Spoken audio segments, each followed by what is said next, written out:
hospitalized in Dikelia, a British sovereign base area on Cyprus. It's part of British overseas territory that falls outside of Cypriot jurisdiction. You got moved from Cuba's Little America right into Cyprus's Little Britain. Why Dikelia? The UK and the US remain close allies. The last place Cypher would think to look for you is inside their own system. That's what kept you safe in British military hospital for 9 years. The safest place from a whale is inside its own belly. You were a regular Geppetto. Well, it wasn't Pinocchio who led me out to safety. So who was that guy? Cypher went so far as to attack British territory, burning their own ally. That's how badly they wanted you dead. He said I was in a British military hospital. But the doctor had a Greek accent. They hire locally. Easier to trust them. Dikelia is also home to Greek Cypriots, after all. What about the Turks? They haven't returned to the south. Not yet. The Cyprus dispute is still a long way from resolved. The country is just as split as it was in '74. Turkish Cypriots in the north, Greek Cypriots in the south. Between them, the Green Line, the UN established. And Dikelia sits right on top of it. It does. Part of the buffer zone between the two groups. Another reason it was the perfect place to hide you. Easy to spot any outsiders snooping around. So how do things stand? Last year, the Turks declared that the Turkish Republic of Northern Cyprus is an independent state, though it's only Turkey that recognizes it. In the past, the Greeks and Turks lived side by side in the same villages. There are reasons to fight. Those came from the outside. Greece, Turkey, Britain, America, they all had their own stake in pitting the two sides against each other. But once you spark something like this, it's impossible to control. Both sides build up grudges like debt, without the foresight to see that each act of revenge just fans the flames, and then it's too late for other nations to rush in with peace talks. The embers keep on smoldering. Each nation's arrogance only breeds anarchy. The world is paralyzed by this hunger for revenge. Cyprus is no different.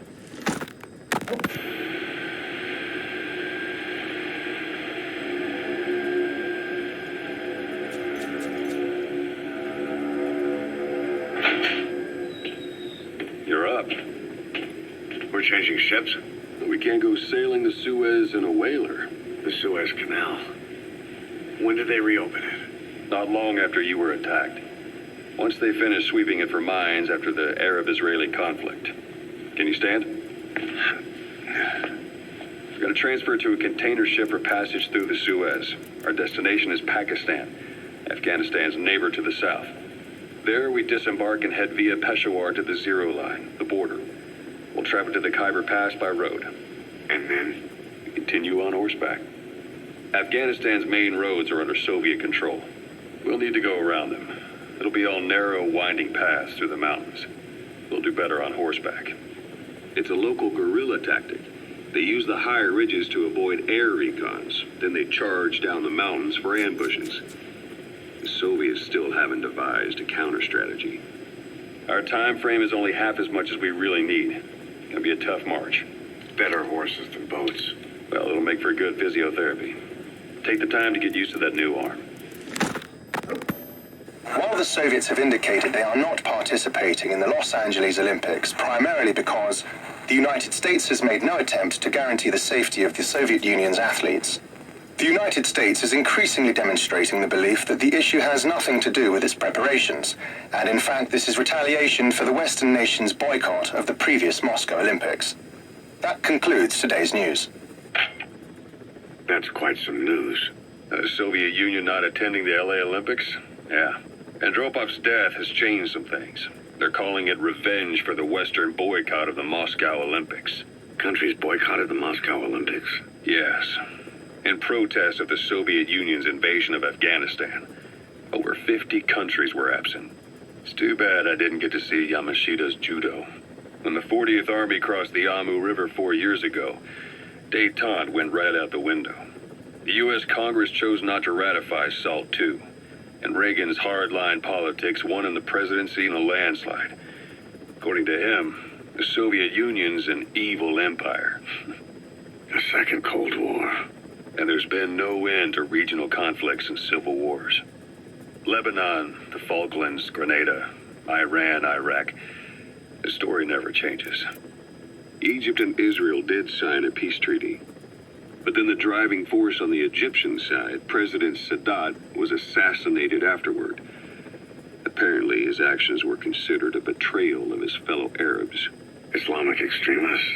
Yes, fundamentalist extremists have been responsible for some bold acts of terrorism in recent years. We've had extremist students in Iran take U.S. embassy workers hostage, and suicide bombings in Lebanon. Over 300 foreign soldiers stationed there have been killed. But countries have yet to develop an effective means of dealing with terrorism. Afraid of losing their own men, they've pulled their forces out, handing private forces a golden opportunity. Private forces? Small armies with no national affiliation, working for the highest bidder. That's right, they got the idea from you. After Mother Base went down, they began spreading to meet the soaring demand. Miller's organization is just one of many PFs now. The entire world is after you. But at the same time, it needs you too. Miller told me about what happened in the Caribbean 9 years ago. You do remember Miller. You'd formed a private army with him. An army with no allegiance to a nation. I remember, but... I see. You're not sure what's fact and what's a fantasy caused by the coma. It's still all a mess, huh? All I can do is tell you the facts as they were told to me. I've gone easy on you up until now, but this is where the hard stuff begins. 1974, the year before you entered your coma. You were in Colombia, operating with a small unit of men, basically mercenaries. Miller was among them. Miller was trying to find a way to turn his and your talents into a line of work. He was looking to start a business where you would fight on behalf of others around the world, those who needed military force. But the reality was, at that time, you didn't have enough gear to equip your own men. Then Miller came across this client. It was a huge job he was offering, but you had a shot at pulling it off. You accepted it and headed into Costa Rica. The client even threw in an offshore facility in the Caribbean. The Mother Base, that would be your new base of operations. Miller sure did have a head for business.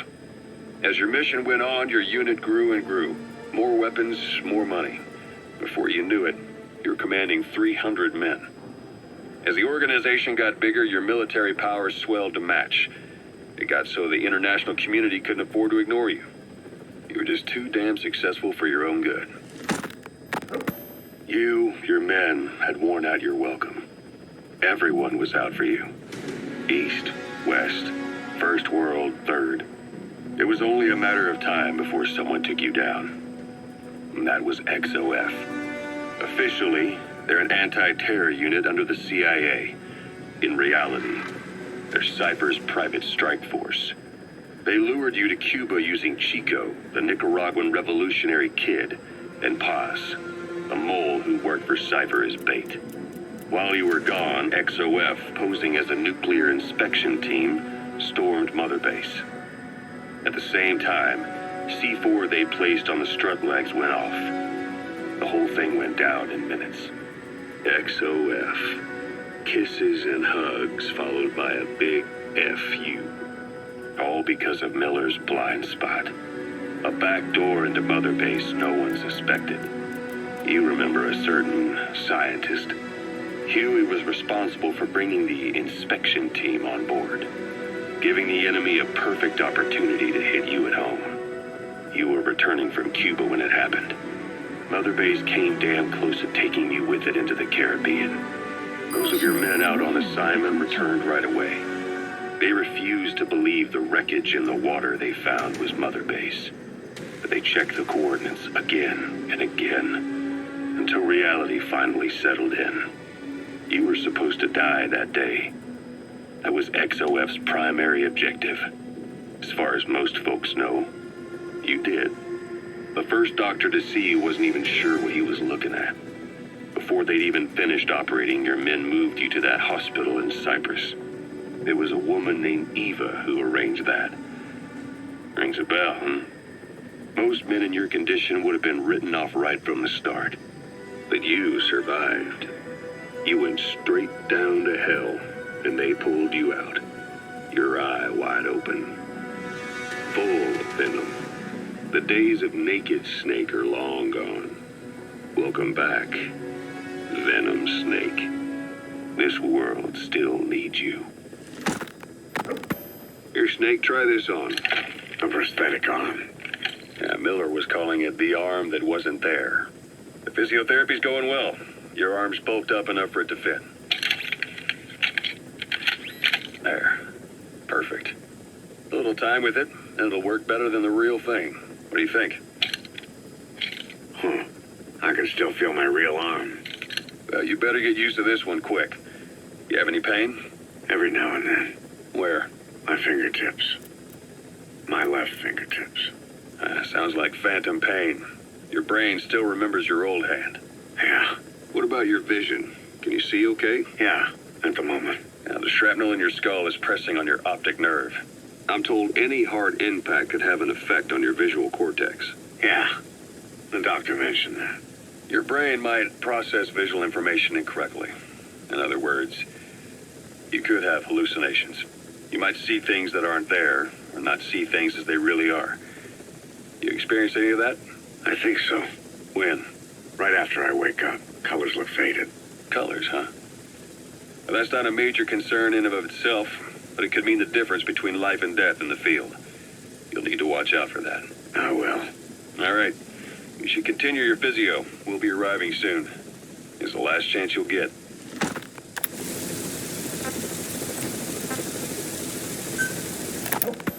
Ocelot. I hear they started calling you Shalashaska in Afghanistan. What's that about? You know the term Sharashka? It's slang for a suspicious, hastily thrown together organization. The word became associated with a type of forced labor facility in the Soviet Gulag system. OKB scientists and engineers who'd been convicted of crimes were sent to a Sharashka for forced R&D. The Sharashkas were supervised by Lavrenti Beria of the NKVD, the secret police, under the official name 4th Special Department. Forced research? That's not very different from what we do here. Diamond Dogs is different. Everyone here believes in you. Regardless of where they came from or why they're here, they revere you. And they're fighting because it was their choice. And if it wasn't, they'd leave? Who knows? That's our reality here, whether it's real or not. If there's another truth, I don't want to know it. All that matters is that's the concept that's taken shape in their heads. The traces of a group ideology, our superstructure, to put it in Marxist terms. All right. Go on. Right. So anyway, at some point the enemy started calling me Sharashka. This was after the war in Afghanistan broke out. While I was keeping an eye on you in that hospital, I was also heading up interrogations here. The men I broke gave up their comrades and families, everything they wanted to protect them most. No real cause for it. I just let myself get caught up in the old Russian pride. And suddenly I received the honor of becoming Special Interrogation Advisor to the forced labor camps. But the more men I interrogated, the more people saw me as just that, the interrogator. It helped cover my real objective of keeping you safe. You went that far for me? Far enough to keep you alive. I ended up being pretty well known among the Afghan guerrillas. Some of them would have seen me on the battlefield, and that's how I got the second half of the name. Shashka. It's a sword, a type of saber from the Caucasus. Russian dragoons and Cossacks carried them into battle. Now, the Russian Empire had a general by the name of Fyodor Arturovich Keller. His bravery earned him the nickname Russia's Greatest Shashka. Someone must have known about that, because somewhere along the line, Shashka got stuck on the end of Sharashka. The guerrillas were using the name amongst themselves, and by the time I got to hearing about it, pronunciation had wound up as Shalashashka. So, half Gulag, half Hero Sword. Is a perfect fit. But you see how rumors and ideas about people can get out of hand fast. Once you create a character and put it out there in public mind, it warps and twists with every baseless rumor. And before you know it, all people see are phantoms. In my case, it works out just fine. I'm plenty used to working under aliases.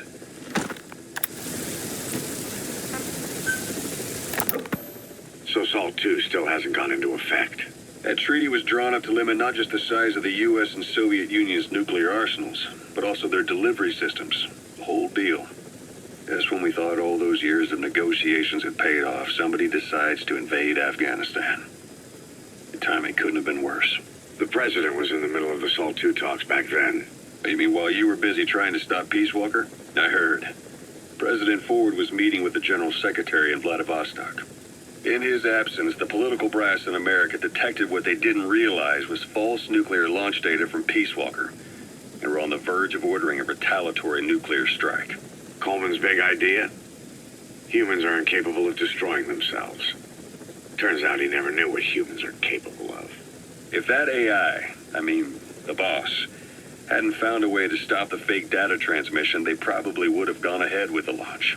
Deterrence was revealed as the pipe dream it was. All thanks to you. And her. The U.S.-Soviet talks looked set to fall through. What happened in Nicaragua no doubt helped trigger a change of heart. But in the end... The time's to find the politics. When you've grabbed their tail, they turn and bite your hand. I first met you 20 years ago now. The place was Selenouyarsk in the Soviet Union. We were enemies. I was with the GRU. You were still fighting for America. 1964. Operation Snake Eater. Its objective? The assassination of the legendary soldier known as the Boss. When you returned home successful, they awarded you the title Big Boss. Your CO, Zero, sought to carry on the boss's will by covertly establishing his own organization. You knew the original members from Operation Snake Eater. From America, there was David O., or as he was to you, Major Zero. Donald Anderson, a.k.a. Sigint. Dr. Clark, who went by paramedic during the operation. And the fourth, you. From China, there was Eva. And me, Ocelot, from the Soviet Union. 6 in total. To us, government notions of friend and foe were meaningless. As were East and West, we joined forces by our will alone. Our objective was to fulfill the boss's dying wish, to make the world one. And to do it, Zero used the Philosopher's Legacy, the secret war fund you obtained during Operation Snake Eater.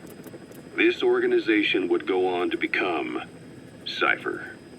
I, on the other hand, was left with the problem. You only recovered half of the legacy.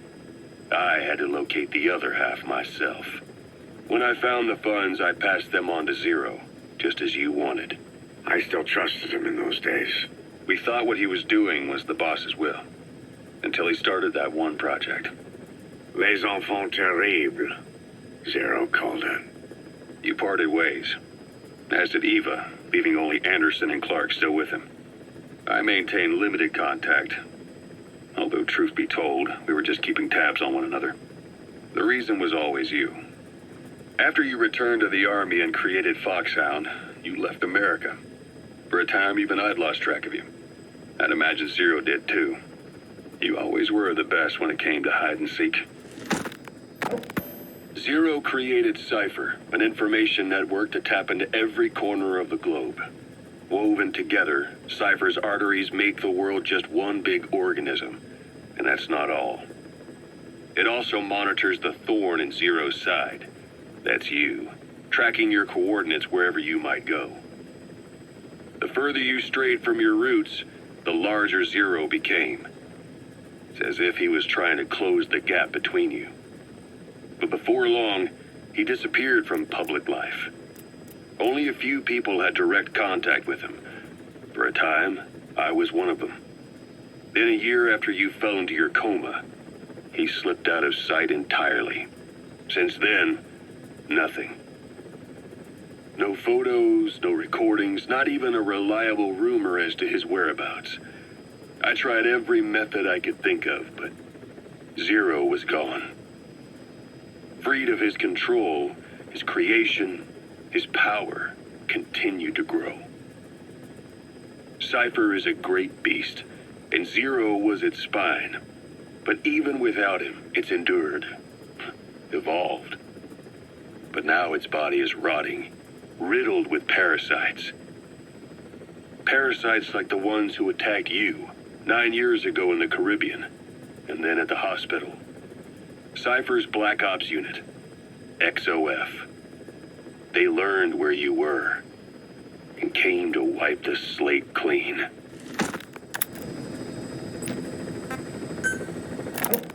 Christmas Eve, 1979. The Soviet Union rolled into Afghanistan. Muslims had revolted against the Soviet-friendly regime established the year before. The DRA forces could no longer contain it themselves, so the Soviets went in to intervene. The Afghan government was powerless and fraught with infighting. They lost the hearts and minds of the people, and that alarmed the Soviet leadership. With the Islamic Revolution happening in Iran, the Soviets felt they had to act fast or risk the spread of Islamic revivalism. A superpower, sending a motorized rifle division against men on horseback with antique rifles. Everyone thought it'd be over in an instant, only it wasn't. Some Muslims made their fight a jihad, a holy war, and began a guerrilla campaign on all fronts. A war of attrition. These fighters call themselves mujahideen. They're being supported by the West through Pakistan. That's why Miller was involved. He was training them near the Zero Line, sponsored by the CIA. The war has become a nightmare for the Soviet troops stationed here. They thought they'd be headed home in 6 months at the most. Then a year passed. 2 years. Now here we are 4 years on with no exit in sight. Afghanistan has become the Soviet Union's Vietnam. The Soviet troops on the ground want to go home, but at least they have homes to go back to. The Afghans have lost theirs. The Soviets destroy the kishlaks, villages, wherever they can. They burn down homes and fields, fill in wells, turn pastures into minefields. It's created a mass of refugees who fled to Pakistan. If the mujahideen are fish swimming around the villages, the Soviets will go so far as to dry out their ocean. But this has had a big price. There's bitter resentment among the Afghans, and they're taking out their anger on the soldiers on the front lines. Among the mujahideen are the Pashtun people. They're fiercely devoted to their code of badal, or revenge. Soviets they've captured have had their hands, feet, and noses cut off before being left to die at the side of the road, just to show their comrades what they're capable of. Friendlies who come across them can do nothing but put them out of their misery. Then they burn down another village in retaliation. And the cycle of vengeance goes on.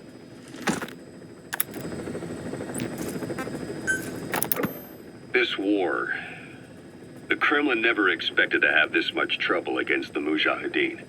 Afghanistan is a tribal society. Tradition demands that its people stand up to any outsiders who set foot on their land. With the honor of their people at stake, they have everything to fight for. No matter how hard the Soviets hit them, they continue to appear out of nowhere, striking back, then vanishing again. But there's one thing even the Mujahideen fear. Every last one of them. The Soviet gunships. They're highly maneuverable and equipped with massive firepower. Plus, the underside of the fuselage is heavily armored. The Mujahideen can barely scratch them with their small arms. Anyone who hangs around gets mowed down by the gunship's heavy machine guns. This new honeybee weapon that was given to the Hamid fighters, it's no doubt something to help them strike back against the gunships, which makes it a weapon that could change the course of the war. Those guerrilla fighters known as Mujahideen don't actually belong to a single organization. Afghanistan is a multi-ethnic country. You've got the Pashtuns, the Tajiks, Uzbeks, Hazaras, and each of them is split into their own tribes, large and small. Each ethnicity has several rebel organizations that their various tribes gather under. They're united under the banner of jihad, but that doesn't mean they work like a single standing army. Just look at the area around Smasi Fort. A lot of Tajiks used to live there, but they fled after the Soviets started their scorched earth campaign. With the area uninhabited, the Hamid fighters, who are Pashtun, decided to move in. The Hamids are based out of the city of Peshawar. We passed through it on the western edge of Pakistan. The Pashtun people have long lived in Afghanistan and western Pakistan. They used to travel back and forth frequently. Then Britain went and established the border that still stands today. The Hamid fighters get generous support from the Pakistani government. The government wants to use them to secure influence over Afghanistan. Their liaison with the Hamids is Inter-Services Intelligence, and behind the ISI, you have the CIA. That's probably how the Honeybee ended up in the hands of the Hamid men.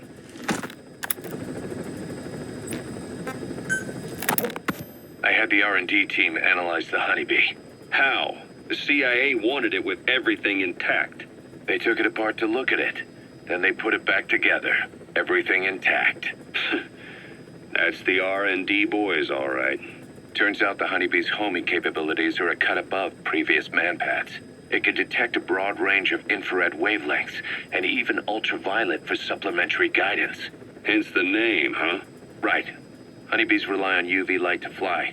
With this device, flares don't do the target any good. That's why the Soviets are losing so many gunships. And why the CIA was so desperate to get it back. It wasn't just about preventing the Soviets from devising countermeasures. What if the likes of Iran got their hands on it? American aircraft would be put at risk too. We can use this tech to develop our own portable missile. That'll give us a huge advantage. It'll take a little time before the analysis results can be applied to actual implementation. But we'll keep moving with the research.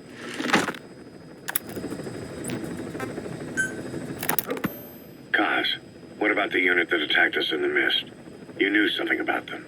That wasn't my first run-in with them. It happened right before I was captured by the Soviets. We were on the zero line that day, the Afghan side. On our way back from training the Mujahideen at a mountain camp in Kunar province. There's a lot of that work in Afghanistan. Most PFs shy away from it because it draws too much attention. But for us, that was the whole point. The job itself went great. We just had to make it back to a tribal area in Pakistan. But all of a sudden, visibility got real bad. It was no sandstorm. Our point man gave this strange report. He said he could see skulls in the mist. Skulls? The next moment, he went silent. We scrambled into formation, right before his arms and legs came raining down on us. It was always supposed to be a dangerous mission, so I had Diamond Dog's very best with me. We were calling out to each other. But one by one, their voices just went dead. Whatever happened to me, I lost consciousness before I knew it. When I came to, I was in a Soviet camp, tied to an interrogation chair.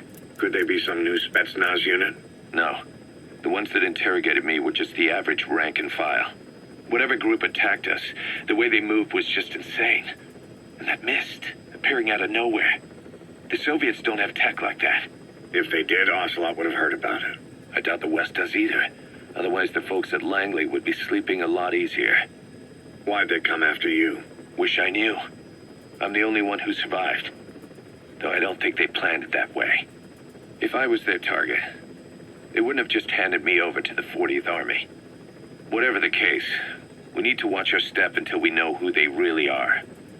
And boss, if you ever do run into them again, don't try to take them on.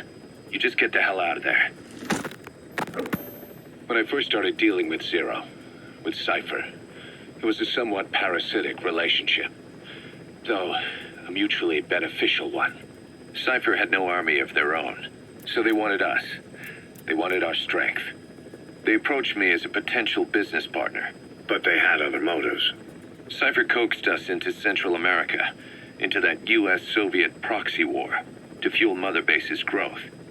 Once we were big enough, they'd force us to join them. That was the plan. That's why they had Paz, still Zeke. Right. And if we refused, she would use Zeke to fire a nuke from Mother Base. The world would consider us a liability, and countries would unite to destroy us. We stopped the launch. And yet they still took us down. Through that fake inspection they orchestrated to cover up their sabotage. That power Cypher wanted. We don't have it anymore. So why are they still after you? Is it just the fear of leaving you alive? I don't know. Was Zero really... All I know is the man I knew wouldn't want this. What do you mean? We have to consider that it might not be Zero we're dealing with. We know virtually nothing about Cypher anymore.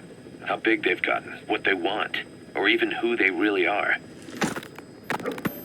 The new Mother Base started out as a test drilling rig operated by a mineral resources supplier, but their project fell through. The Seychelles government was happy to hand the place over to us. It was just scrap on stilts. So with a few dummy construction companies set up as fronts, we started renovating the half-finished rig. From the outside, it looked like the project was back on rails. Kaz, you... What? I see what you're doing. Recreating the mother base we had 9 years ago. Only this time. That's right. The Mother Base Cypher thought they destroyed will return from the grave to kill them. We'll prove to the world that we were the victors. And if we lose again? They can't fool us the same way twice. Now our enemies are in plain sight. And when our organization gets too big, we split it across companies. Any company that draws attention gets liquidated, and its capital is back-channeled into a new company. Most PFs are small-time operations anyway. And in this business, the minnows go bankrupt all the time. We've never aroused suspicion. Plus, we have Hewick. Hewick? Human Exploitation Company. It's a business specializing in intel gathering. Think of it as a civilian intelligence agency. Kaz, that's... Remember what they were trying to accomplish at the prison facility in Cuba? That gave me the idea. We dispatch moles into conflict zones around the world, and each sets up an intel network on site. Then they stay in place to give us stable points of contact when other nations intervene in the conflicts. Hewick's strength is that it has a cutout at each level. You get your job from one guy, then you hand it off to another. No one has direct access. It's a perfect black box. Hewick members also work their way into the superpowers intelligence agencies to make sure Diamond Dogs gets work. We have those countries by the balls. That's our deterrent when we need it. Networking? In the intelligence community? Sure, that's how we've grown this far. And when you go out on missions, intel from Hewick will be there to back you up. But despite all that, Cypher has its eyes on us. The only reason I'm not dead is that they needed to know where you were. Figured if you woke up, I'd go straight to you. That's why you made that ruckus at the zero line. Yeah, to make their own surveillance work against them. I think it took some of the heat off Cyprus. Kaz. Then I just had to wait for you to save me. And I've gotten used to waiting. Kaz. That's not all. It was a good chance to scout the market. And with the West wanting the Soviets out of Afghanistan, their agencies are bursting at the seams with funding. Boss, let's start by building up our Afghan presence. Why put Mother Base in the Seychelles? We're at the center of the world here. We're all the way out in the Indian Ocean. Come on. Lebanon, Sri Lanka, East Timor, and Africa. From here, our reach extends to conflict zones the world over, including Afghanistan, of course. So it's prime real estate for a mercenary. Exactly. Latin America isn't as close as I'd like, but we have Amanda and her people to help in that department. And besides, the Seychelles government owes us a favor. Owes us? The Seychelles has strong ties to the East, which the West wanted to shake up. It came to a head 3 years ago in an attempted coup. It was a force of South African mercenaries with U.S. backing behind the scenes. They were only platoon size, but South Africa is home to some heavy PFs, too much for the Seychelles to handle. In the end, they accepted help from the Tanzanian army and quelled the coup. We set up the deal and handled on-site tactical instruction. That led to some training work for the Seychelles military. And when we put down a mutiny within their forces, well, we made a lot of people happy. They don't pay us. They just let us have a piece of their offshore territory on the promise we'll come running if something else happens. So we're bodyguards, too. It's a good setup. We can only take Mother Base so far here. We'll have to find somewhere else when this place starts getting big. Aren't you being a little hasty? Nothing hasty about it. You're back with us now. So, Kaz, the ship that took us from Cyprus, it used to be a whaler. Yeah, a Japanese vessel. How was the voyage? It was... stimulating. Well, she was part of a whaling fleet up until a few years ago. Her displacement isn't anything to write home about, but she can really move. She still had plenty of life left in her, but then the work dried up. Global opposition to whaling has been mounting for years. Is that right? The push to ban it has been gaining traction for a little over a decade. Individual species came under protection as the years went on. And then 2 years ago, the IWC adopted a moratorium on commercial whaling. Several countries, including Japan, fought it to the bitter end. But eventually, most whaling companies had no choice but to throw in the towel. You ever tried whale snake? Can't say that I have. When I was a kid in Japan, practically everybody ate it. That good, huh? The country was poor in those days, and whale was cheap. International opinions changed since then. In any case, that's why we were able to get a bargain price on the ship. Of course, we did end up spending 5 times the purchase price in modifications. We had to really work to fit in all the ESM and communications gear while keeping the whaler look intact. Right now, she's going around conducting SIGINT missions. In the future, we plan to use her as a communications relay base between you and Mother Base, and also as a chopper resupply vessel. Diamond dogs. The word diamond originally comes from the Greek adamas. It means indomitable, unyielding. Other words for the stones often mean eternal bond, fortitude, or purity. The same is true of the Star of Bethlehem flowers you laid on the boss's grave. They represent innocence, as well as chastity, yielding to no man while maintaining one's virtue. In other words, staying loyal to something.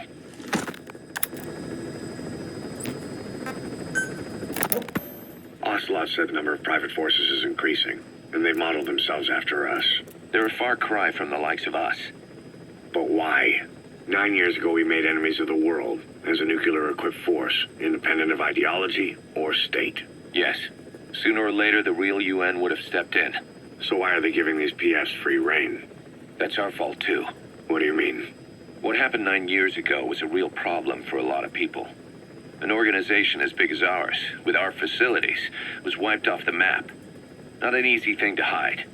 But if our existence came to light, so would the names of our clients. We had contracts all over, east and west, from superpowers to banana republics, the lot. Our clients denied all association with the likes of us. They had to make sure things didn't blow up on them. But at the same time, they missed us. They really missed us.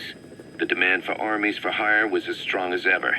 The international community turned a blind eye to what happened to us, despite still needing people who could do our jobs. History couldn't afford to lose us. As soon as we were gone, they needed a replacement. So private forces spread everywhere.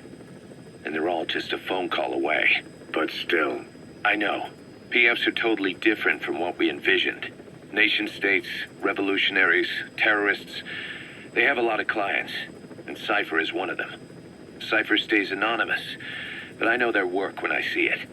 In the eyes of those clients, the world's PFs are all just expendable pawns. The clients don't have to worry about losing their own men. Nobody knows they're involved, and PFs are cheap. In short, the world is chewing up soldiers and spitting them out. Even some of the old Mother Base's survivors are still working for PFs. Some guys created their own smaller forces. Others were taken on by emerging PFs. Everybody's gone their separate ways. But none of them are living their dream, because they're not fighting with you. Of course, I tried to headhunt as many of them as I could for Diamond Dogs.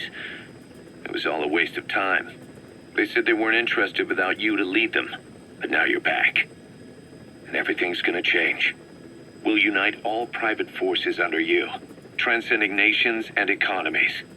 What is a nation? Just a patch of dirt. The bonds among us will surpass nations, and that's what'll put the world under our control. We'll establish a new kind of country, redefine the very concept of it. Even Cypher will be below us, an extraterritorial federation of military nations. The United States of Force. Once word of Big Boss's return starts traveling, that'll be our true deterrent against Cypher. In other words, no one will dare to come gunning for you. How do you figure? Cypher lacks a large-scale fighting force. PFs are the perfect tool for them. But those PFs revere you, the legendary Big Boss. If Cypher killed you now, they wouldn't take it lying down. Maybe they'd even go looking for revenge, but they definitely wouldn't keep doing Cypher's dirty work, even if it put their lives at stake. That's why it's no longer a benefit to Cypher to get rid of you. The very fact that you're alive is our greatest defense against Cypher. Nice to know. It'll buy us some time while we get back to full strength. Just keep in mind that what I'm saying is generalizing a lot. In practice, the PFs around the world don't know your face. Just declaring that you're Big Boss won't be enough to convince them. And if they see you as an enemy, they'll come at you with everything they've got. Some hero. That's why you need to bring them back to Mother Base. Show them on your terms that you really are the one and only Big Boss. Once you've proven that, they won't hesitate to join us.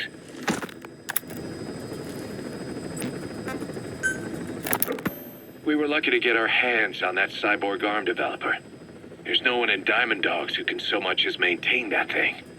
Bionic arm, not cyborg, if you go by what he calls it. But you're right, the East is light years ahead in bionics. They can even detect through the skin the slight electrical signals from the brain that order muscles to move. The Soviet Union completed their first bionic arm capable of doing that back in the 60s. Although I guess that news didn't really reach the West. No kidding. Zadornov's was the only one I ever saw. Quite a shock to see it for the first time. And it was no mean feat to get hold of Snake's arm. I couldn't get one for you at the time, but you know, now... Forget it. I've no intention of relying on bionics. Right now I need to keep the pain fresh in my mind. Well, it's your decision. But don't you find it... inconvenient? Not a bit. But the phantom pain... it never lets up. Do you know how many men I saw die that day? There's nothing we can do to bring them back. And you expect me to care about getting a measly arm and leg back? Sorry. But my pain belongs to all our dead comrades. I'll keep living with it for their sake. It'll guide me straight and true until I've gotten them the vengeance they deserve.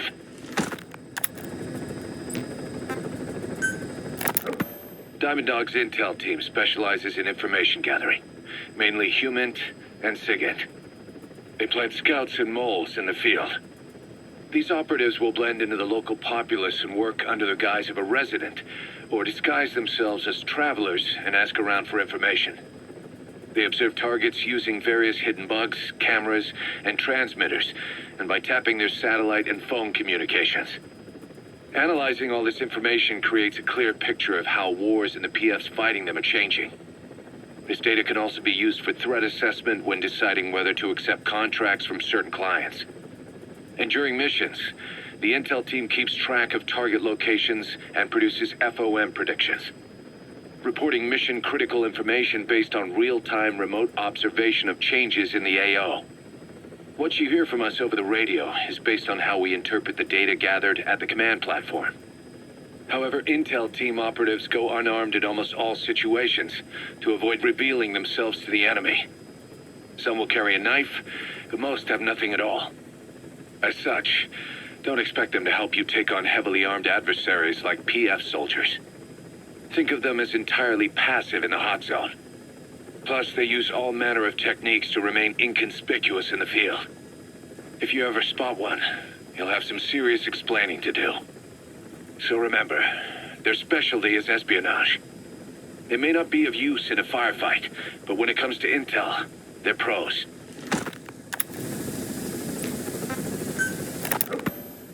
Dee makes a pretty good partner, huh, boss? Too early to say. Yeah? Just seeing him come back makes me real proud. What breed is he? He's not a husky. You're right. Siberian Husky is a cross between a Spitz-type dog and a wolf. I think Dee might have some wolf blood in him, too. He isn't just smart. He's also shown remarkable judgment. If he doesn't do what you want him to, he's just doing what he thinks is right in the situation. And he's steady under fire. Remember, he's no lapdog. But learn his strengths, and you'll understand each other soon enough. You'll make one hell of a team. Ocelot. Why'd you take it upon yourself to train him? Why? Yeah. When's the last time you heard a wildcat raising a dog? I have an eye for him. I knew at first glance he'd make the right partner for you. Huh. And I figured it was about time he got out into the world. So you passed him off on me? There, you see? I knew you liked him. I don't know about that yet. I still think he's trying to figure me out, too. I'll spend some more time with him. You'll see how helpful he can be. What about you? I prefer to work alone. Ocelots don't hunt in packs. Yeah, something like that. Anyway, I'm glad you like him.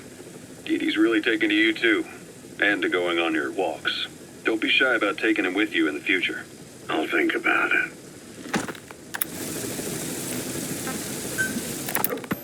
Look closely. Those are the symptoms of the infection on Mother Base. The blisters on the body were full of tiny worms. Parasite larvae, most likely. But we couldn't find any adults.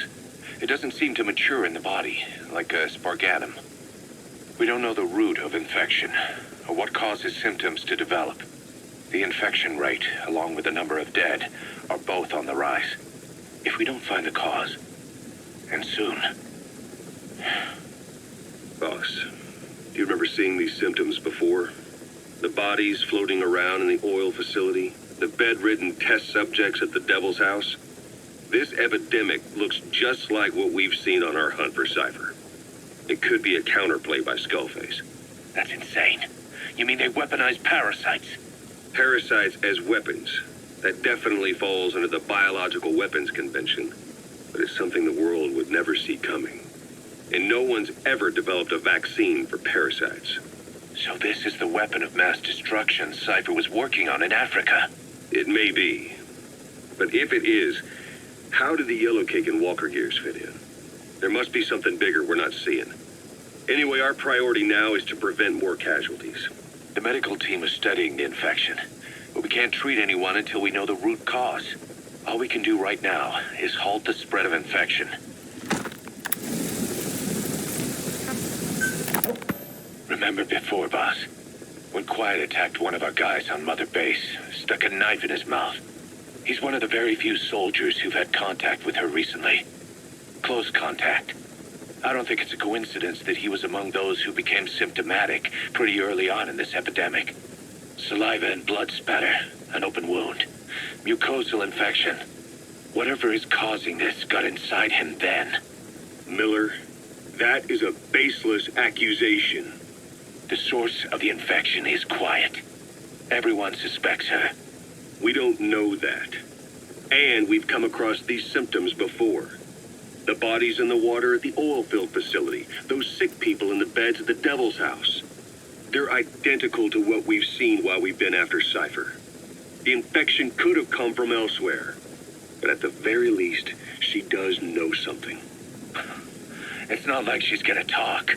No, not through words anyway. But what about her actions? Quiet held a knife to that soldier back then, before he became symptomatic. There must have been a reason for that. A reason for shoving a knife down the throat of one of our men. What if she's capable of identifying who's infected? What if she was trying to stop the infection but couldn't communicate that to us? The answer to that, the source of the infection, might be in the mouths of the infected. You think there's some kind of clue in their mouths? I don't know. But maybe there's something about the mouths of those who become symptomatic, something in common. Something their mouths have in common. Forget it. We can't trust her.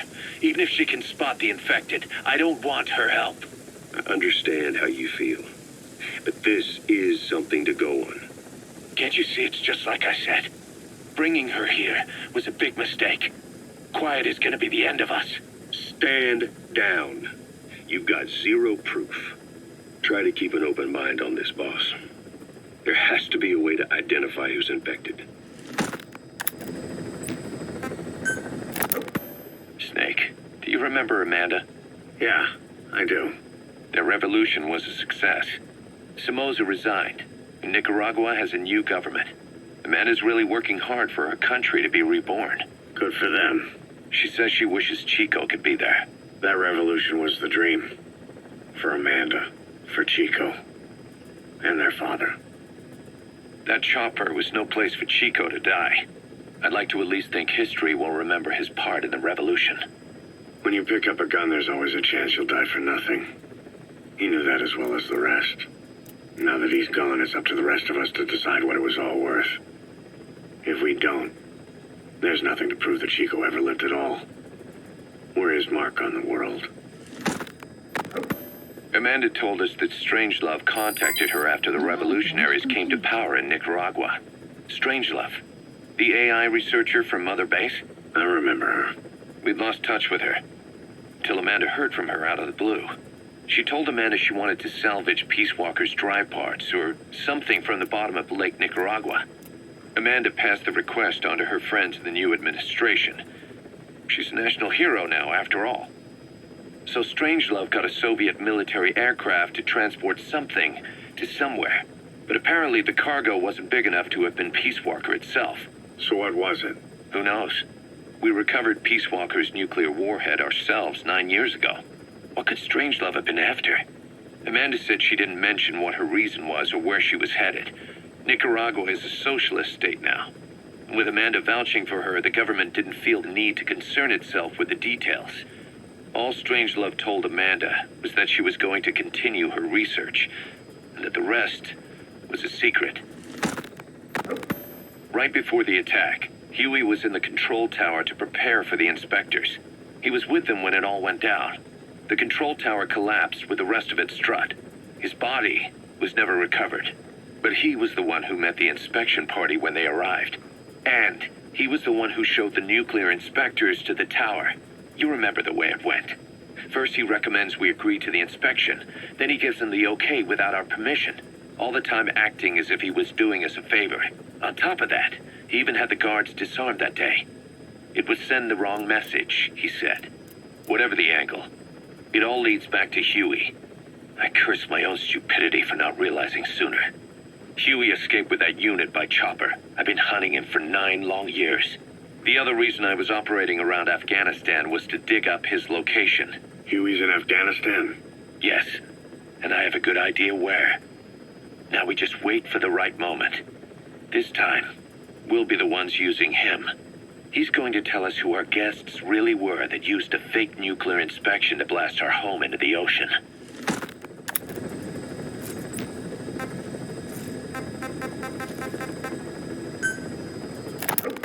A sniper known as Quiet is lurking in the Afghan wilderness. This Quiet has performed a string of hits on Soviet officers. The attacks always occur in the same area, but sweeps of the area turn up no traces whatsoever. They've even posted guards, but they never spot a thing. And then before you know it, another body's lying on the ground. You ever heard of someone who operates like that? No matter how still and silent a person tries to be, they always create some kind of ripple. Be it breathing, a heartbeat, eating, excreting, body temperature, sweat. If this sniper can really vanish completely, that's just not human. I guess Quiet is the right name. But what is Quiet's objective? The local guerrillas wouldn't use this kind of tactic. I just can't see them hiring some superhuman mercenary. And the Soviet officers who've been killed, well, they were all opposed to or skeptical of the secret weapons development being conducted in the area. Sure, they were a problem for those supporting it, but the Soviets have nothing to gain by killing them. So we have an assassin with superhuman combat skills who isn't working for the guerrillas or the Soviets. Miller has a theory that this sniper is a hitman for Cypher. He thinks it's time we silence Quiet for good. But I'm against the lethal treatment. I say we bring the sniper back alive and break that silence. Because even if this Quiet doesn't say a word, there's still plenty we can learn. Just remember this, boss. If our hunch is right, you'll be on this sniper's hit list too. If things seem a little too quiet when you're in the field, watch out. Quiet's out there somewhere. And if possible, this is one sniper I want back here breathing. When Quiet first came here, she demonstrated her marksmanship against that enemy fighter plane. It showed she was much more than your everyday crack shot. Hitting a moving target from 600 meters is a challenge, but it's possible with the right training and equipment. But shooting down that missile, that's a world apart from taking out a soldier on patrol. The chopper and the missile were in motion, meaning different vectors at high velocity in 3-dimensional space, and she shot an unguided bullet that had to fight air resistance and gravity. All that while the chopper was taking evasive maneuvers. Some of the best target leading I've ever known. She has a superhuman sense of spatial awareness. You put her in a fighter jet, and she'd be an ace right off the bat. Hell, your judgment was top class too. Realizing she could take out that pilot, that's quick thinking. You and Quiet could make a hell of a team. You'd be damn near unstoppable. Quiet is still in her cell. Only a few staff are authorized to go near her. She hasn't tried anything funny, but that's what bothers me most. In particular? What does she have to gain by coming to Mother Base? I first thought she was under orders from Cypher to take you out. She didn't manage it in Afghanistan, so round 2 happens here. So I lighten the guard. And that lock on her door is a joke. You gave her an opening. And? Well, she hasn't killed you yet. And I hate to say it, but she's had plenty of chances. You made me the bait. Poisonous bait. What better? Anyway, she didn't bite. Quiet is keeping her silence. So I'm left with no idea again what she's doing here. We tried communicating with her through writing. That didn't work either. Whether she's illiterate, dyslexic, or just plain stubborn, she won't cooperate. I just don't get it. If she tried to contact the outside, it'd be picked up by our counterintelligence net. But it's clean. There's no sign she's had contact with the staff, the base facilities, nothing. She's almost got the men wanting her to try something, just to find out what she's up to. And she's in there putting on the failed soldier look, all downcast eyes and defeated sighs. But she doesn't kill herself. She can't be trying to leave Cypher and surrender to us. So what's the verdict? This may sound optimistic, but here's how I see it. Quiet came here to fulfill some objective. To kill you, maybe to destroy Diamond Dogs. Whatever it was, before she could do it, something changed her mind. Yes. When I look at her, I sense hesitation. You think she'd betray Cypher? Can't say for sure. I prefer the ones that talk. Anyway, we'll keep her under watch. And we're also looking into those special abilities of hers. You'll be the first to know if something comes up. Why not look in on her yourself once in a while? Right.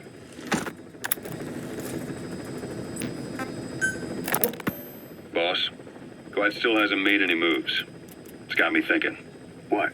If you took her on a mission, she might break her silence. You want to let her out? Sure. Make her no different to the others. Everyone you pick up works for themselves, right? But her... I say work with her. See what happens. I wouldn't ask this of anyone but you. On missions, I'll make sure we have someone observing from a distance, and she won't be allowed access to all of the base. As for Miller, well, sometimes it's better to ask forgiveness than permission. The best part is, hiding is her specialty. If no one sees her leave the base, the staff will be none the wiser. And if she gets away? If that happens, you'll have to take care of her. But I have faith in you, boss. I think Quiet sees something in you. It's a big risk. But it's for the good of all of us. And besides, you can't deny her talent. Her unique skills and abilities would give you a hell of an edge out there. I'll think it over.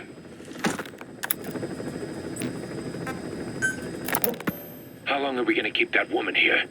You mean Quiet? My personal feelings aside, she's putting everybody on edge. You should hear the stories. I got sick from just standing guard at her cell. I won't stand on the same platform as that witch. She hit me for no reason. What is this, a private army or a kindergarten? The thing is, they're all serious. They're faced with something they don't understand, and a kind of mass hysteria has broken out. I've gotten wind of countless plots to take her out. There are no grounds for this suspicion whatsoever. Put yourself in her shoes, assuming they see her as a prisoner here. No, even more so, if they do, she deserves to be treated humanely. I always thought our men were a bit more noble-minded, but... Look, I understand this is a stressful line of work, but to make her the scapegoat... You've got it wrong. Quiet? She's with Cypher. We have men that lost their buddies to her organization. You could say that about more than just her. Plenty of the men used to fight for another side, but they've all put that aside to work for the boss. Cypher is different. And if you ask me, the boss is the biggest problem. Why is he protecting her? Some of the guys are starting to suspect him of... I don't agree with keeping her here either. So what's your move? Throw her out? Kill her? She's our ticket to Cypher. And her physical abilities are outstanding. We could use someone like her. Don't make me sick. Her marksmanship, speed, stealth capabilities for a start. Then, there are the other things we've learned. Quiet appears to be able to use both eyes as master eyes simultaneously. That lets her track targets of different focal lengths at once. While looking through the scope with one eye, she can look for new targets with the other. That's why she doesn't need a spotter. She can operate alone, no matter the circumstances. See, I told you she's a freak. No one would be able to control her. No, there's one person who could. Hey, you trying to get the boss killed? Well, why don't we talk to him? See if he's willing to take her along. I don't like this. It's his decision to make. The two of them might even make a good team.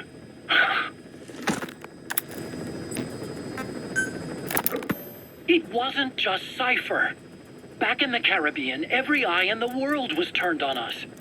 A private army, just a bunch of guys with guns, in possession of a nuke? Why wouldn't they be uncomfortable? And that's why you made sure the inspection happened. Well, I thought our best move was to prove to the UN through the IAEA that we had no nuke. Of course, I was against us having it in the first place, but that was Snake's decision.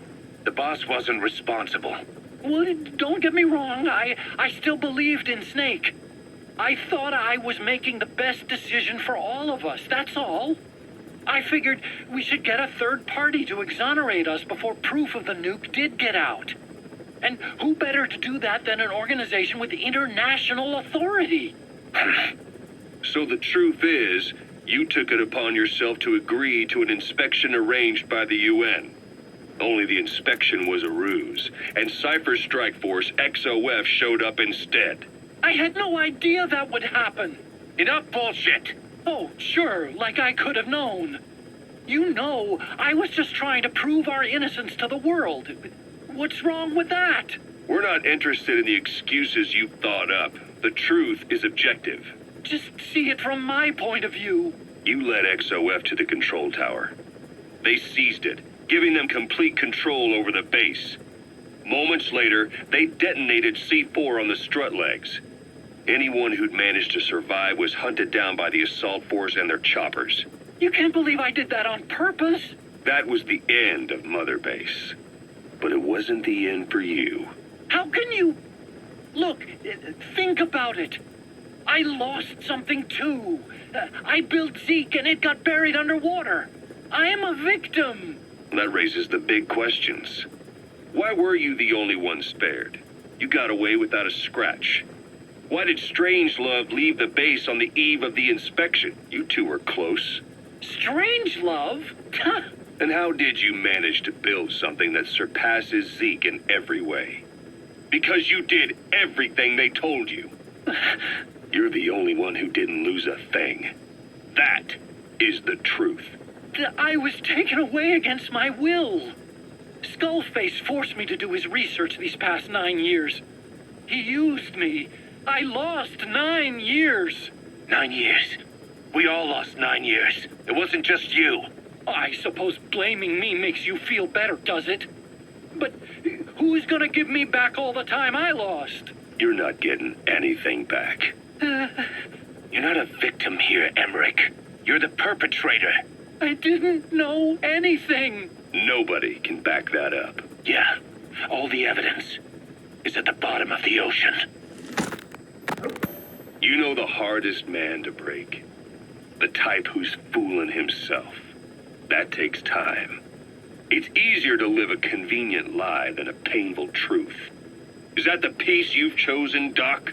I'm not lying. Of course. Just let me check one or two things. On that day, you were in the control tower with them. Lucky you. That's how you got out unscathed. And you escaped on one of their choppers. Only you, right before the base went under. They had me blindfolded the whole time. I've never been so scared. The whole flight, I thought they'd kill me. But thinking of you kept me going. My comrades, all the way. And? There was a plane journey, and then we traveled by road. When they finally took off the blindfold, I was in kind of a warehouse, on the floor. Afghanistan, it was that research lab. I couldn't believe they'd taken me halfway around the world. And soon enough, he came. Skullface. He's the one who's really behind that Mother Base attack. He forced me into that research. What kind of research? He told me to build a bipedal walking tank for the Soviet Union. Like Peace Walker. A system that could fire an ICBM-class nuclear weapon. That's how the Sahelanthropus project got started. Sahelanthropus. Those AI weapons I'd made in Costa Rica were like toys by comparison. A whole world apart from reptilian four-legged crawling and that ridiculous hunched-over bipedal waddling. My design evolved to the dawn of mankind. Sahelanthropus, the first steps towards humanity. An upright bipedal weapon system. Originally, Sahelanthropus was going to be a manned weapons platform. I designed a cockpit in its head, and I planned to fill it with water as a buffering agent. Like how Paz modified Zeke for human control. Don't compare me to some amateur. I designed it for human control from the beginning. The problem was miniaturizing the posture control AI. You remember the reptile pod? The AI that controlled your unmanned weapons. Attaching it externally makes it vulnerable, so this time I wanted it beneath the armor. Meaning I had to make the AI smaller. I got it down to less than 1/10 the size without any loss in computation speed. But it was still too big for the cockpit. There wasn't enough room for the pilot. If I made the head bigger, its body would have to be bigger to support it. Too big to be practical. In the end, human piloting was taken off the table. I tested a remote control system too, but there was the time lag and I wasn't satisfied with its precision either. Plus, it would be useless if the enemy jammed it. So next, I went back to trying an AI-only system. To do that, I had the AI pods recovered from Nicaragua. This was a hybrid AI, a combination of Peace Walker's reptile and mammal pods. The only AIs that had ever successfully operated an unmanned nuclear weapon system. Really? You'd need some help to get that working. Expert help. Did you work with someone? I worked alone. You did that yourself? Well, that's the thing.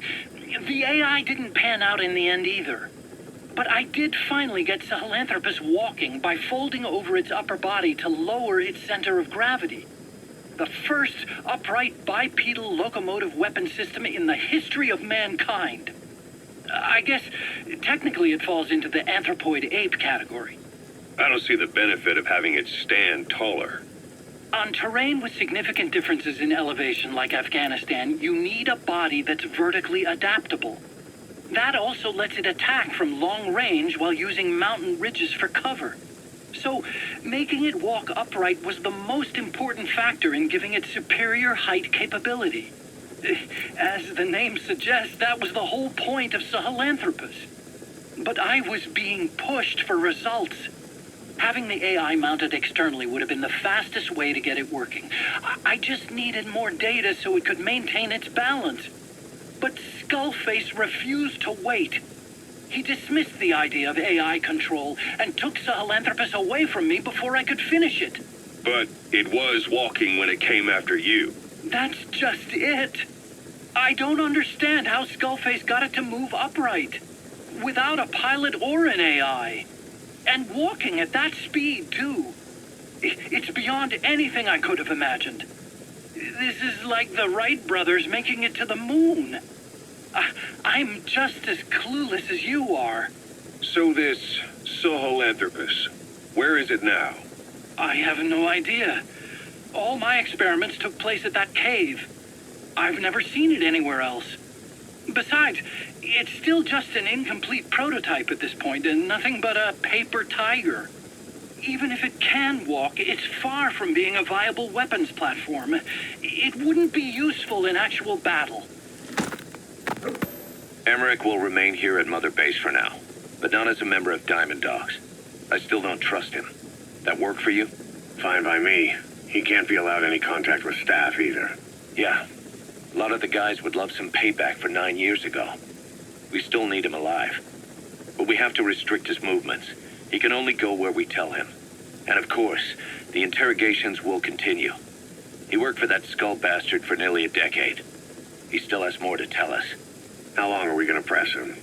If our investigation shows he really had nothing to do with the attack, we'll reconsider his place here. But I don't expect that to happen. Remember that water tank-shaped object in Emmerich's lab in the Soviet base camp? The thing that started talking to you like a possessed answering machine. That was a pod built for housing the AI used to control unmanned weapons. You remember, back in '74 in Costa Rica. It was in those machines you fought there. They were designated Pupa, Chrysalis, Cocoon, and Basilisk, and each of them was fitted with an AI unit called a reptile pod. Emmerich created it. It mainly handled the machine's posture control and autonomous behavior. But the Basilisk, aka Peace Walker, also featured a second AI pod. That one was called the Mammal Pod, and it was created by Dr. Strangelove. She tried to recreate the boss's personality through the Mammal Pod, but you pulled out its memory boards. That's when it transferred its own functions to its reptile pod. Just like a human brain compensating for damage by using the remaining healthy parts. The result was a unique entity, a hybrid of the reptile and the mammal. It sank to the bottom of Lake Nicaragua with Peace Walker. But apparently they salvaged it and transported it to that lab. Don't let it deceive you, Snake. It may sound like the boss, but it has neither a personality nor a will. Like Emmerich says, it's just a machine. You called that thing Sahelanthropus. Where does the name come from? Well, several years ago, an excavation team discovered a hominid skull in the Sahel region. Central Africa, the Southern Sahara. Cypher gave the specimen the name Sahelanthropus, man of Sahel. And then they covered the whole thing up. Why?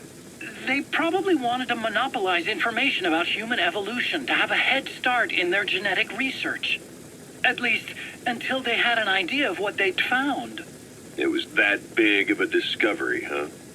Sahelanthropus was a gracile hominid, estimated to have lived about 7 million years ago. What's significant about it is how its skull's foramen magnum faces down. In other words, its spinal column supported its head from underneath. It stood upright. Right. Which would mean Sahelanthropus walked upright 3 million years before Australopithecus, making it the world's oldest human species. Walking upright. I get it. Hence the name Sahelanthropus for your machine. Walking upright was the decisive difference between our ancestors and other anthropoids. Our brains could get heavier once they were supported by the spinal column. That led to the use of tools and the development of complex communication through language. Only man is capable of this. My creation will be the progenitor of all bipedal weapon platforms. And you did this for Cypher. No, not at all. Sahelanthropus is the best proof that I never betrayed you guys. What do you mean? The reconstructed Sahelanthropus skull looked exactly like the skull we used as our logo 9 years ago in the Caribbean. An army without a nation. Outside the world order. The design was based on Pangaea, the supercontinent that existed 250 million years ago, right? Yeah. When the world was a single landmass. That concept's at the source of our strength. I felt the same way about Sahelanthropus.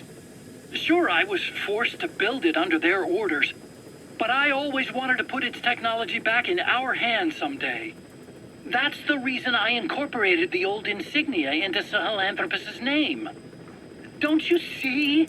That's how much I was thinking about you guys. Oh, I see, all right. I see someone desperate to cover his ass. You can say whatever you want after the fact. But that skull also symbolizes somebody else. Skullface. Snake, you finally came. Just don't record this, okay? Not recording anything. What's this about? What I'm about to say stays between you and me. It's about the weapon to surpass Metal Gear. You know a researcher by the name of Clark? He works in the biotech industry, real advanced stuff. His area is bioengineering, but lately he's also gotten into genetic research. Never heard of him. Well then, what do you know about cloning? I think I've heard enough. Hold on, this is important. Cloning lets you create a genetic copy of an organism. You take the nucleus of one of its cells, and you swap it with the nucleus of an unfertilized egg from another member of the same species.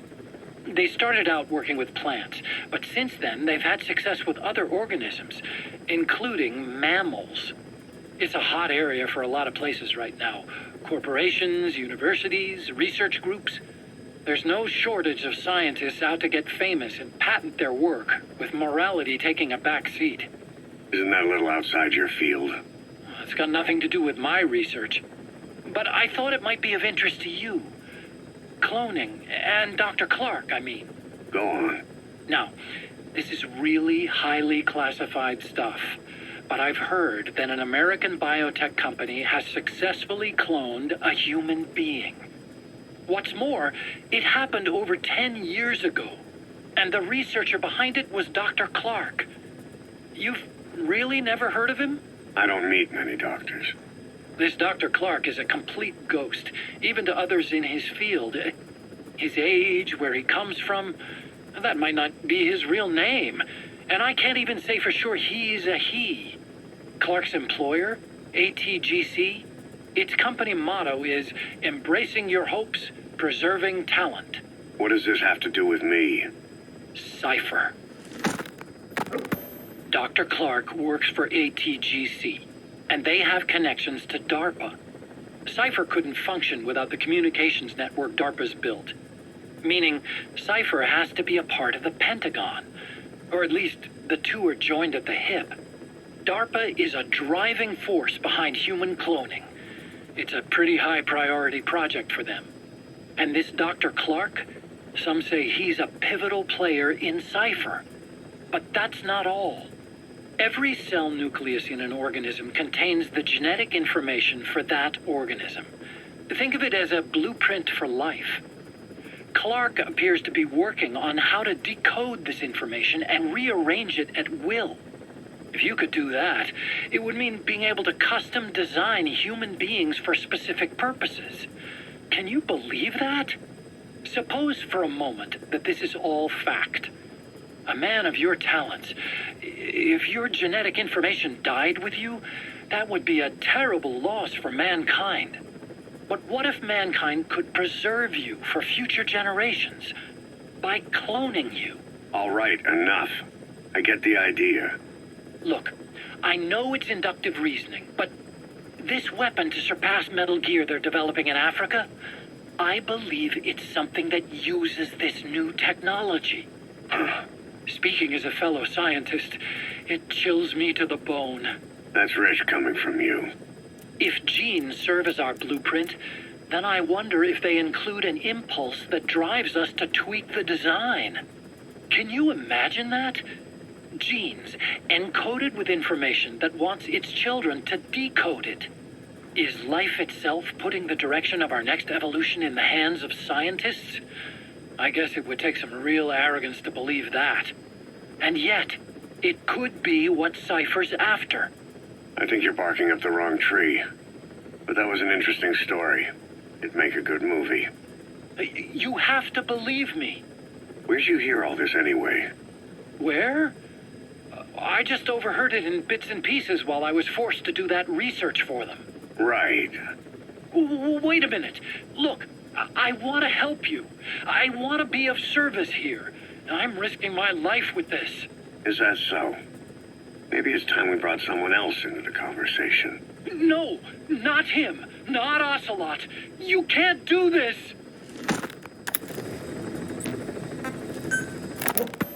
Fine. Yes, Strangelove was doing AI research in that lab. Why hide that until now? Okay, so what? I wasn't working alone. You've got to understand. You do understand, right? I didn't want to drag her into this. It's my load to bear, alone. So you didn't create the AI intended to drive Sahelanthropus. It was Strangelove. Skullface was never in favor of AI control. So naturally they argued. Strangelove, she got him angry and he killed her. How? You didn't see it? So you found her inside that pod after the fact. And you just left her body to rot in there. Or perhaps you put her in there afterward. I asked him not to take her away from me. So she was killed by Skullface, but you asked nicely, and he put her body in the AI pod for you? That's right. Pathetic. You know, we have another idea. That you killed her. Me? I couldn't kill her. You killed her and locked her body in the pod. I wouldn't. Don't treat me like one of you. I can't just kill anyone whenever I feel like it. I'm a normal human being. Oh, I see. So you just shut her inside and waited for her to die. I would never do that. What, you mean she killed herself? Yes. She climbed inside that pod and shut the door. It can't be opened from the outside. It was suicide. Suicide, I said. She killed herself. She got in when I wasn't looking and suffocated. She'd often try to do things like that. By the time I realized and opened the door, she wasn't breathing. I got scared and shut the pod again. I couldn't bring myself to open it back up. That's right. Me? Kill her? What is wrong with you? I see. Just tell me one more thing. Haven't you gotten enough today? Okay, I see it's a painful memory. You don't have to answer, just listen to the question. You see, we examined her remains. She had a scar on her lower abdomen, a surgical scar. It had been stitched up and had fully healed, meaning it was long before her death. She had a child, didn't she? Your child. Where's the kid? How should I know? So there is a child. I've never seen his face. What do you take us for? They took it all. Even my child. I didn't even know he'd been born. I lost everything. How old would he be? It's 4 years since then. And you know it's a boy. Strangelove said so. And his name? We called him Hal, even though I never saw his face.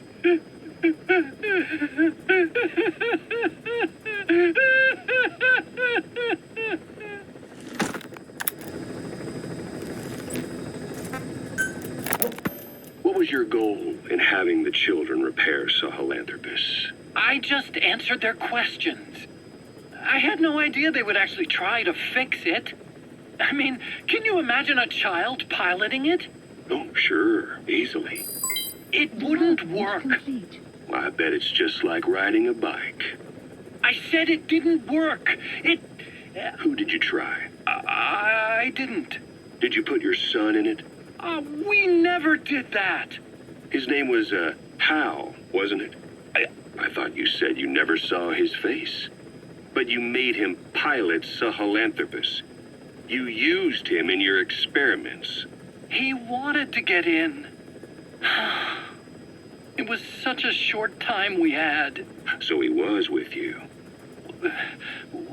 We were happy. You're still happy now. Changing your lies to suit the listener and getting by slipping through the cracks. Building layer upon layer of convenient stories until nothing means anything to you anymore. You're happy all the time because you don't even notice you're doing it. Think hard. Who are you really? You're not a victim, and you're not the silent majority. You're a perpetrator and a petty hypocrite. The real world doesn't make you suffer. It's the other way around.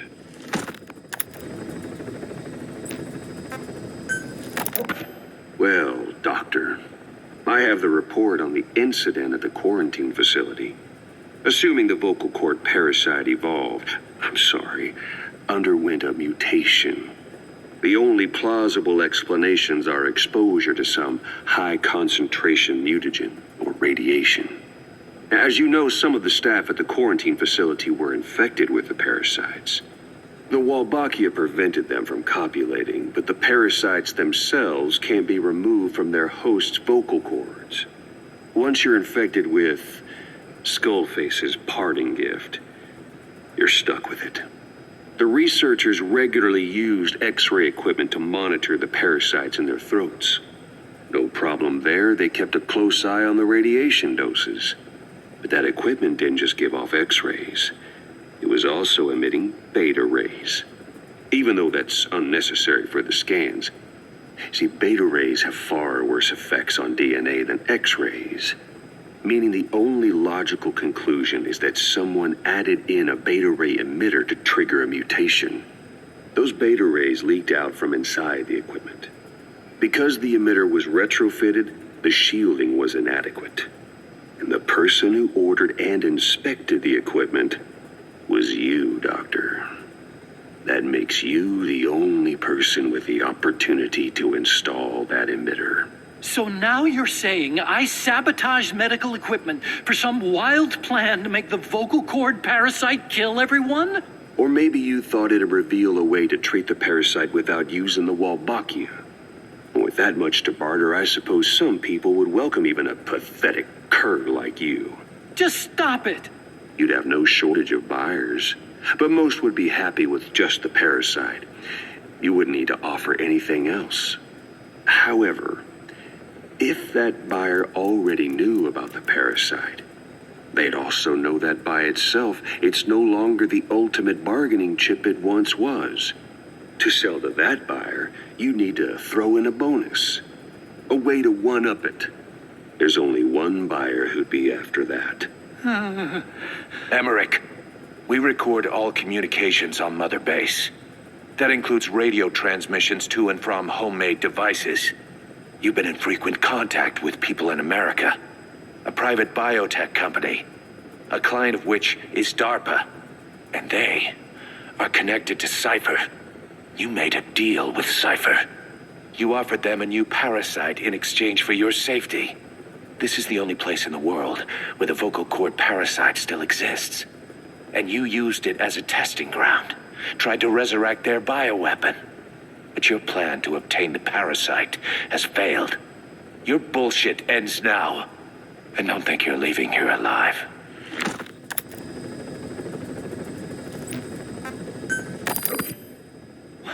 Wait, what are you talking about?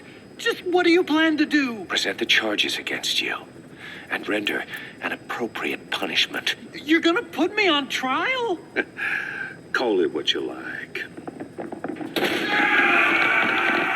What's the meaning of this? Out of here, all of you. Back to your posts. No, hang on. Huey has killed their comrades and interfered with their lives. They've had all they can take. Kill her! Stop! This is insane! You have no evidence whatsoever. You say you're an army free from government. You talk big about being a nation unto yourselves. But from the outside, you're just thugs, rebels, a militia, terrorists, an unhinged threat to society. You're nothing but a bunch of psychopaths. So you're not with us? No, I didn't. I thought we were on the same side. That's too bad. I didn't. Men, you will have justice. But our organization, the boss's organization, is built on order and reason.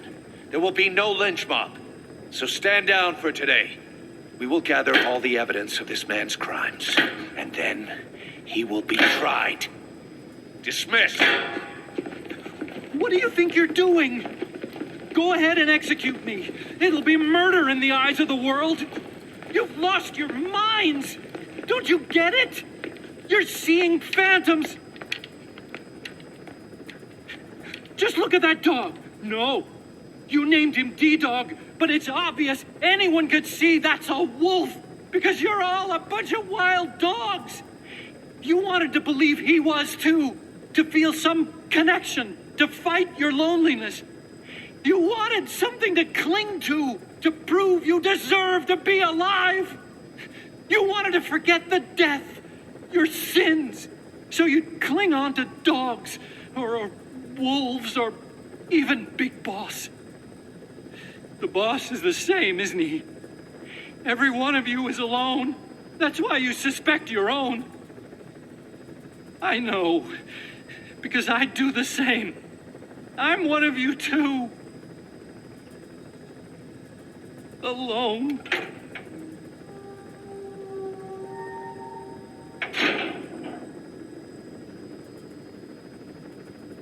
Open your eyes! What you're doing is murder! Plain and simple. All you ever create is war! War and violence can never lead to peace!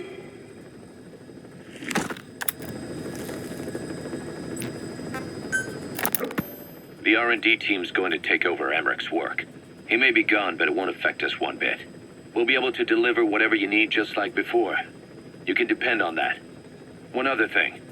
I'm tracking his whereabouts. Nothing to report at the moment, though. Let it go. He's gone. The guy's gone. I know. I just want to be sure. Not like I'm losing sleep over this son of a bitch. Open this thing! Huey! Damn it, Huey! Open it now! Please! Let me out! Kill me. Kill me!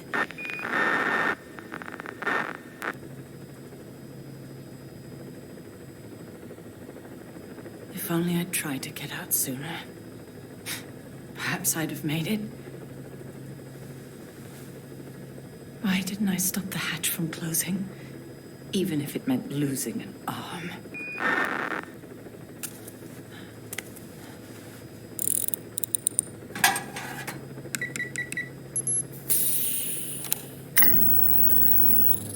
Clouds approaching.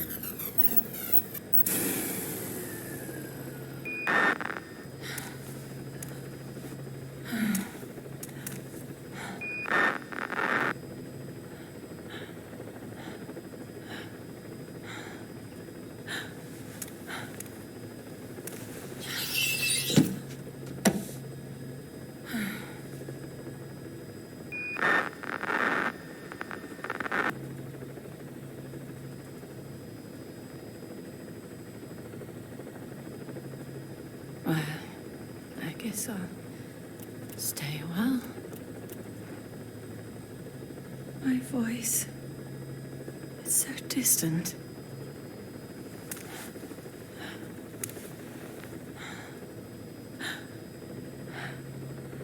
But you can hear me, can't you, Joy? I know you can. You're recording all of this. Deep down in some memory board he'll never find. Duplicating it. Burying it under heaps of meaningless code.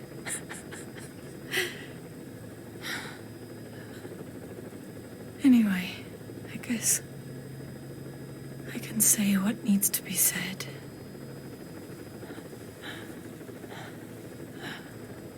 I can still do that much. Talk to you.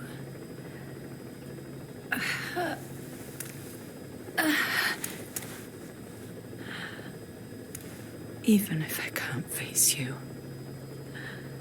Even if there's a heaven. Even if you're waiting there. I don't deserve to see you again.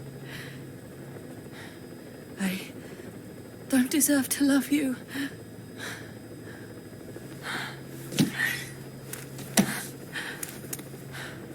I signed up for Zero's plan. Even now that he's halfway to dead, his plan lives on, leeching away at the wall.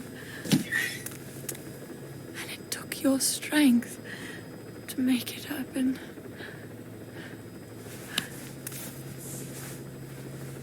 In using you, I put the world in his palm. Once and for all.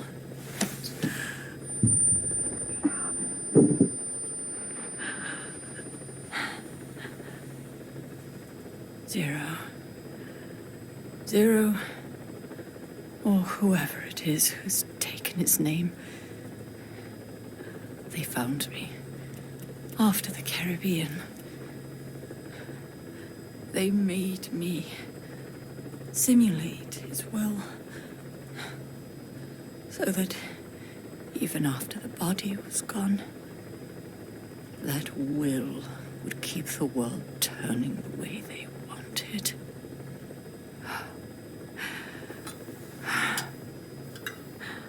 I had no choice. They dredged Lago Cosibolca, pulled up your phantom, forced me to revive and modify you. I thought I could bring you back, but in the end,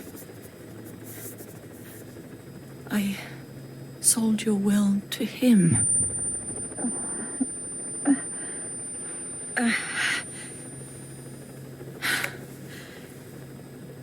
Now this pod is just one big shell. A husk. Your phantom's no longer here. As for me, everything I touch turns to ashes. I could never make anyone happy.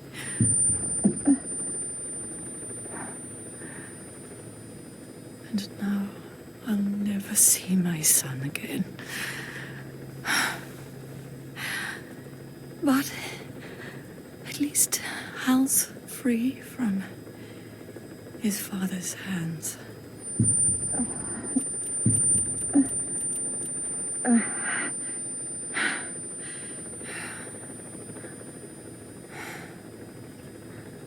Me, with child. Can you imagine? I wonder how you took the news. Were you jealous? I knew what I was doing. If I could pass your will onto a child I carried, my genes, your meme, a father would be irrelevant. If I did that, that child would be ours.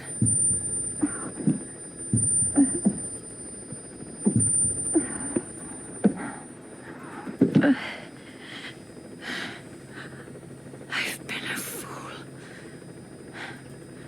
Pride, conceit, baseless theories. Of course, I couldn't see through the dream. The false you I created.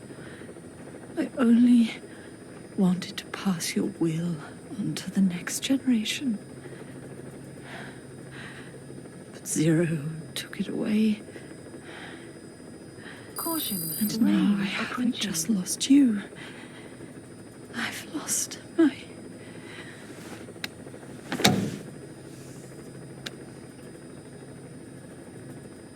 Oh, Hal, can you forgive the mother who couldn't protect you? The one who let them take it all away from us. Oh.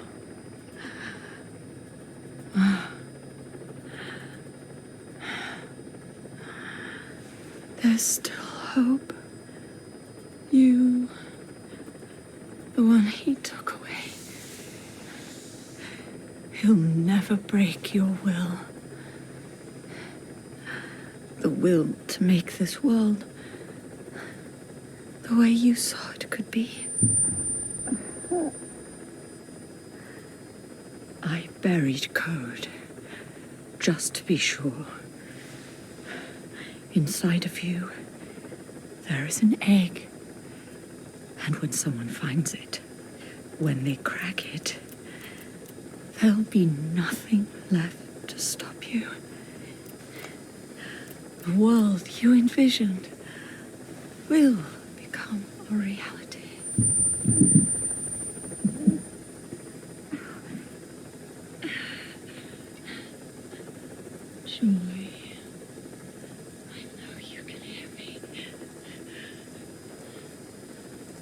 do remember my voice, don't you?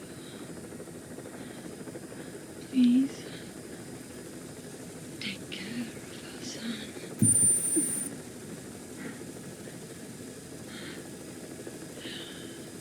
Hal, don't ever be afraid. Whatever happens up there, she'll be watching over you. The system, the framework for your world will protect you. You don't need me. You just need to be strong enough for both of us.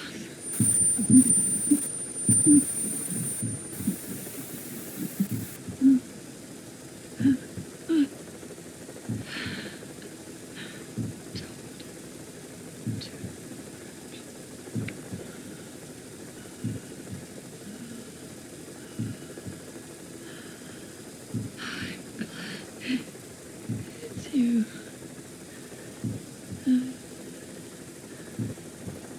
Here at the end,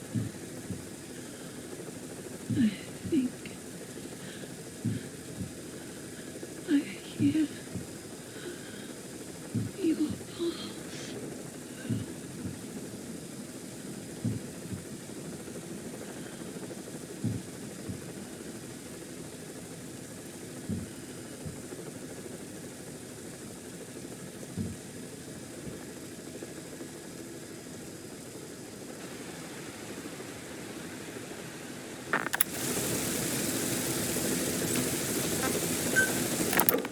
Boss, I have the report on that cargo we stole from Cypher's truck. The PF was transporting two things. The analysis of that malachite has come back first. Naturally, the main compound is copper. There's also a small amount of cobalt. Nothing unusual so far. Southern Zaire is a well-known copper belt. However, in addition to these, we also detected a trace amount of uranium. The content percentage, though, is too low for nuclear development. It most likely came from Shinkalobwe mine. That's where the uranium in that area comes from. The mine's closed. There's all the high-purity uranium ore dried up a long time ago, but you could probably still find it there in small quantities. That said, there are plenty of other uranium mines that are in operation, like in Niger, Namibia, South Africa. Why go to an abandoned mine to scrape up whatever's left and ship it out in mass quantities without refining it? They were transporting that yellow cake, too, which would suggest they have the technology to refine uranium. Anyway, that about sums it up. Unfortunately, the analysis of that yellow cake is taking a little longer. I'll let you know when it's done.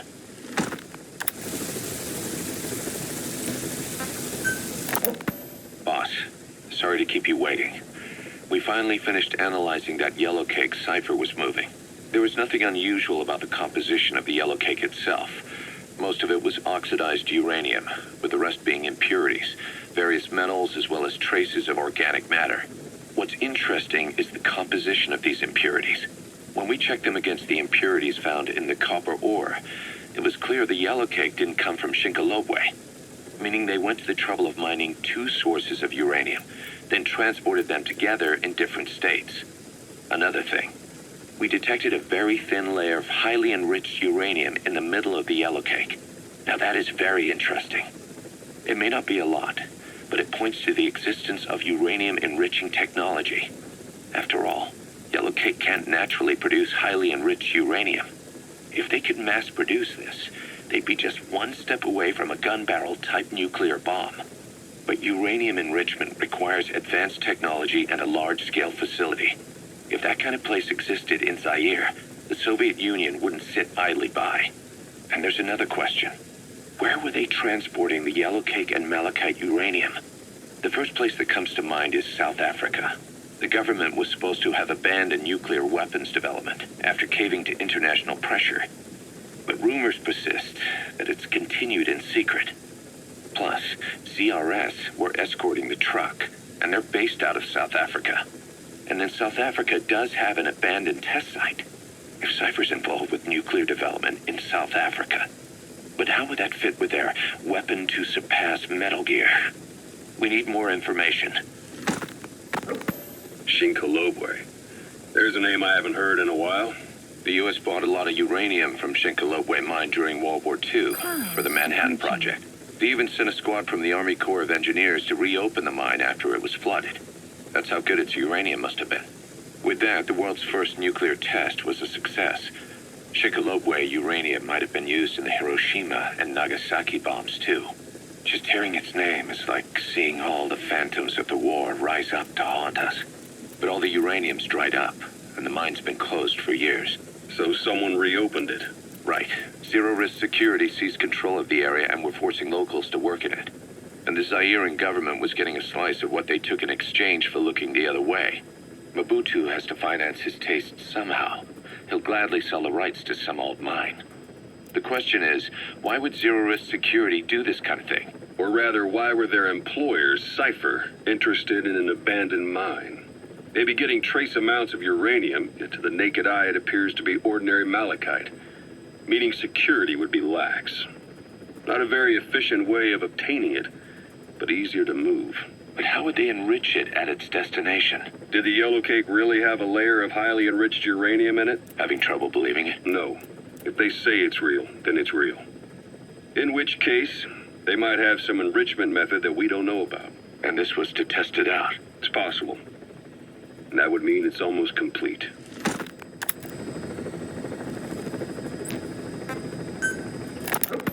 Ever since the attack on your unit 9 years ago, the name Big Boss has become known the world over. What do you mean? Those of your men who survived traveled far and wide. They fought throughout the world. In fact, they're part of the reason we have all these PFs now. Every one of them suffered their own phantom pain from losing you. Talking about you wherever they went helped to heal their wounds.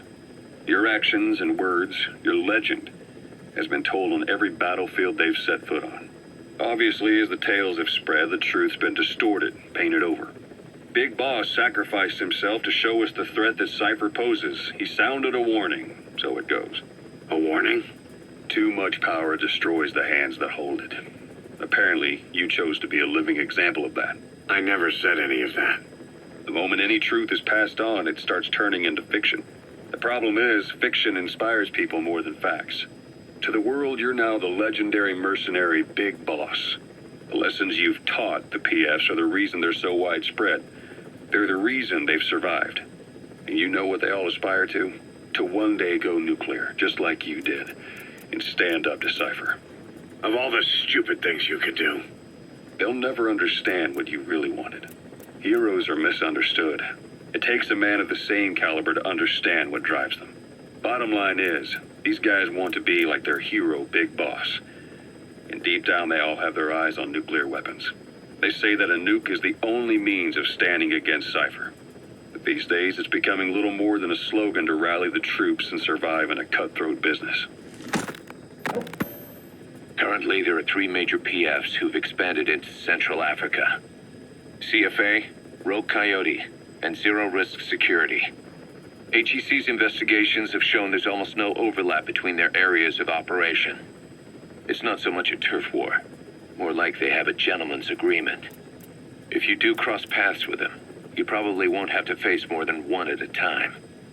Still, don't expect a walk in the park. The CFA, Contract Forces of Africa. These guys are a major player. Their head office is in Pretoria, South Africa. That's also where the South African Defense Force is headquartered. We think the two are closely connected. An HEC investigation revealed that most of the CFA's operators are former SADF soldiers. South Africa has been locked in struggles with neighboring regimes for years. That means constant action. And we know better than anyone that's the best kind of training. A company drawing its recruits from hardened military vets. You can bet they know how to handle themselves. Do not underestimate them. Within the CFA is a company of soldiers made up mainly of locally hired operators. They speak Afrikaans to communicate with personnel from the CFA. But if you notice any speaking the local language, that's them. Though hired from the local population, they were originally part of a paramilitary group, so they'll have plenty of combat experience. And unlike their days shooting junkyard rifles out of beat-up pickup trucks, the CFA now supplies them with the latest gear from the West. On top of that, they've been combat trained by the South African Army. All that adds up to a much stronger fighting force. So don't brush them off. Look at the Angola-Zaire border region. The east bank of the Munene River in particular. It's a microcosm of a problem that stretches all across Africa. There's a civil war going on in Angola fought between the government MPLA and the Western-backed UNITA. Zaire is still a dictatorship under President Mobutu, but numerous uprisings have broken out in its remote regions. With all the trouble elsewhere keeping their hands full, neither government has control over their side of the border. They depend on militias and PFs, as do the rebels. Government forces, guerrillas, militants, groups of all shapes and sizes hawk whatever resources they can to hire PFs. Conflict brings PFs. PFs expand the war zone, and more conflicts erupt in a continuous chain reaction. Sounds like our kind of work. Mother Base could grow by leaps and bounds.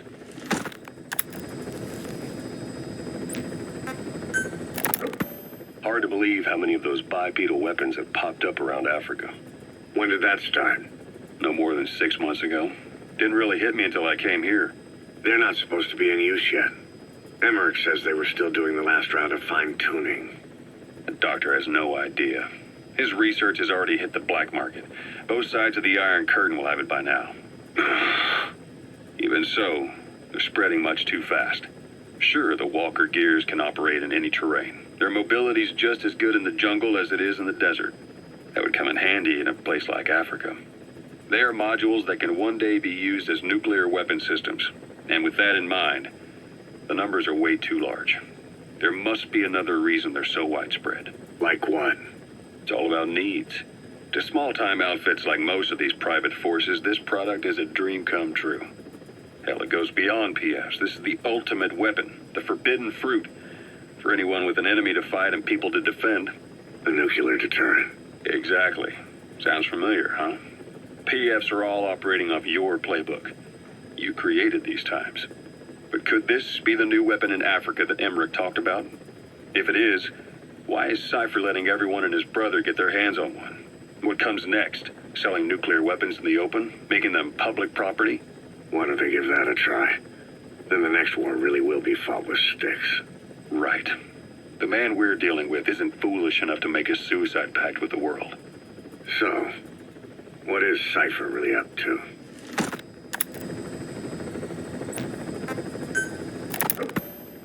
Zero-risk security aren't as hardcore a military outfit compared to the other two PFs in this region.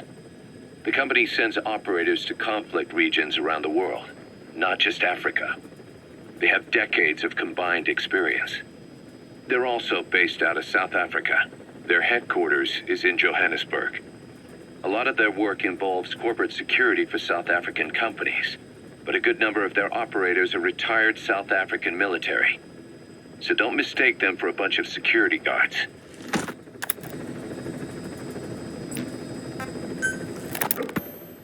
Rogue Coyote operates mainly out of Africa these days. Of the three PFs, they're the smallest. However, they scooped up most of the Rhodesian SAS after the country collapsed 4 years ago. Picture their entire organization as one big special forces unit. With Rhodesia a British colony, the Rhodesian SAS had its origins in 22 SAS Sea Squadron.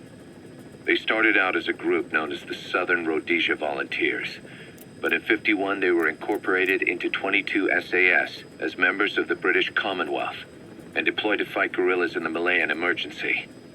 Even now, 22 SAS keeps the Sea Squadron designation empty in recognition of their service.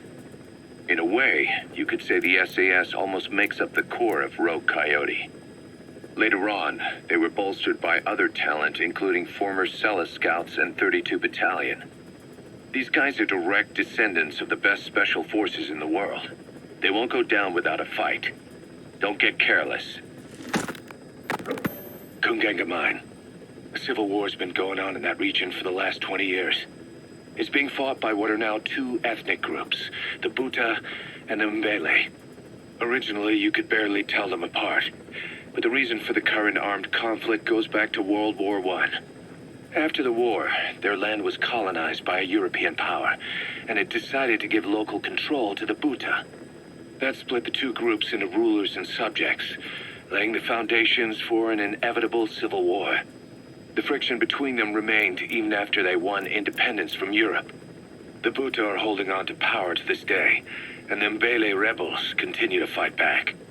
The conflict is funded by locally mined gold, rare metals, diamonds. They've used the money from those to arm themselves, buy oil, and even hire PFs. The Buta administration owns the mining rights to Kungenga mine. But most of the laborers are Mbele, who they've taken prisoner. The product they've gouged out of their land is bought up by cheap Western corporations. And the civil war is fueled by the profits. That's how it goes. One country's people is split apart by another country. Then the two groups tear up their own land for money in order to fight each other. Now this civil war started by a foreign power is the norm, and it's sucking up all the country's resources. PFs are just the same. They follow the money, taking war with them wherever they go. That goes for us too. It's an endless river of bloody retaliation, and we're standing downstream. Should we make a stand and staunch the flow? Or wade in amongst the corpses and make a bigger splash than the rest? We'll follow your lead, boss.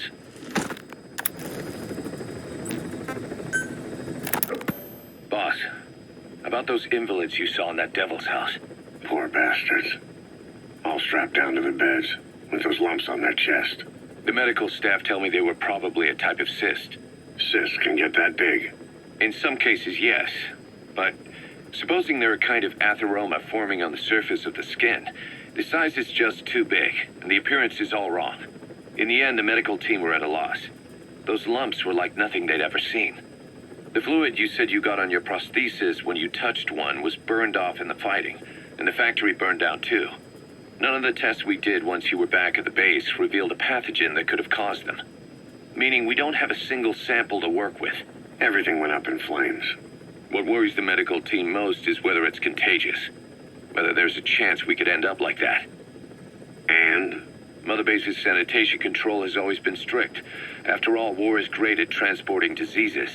For the time being, at least. There's no sign of contagion or any symptoms that could be related. One more thing. About the surgery that had been performed on the people in the Devil's House. Yeah? You said that their throats were cut open, with an acoustic tube pushed inside? Right. The tubes were hooked up to tape recorders, playing some kind of audio. Well, we picked up some of that audio through your radio transmissions and recorded it here. The intel team has been working on analyzing the communications log. What have they found? There's nothing tying the contents together. We've got a report on 3 deaths in a car accident on the autoroute near Marseille. Protests outside the Libyan embassy in London. A press conference with the former Prime Minister of Sweden. A 4-month-old weather forecast for Balikpapan.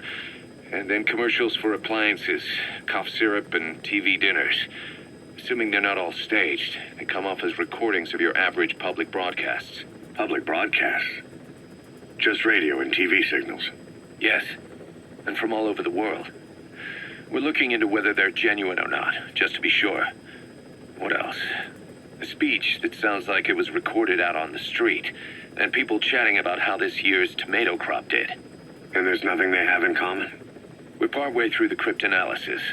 That includes checking all audio ranges and running it backward and at different speeds. Then there's vocabulary breakdown for political suggestions, ideological comment points. But I don't think it's going to get us anywhere. Where were the recordings made? There's nothing linking them from that angle either. Just like you reported, we've detected virtually every major language there is.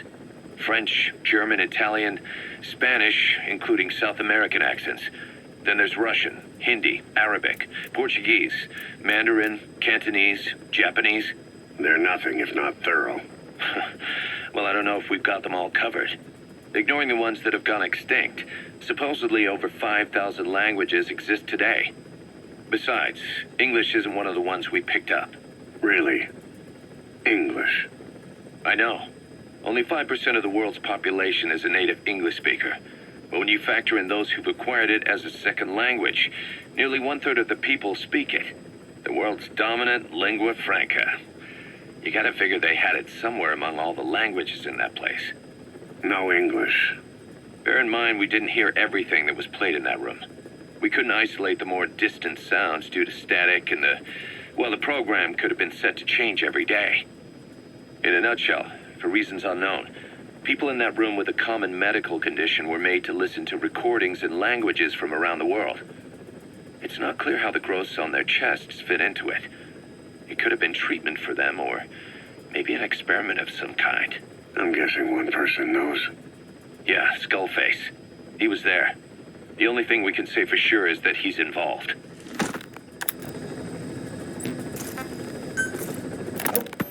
Snake, I wanted to ask you about the man on fire. What do you remember from the hospital? Anything we can use? Well, he took off the moment the sprinklers started up.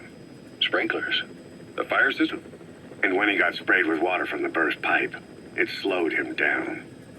When we escaped on horseback, he wouldn't cross the river either. And then it started to rain. And he disappeared. Water against fire. Is it that simple? I mean, it makes sense. It's just hard to believe it would work on a guy like that.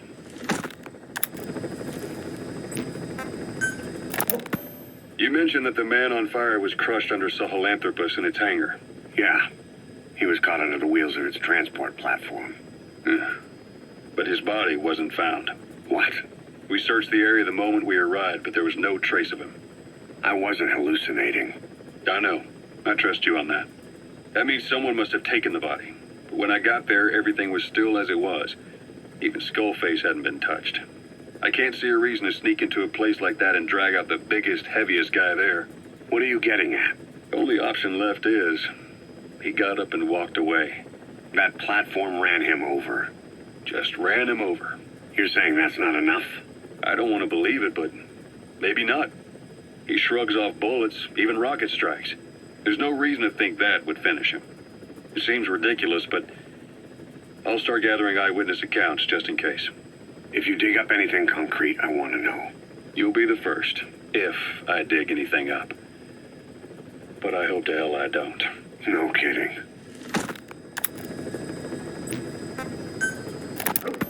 Volgan, the GRU colonel, was burned alive with a Shagohod during Operation Snake Eater 20 years ago.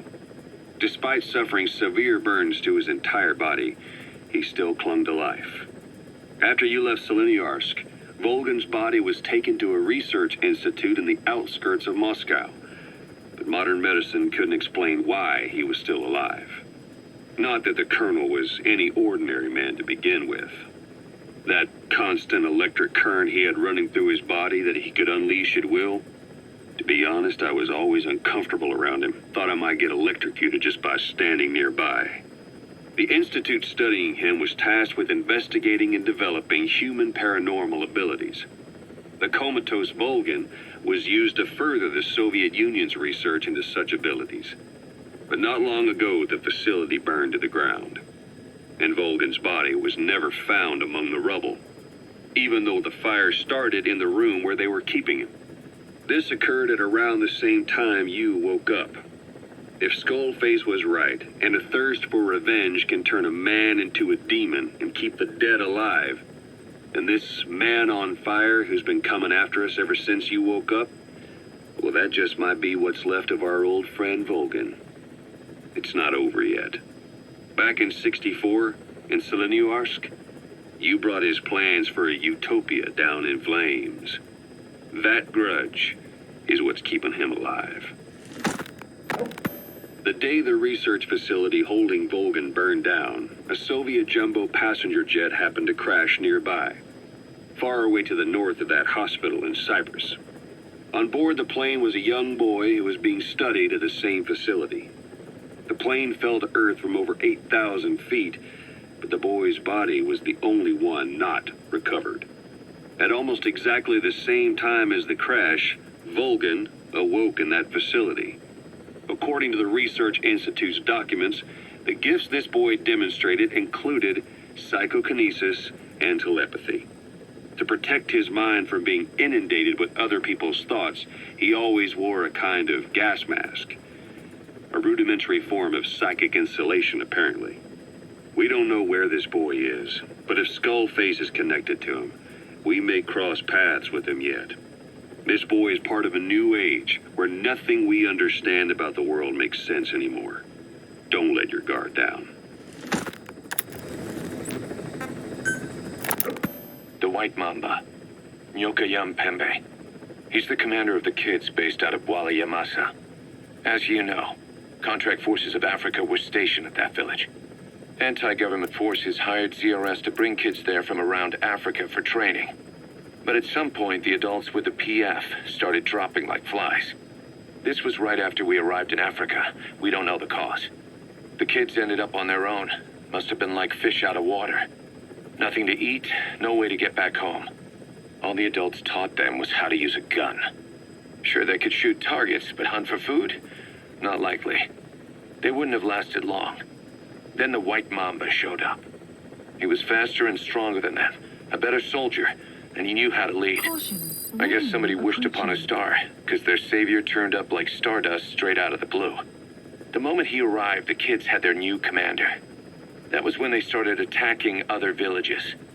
Word of the infamous White Mamba spread fast. But it isn't just his combat skills that got people talking. As you can tell from the name, he's the only light-skinned kid in the unit. Not to mention the blonde hair and the blue eyes. Not common in those parts.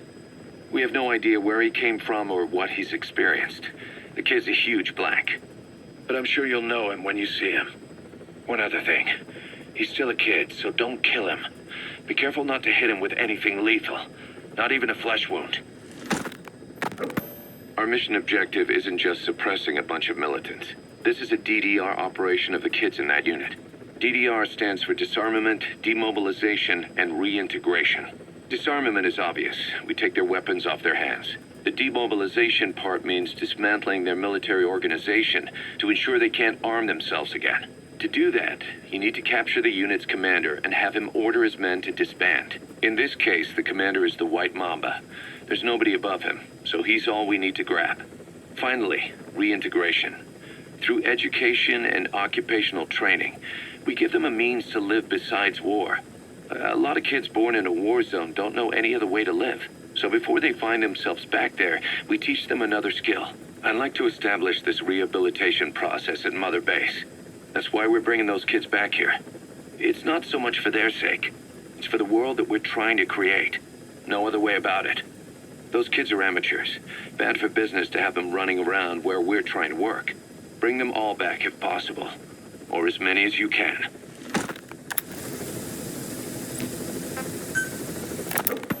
We placed the White Mamba and the rest of his unit in the staff living quarters. How's that going?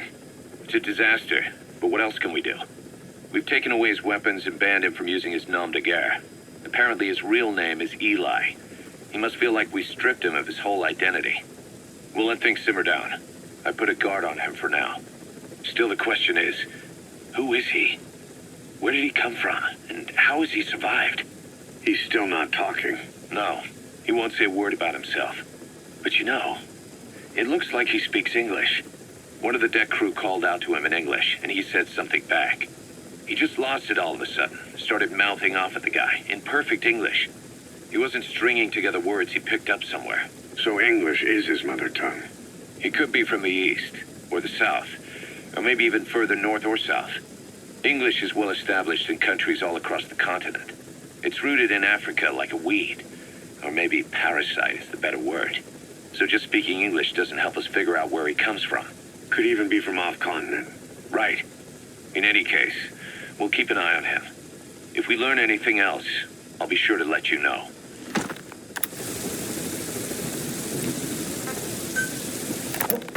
Boss, we've got the results of Eli's genetic tests. We can finally put this worry behind us. We used the PCR technique and conducted DNA fingerprinting of the copied DNA sequences. Neither is mainstream science yet, but the concepts and procedures are sound. Both tests say there is 0% chance that the two of you are blood relatives, meaning the results are negative. He's not your son, nor is he your clone. He's just another person. It was 12 years ago that Zero made plans to clone you. Eli's age and appearance certainly are a good fit. I admit the first time I saw him, I did a double take. But it looks like we were worried for nothing. Eli isn't your clone. Though you might still have one somewhere out there. But if Eli isn't the boss's clone, why does he seem so obsessed with him? Not to mention having one hell of an attitude for his age. I don't know. Learning the truth about himself, cursing the fact he's a clone, bearing a grudge against selfish adults, and coming to hate who he was cloned from. Big boss. If that were really the case, I could understand it. I might even feel a bit sorry for him. But no clone could have a totally different DNA fingerprint. And the test left no room for error. You yourself were there when we drew Eli's blood sample. Come to think of it, when we went to OKB-0, he'd snuck onto a chopper and was there. Yeah. He was acting strange even then. Or actually from a little before that time. That was exactly when we began these tests. Maybe he suspected something when we drew the sample, not knowing what we were doing to him, and becoming mistrustful of us. Hard to say. Eli's had an attitude problem from day one. So what is he then? Well, if he's going to tell us that himself, we'll need to get him to open up more first. About the pathogen spreading through Mother Base. You've seen everything we've got on the outbreak. What's your opinion? Textbook symptoms of vocal cord parasite infestation. And judging from this casualty list, it is the Kikongo strain, meaning a breed of parasite that triggers symptoms upon detecting pronunciation specific to Kikongo. So our Kikongo-speaking staff are at risk. Quite so. He's right. All the victims do speak Kikongo. So they can survive if they just use another language. There is no guarantee. You're only dealing with the Kikongo strain. Other language strains may be present. You well know he was teaching them languages from all over the world. The Devil's House. Nzoya Badiabulu. There is no way to know how many strains he has at his disposal. So how do we keep them from becoming symptomatic? You mentioned using microbes. Use this. A type of Wolbachia. Introduced to a sample of the parasite. Wolbachia. A parasitic bacteria that colonizes the parasites, turning male to female and preventing copulation. You must cultivate more. What have you done with the infected bodies? Cremated to stop the spread of infection, but we did keep a few for study. Good. Take this sample, grind it to a pulp, and introduce it to the larvae now nesting in the dead. The Wolbachia will multiply rapidly within those larvae. They're soldiers, not some petri dish. Conventional cultivation methods will take too long. Extract the Wolbachia from those larvae and vaccinate your men. Kikongo speakers first. This is the fastest, surest way. No one is to speak a word of Kikongo until the Wolbachia are safely inside them. I will instruct your medical staff in detail on site. You have the appropriate facilities. Yes, but do not worry. I made a pact with your bit de Cholone on the honor of the Dene. I speak no lies. keep an eye on him. Will do. Follow me. I'll take you to the medical team. Now, we must wait for the Wolbachia to multiply in the larvae. How is the disease transmitted? If it's carried by insects or rodents, then... There is no intermediate host. So... The vocal cord parasites lay their eggs in the larynx of the host. Most hatch and migrate to the lungs, but some are transported to the mouth through ciliary movement, mixing in with saliva. Saliva. Droplet transmission. Sneezing, coughing. Any food or water containing infected saliva. It would spread fast. Indeed. And when the larvae migrate to the lungs, symptoms can resemble the early stages of a cold, making it easy to infect others. Meaning a simple conversation would be enough to pass it on. All right, so what happens after the larvae migrate to the lungs? It is as I said before. They mature by feeding on alveolar tissue. It is only then that noticeable symptoms appear in the host. And by that point, it's too late. He's infected everyone else. It's one hell of a weapon you've created. That is what Blag Anna wanted. Something that would spread easily. In truth, he's not the reason. But we will discuss that another time. The Walbakia have multiplied. We're preparing to extract them and begin vaccinating. But is this really the only way? Sure, it'll prevent infection, but the cost? You would rather remove their vocal cords? No. Tactical communication's a linchpin of what we do. What if we were to ban the use of Kakongo? Insufficient.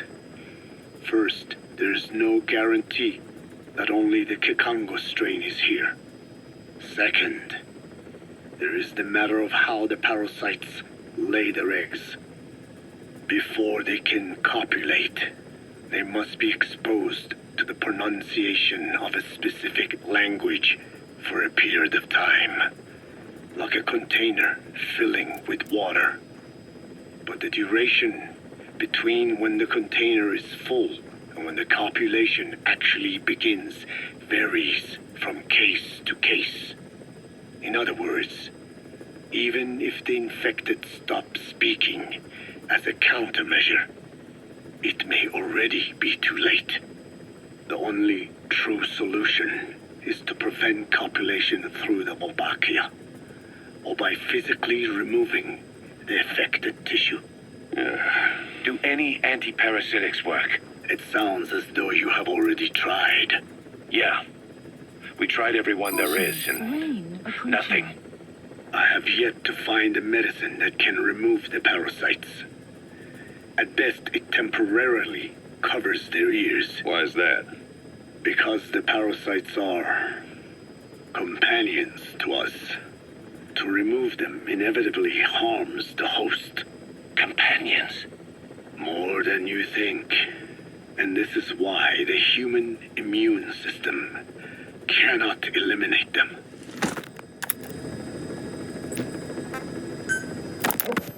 We've inoculated the staff with Wolbachia to keep them from becoming symptomatic. That should also contain the infection. How did this happen in the first place? It has to have been a Cypher spy within our ranks.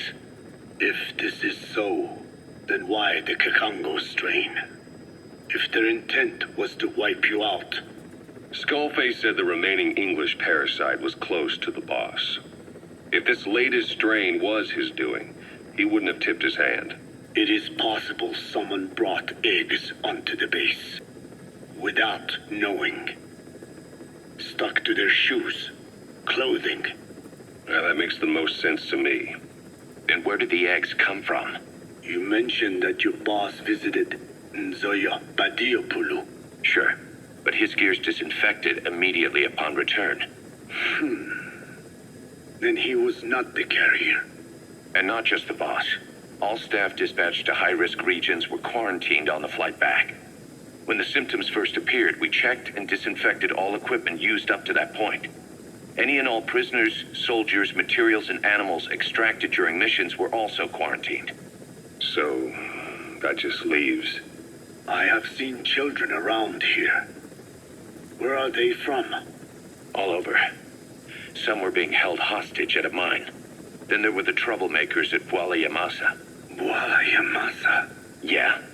Their clothes, their things. Did you burn them? They're just kids. We couldn't. And besides, not one of them's shown symptoms. The parasites don't infect prepubescent hosts. Their vocal cords are not fully developed. Well, if infection doesn't occur in children, It is possible they carried eggs on their clothes, and the infection spread from them. Check the kid's stuff. I doubt there is any trace left by now.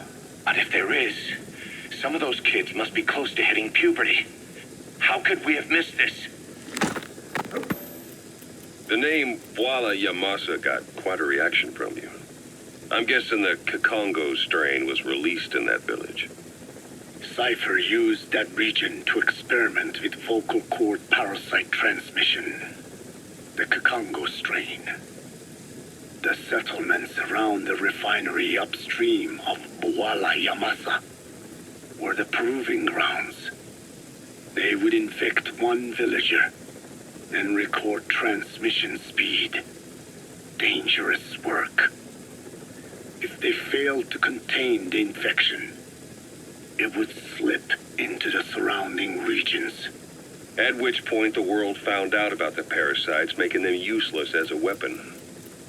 Incredible they'd risk such a thing. The test site was densely populated too. A terrible place for such experiments.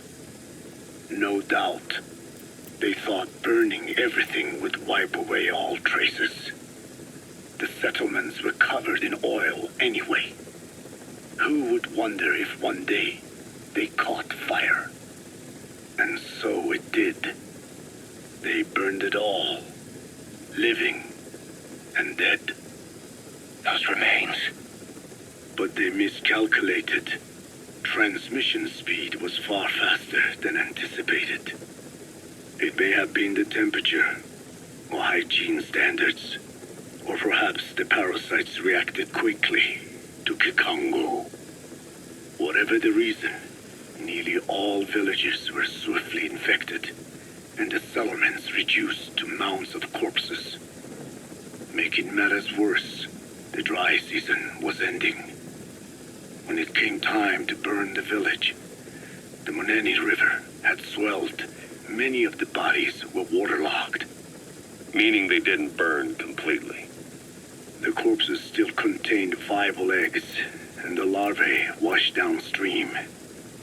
And when the people downstream drank that water, That marked the end for Walla Yamasa. I learned all of this at the mansion. I warned him of the risk of eggs getting out. And? We are prepared for any eventuality. I get it. Putting the oil field back online. The oil leaks, saner. They plan to pollute the river, prevent the spread of infection. But the oil flow was stopped. And downstream, the people of Masa village started using the water again. The PF soldiers deployed at the village were locals, spoke Kikongo. They were infected, and the kids survived. I've heard enough. And who stopped the flow of oil? Don't. We did. That confirms it. The source of the Kikongo strain infection was Masa village. And the children brought it here. It is no one's fault. There is no blame to be cast. The parasites, they were tested in other regions? Their physiology requires that they be tested under varied conditions. Another test site was in Afghanistan. So it was the parasites there. Both the Pashto and Tajik languages are spoken in the mountains of Afghanistan, and population density is low. Ideal testing grounds for how accurately the parasites target only the specified language. It is also relatively easy to prevent the spread of infection. And the results? The first test, I am told, was a success. Once the Pashtun Mujahideen were infected with the Pashto strain, they were all but wiped out. The Hamid fighters at Smasei Fort. It was doubly successful. No Tajik Mujahideen or Soviet soldiers became symptomatic. So the parasites proved to be effective. What about the second test? Also supposedly a success. A Pashtun village was the target. However, the original aim was to obtain samples of the infected. In this, they failed. And the village? The Soviets enacted a standard scorched earth operation. That must have been the village where Malak lived, before being held captive at La Marjate Palace. Having had more time to think on it, the details shared with me may have been false. They are madmen who would do anything to cover up the truth. They certainly seem to like tossing their problems in the fire. As a boy, Skullface's life went up in flames. Perhaps that is what fuels his fixation with fire. Your Wolbachia stopped the infection all right, but I still don't get it. How can a few bacteria change males to females? I know they're only bugs, but it is not such a rare thing in the natural world. Many insects and nematodes are infected with Wolbachia. But why? They nest in the cell cytoplasm of the host, even in the egg cells, with the result that the offspring are born infected. Mother-to-child transmission. However, Wolbachia cannot nest in sperm because they do not have cytoplasm. So even a successful infection of a male ends after a single generation. This means the Wolbachia must resort to maximizing the population of infected females. Sounds like an ethnic cleansing campaign on a tiny scale. Gender change from male to female is their survival tactic. So more females means more Wolbachia carriers, so it can keep thriving in the following generations. But the parasites in a human host are supposed to be a mating pair. If there's no male, there'll be no offspring at all. It's killing itself. Slow down. This tactic is intended for environments where a single male can copulate with multiple females. Originally, the Wolbachia did not infect the vocal cord parasites. I created a mutated strain, modifying the Wolbachia so that it could infect monogamous pairs. The Wolbachia's greatest multiplying tactic, the male-to-female change, worked against itself in the monogamous parasites. Just as you said. Then I performed repeated selection of Wolbachia strains until I achieved 100% certainty of male-to-female conversion. Creating female-female pairs, unable to reproduce. And you say the Wolbachia affects the host of the host, that is, us, cutting off our means to reproduce? It is almost certain. Of course, we will not turn female. After all, mammals possess no natural gender-changing function. But some Wolbachia strains can cause cytoplasmic incompatibility in the host. Is that some cell deformity? Put simply, it means the altered sperm of infected males kill the female's egg on contact. And that's happened to us? Yes. And yet, what occurs in humans is not just simple CI. To date, there are no cases of Wolbachia affecting humans. The fact that this strain causes this effect, is it the vocal cord parasite's affinity with humans? I do not know enough to say for sure. So the parasite warps the host. Reminds me of what Skullface said. It is the way of all organisms to create their own optimal environment. Just look at you and this base. Organisms that cannot do this are doomed to extinction.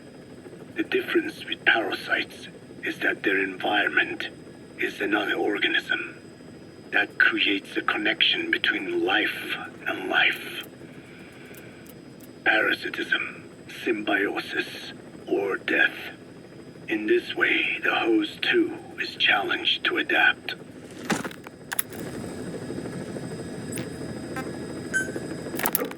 So what were they doing at Nzoia Badia, Baloo? That facility with all the people laid out in rows? The abandoned factory Shabani was held in. It is precisely as you guessed. Black Anna was coding languages into the vocal cord parasites. They infected the subjects with the parasites, then made an incision in the throat to expose the vocal cords. That allowed them to play recordings of a desired language directly to the parasites. And the parasites learn the languages that way. That's some teaching method. I just don't get how a bunch of bugs had the brain power for it. They don't. Do not judge them by human standards. They do not learn as a function of intellect. Then how do they do it? What language the parasites react to is coded into their genes. You could expose the Japanese strain to English for years, and it would never learn the language and react to it. The pronunciation, rhythm, and structure are different. But what about, say, Spanish and Portuguese? Linguistically, the two are very close. Yeah, they're both Ibero-Romance languages. Even so, a Spanish language mating pair exposed to Portuguese will not copulate. Only when they hear Spanish. Only then. And the majority of their offspring will be the same. So it's a literal case of a mother tongue. But if that's so, I don't see how the different strains can be created in the first place. Well, among the many thousands of offspring, there may be just a few that react to Portuguese. You're talking about mutations. Correct. Playing the tapes helps to identify the mutant strains. Those specimens are then isolated and bred with one another.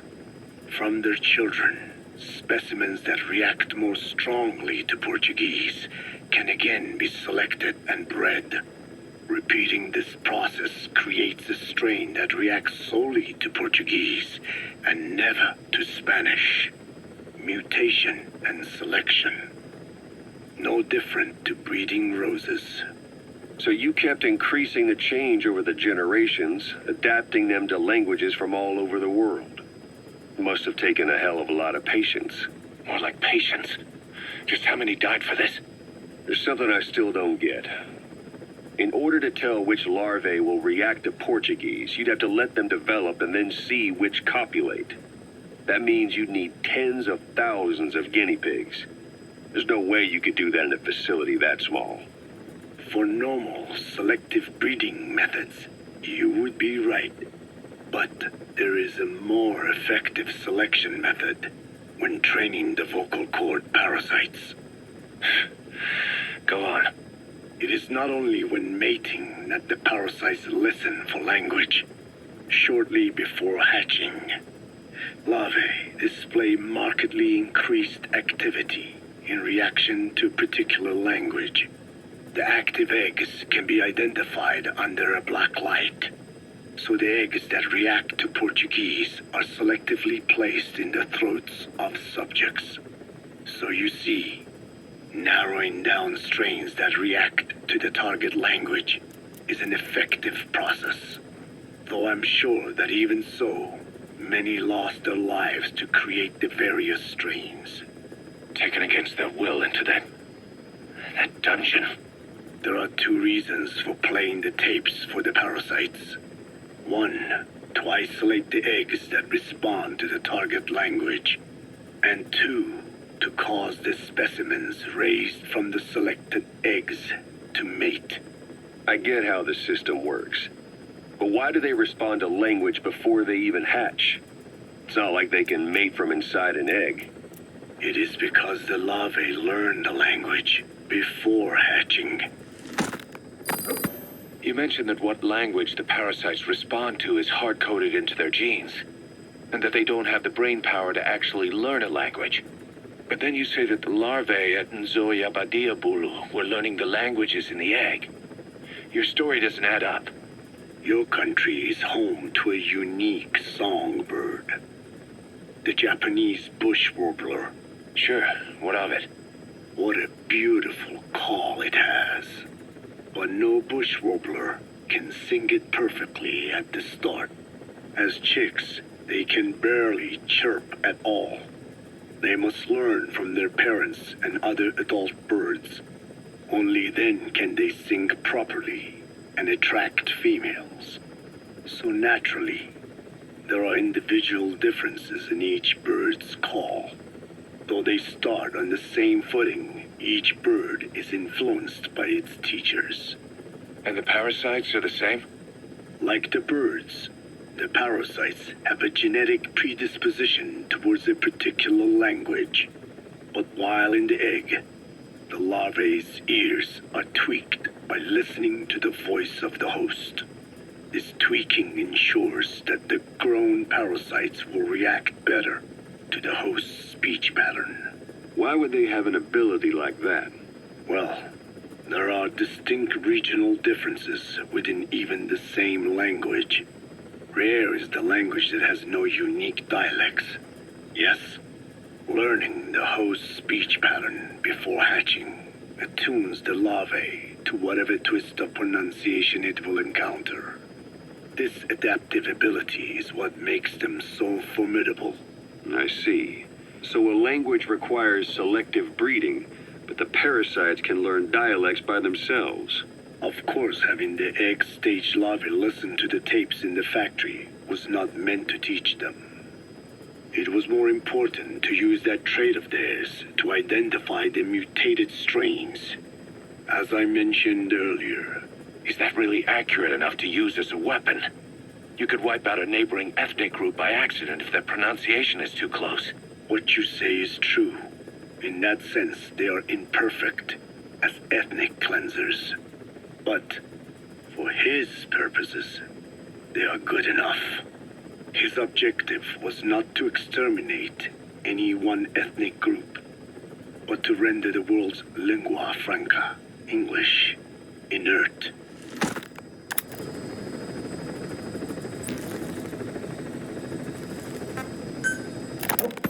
About this OKB-0 Emmerich was talking about. Its location and features match the citadel in the mountains northeast of the Soviet base camp. Built during the time of Alexander the Great, it was left in ruins following one of Genghis Khan's campaigns. Its occupants changed time and again due to war, and it was expanded on more than one occasion. Ultimately, it fell into the hands of the Soviet philosophers. The Soviet army was using it as the headquarters of its Afghan invasion force. But it would seem that Skullface's connections with the philosophers gave him license to develop Sahelanthropus there. And that's what Emmerich was doing at the place, before he got the axe. But OKB is a designation the Soviets use for weapon design bureaus. There's no way they'd have one of those in Afghanistan. And, in principle, the numbers that follow OKB are always integers above 1. There is no 0. Perhaps this was a secret facility of the Soviet and Chinese philosophers dating back prior to World War II. Though it's more likely Skullface just picked a fake name that more or less fit the Soviets' pattern. He doesn't go there often, but he sure as hell won't miss this. They use the heliport on top of the tower for his visits. Start by heading for the heliport. Then wait for your chance to make contact with Skullface. It seems Sahelanthropus's armor is made from depleted uranium. That offers some serious protection. The U.S. military is planning on using it for its main battle tanks, too. Maybe that's where Emmerich got the technology. Uranium. They're using nuclear fuel for armor now. No. What they use for nuclear fuel is uranium-235, which is extracted from natural uranium. Depleted uranium is a byproduct of that process. Sort of like the leftovers, I guess. The garbage. Uranium-235 makes up 0.72% of natural uranium, whereas depleted uranium contains only 0.2%. What are the benefits of using it for armor?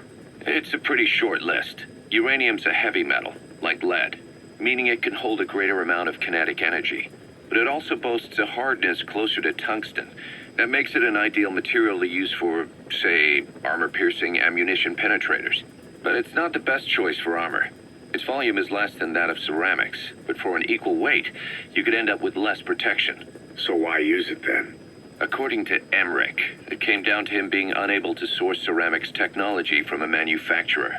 Plus, given that it's an upright walking vehicle, he wanted to reduce the bulk of certain areas. Despite all that, depleted uranium still makes for some tough armor, and Emmerich says it's been proven in live fire tests. It stops most Soviet tank shells.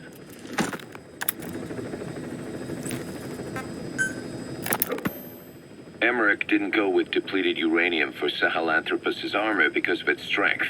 He had nukes in mind. Exactly. It's meant to use its body as the fuel component for a nuclear weapon. Sahelanthropus uses built-in uranium enrichment archaea to melt its own body and extract uranium-235 from the depleted uranium in its armor. Those archaea perform the enrichment in an extremely short time. The concentration jumps by a factor of several hundred, from 0.2% to over 90%. The end result being highly enriched weapons-grade uranium. Sahelanthropus's body itself becomes a nuclear bomb. Emmerich says if it were to self-destruct, the nuclear yield would be somewhere in the region of 15 kilotons.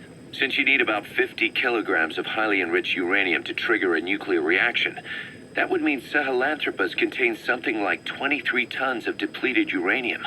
That's not very much. No, it isn't. That's about what you'd expect to find in a main battle tank's armor. The point is, it can be transported anywhere, even use its conventional weaponry on the battlefield, and the international community will never suspect a thing.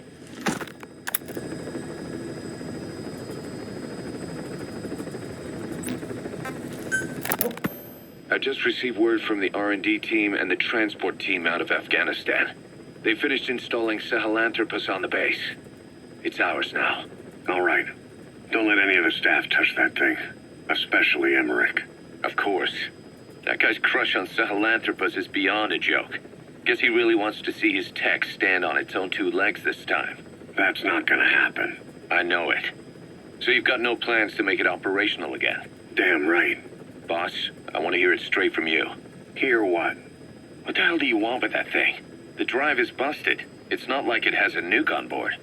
Even if the metallic archaea could turn it into a nuclear weapon, all it could do is self-destruct. Sahelanthropus just isn't a weapon anymore. It'll draw unwanted attention without even being a deterrent. I know. The weapon's development strut sank 2 feet under that thing's weight. That's 1 year's drop in a single night. We've started on reinforcing the strut, but there's no guarantee it'll hold up if a storm hits. I know that too. Boss, why keep it? It's a mark. Us Diamond Dogs, we don't have a country to call home. That means we have no past, nothing to prove that we lived. Every one of us threw it all away when we came here. Sahelanthropus is a symbol to show that the likes of us brought at least one crisis to its end. A mark in history. So we can't just fade away. It's of no practical use to us. But we still need it. A symbol of what we've done. I'm glad I sounded you out on this. Snake, on behalf of all of us, I want to thank you. I don't need gratitude. I need security. Keep Emmerich away from that thing. Roger that.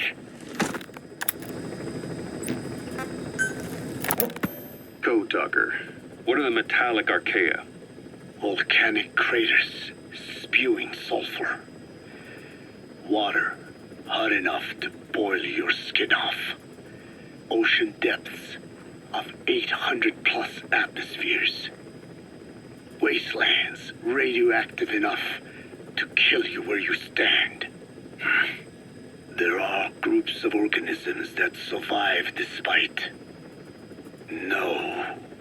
Because of living in such environments. I've heard about them. Extremo something. Extremophiles. By selecting certain species, then subculturing and repeatedly modifying them, I created a metallic offspring of pure archaea. They subsist on metals rather than organic matter. And some of them even consume uranium? Yes. Uranium enrichment archaea metabolize only uranium-235. As a result, they produce weapons-grade enriched uranium. How is that possible? Consider how plants fractionate carbon isotopes when they conduct photosynthesis. Nature possesses abilities beyond our imagination. So it was Archaea that brought down your chopper? Corrosive archaea, yes. They oxidize metals, feeding off the energy in the electrons they receive. What became of the wreckage? We had the R&D team retrieve samples for study in airtight plastic containers, of course. Prudent. We shall extract archaea from it in good time.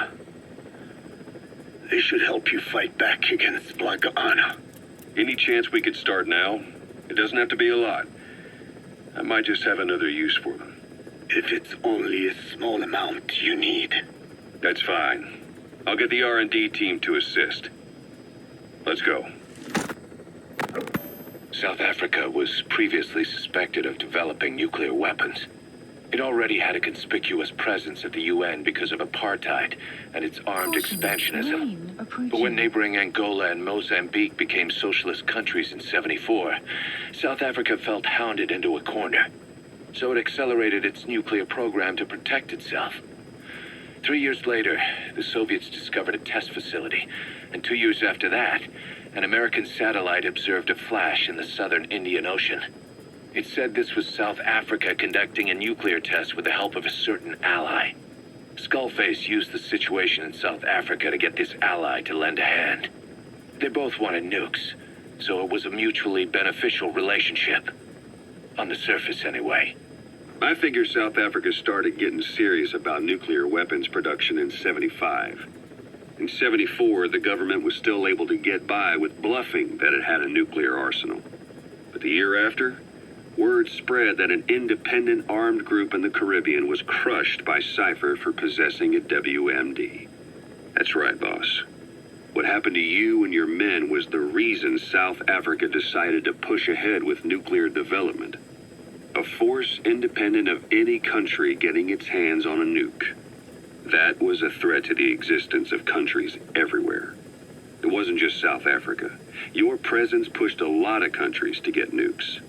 The world was scared of you. You were a threat to more than just the Cold War. If nations are gears in a machine, you had the power to smash them loose and watch the whole world grind to a halt.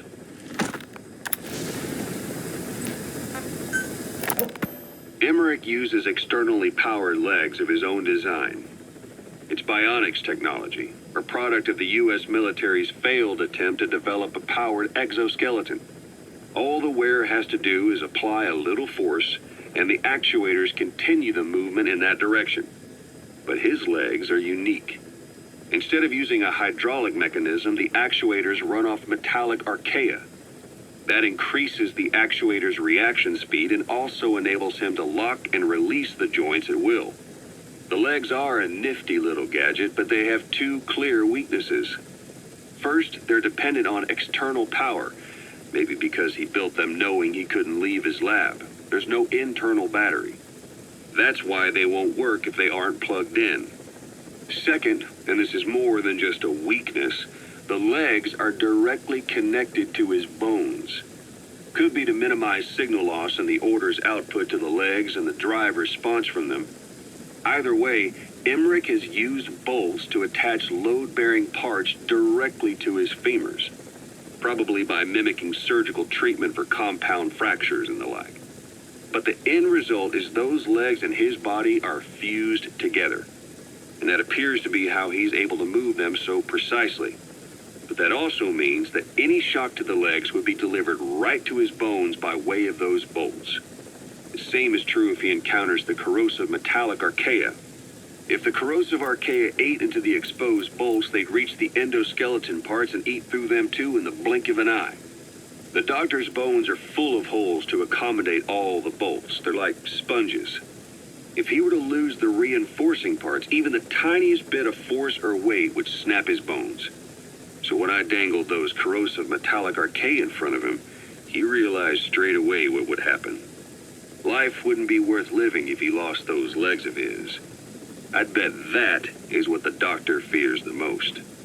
I just helped him imagine what it would be like. Thanks to that, I got the information we needed without either of us getting hurt. You know how he is. He's probably already over the shock. The better you know your adversary, the easier it is for you to get information from them. And vice versa. You said that the nukes Skullface was trying to spread around the world were equipped with a failsafe. Something that could shut them down at will. His will. Quite so. After all, he needed a guarantee that a buyer wouldn't simply turn the weapons back on him. So how can they be stopped? The criticality trigger, that is, the detonator, is a complete black box design.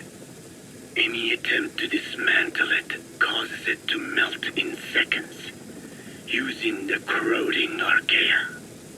The design ensures that no detonation is possible unless he disengages the lock. So he had a way to disengage it remotely. Precisely. The client simply presses a button. At that moment, the detonator begins transmission with a surveillance satellite. The satellite reports to him how the client is trying to use the nuke. If he does not object, the lock is disengaged. But if it's a risk to him in any way... The detonator melts down. The same is true if detonation does not occur within a preset time after the lock is disengaged. The nuke is rendered useless. Who the hell would buy something with strings attached like that? The client would never know until the moment they actually tried to use it. Most likely, he would have explained the time delay as the detonators needing time to activate. And he only intended to sell to technologically primitive groups in the first place. Let me guess. He'd claim it was defective and offer a replacement. Shadier than a used car salesman. Skullface shakes your hand like a friend, using the other to control you like a puppet. This is how he works. This is yellow cake that Cypher was having the PFs transport. Before we met you, the boss recovered it from a truck crossing the savannah. Are there metallic archaea inside it? Yes, the archaea metabolize uranium-235 to subsist.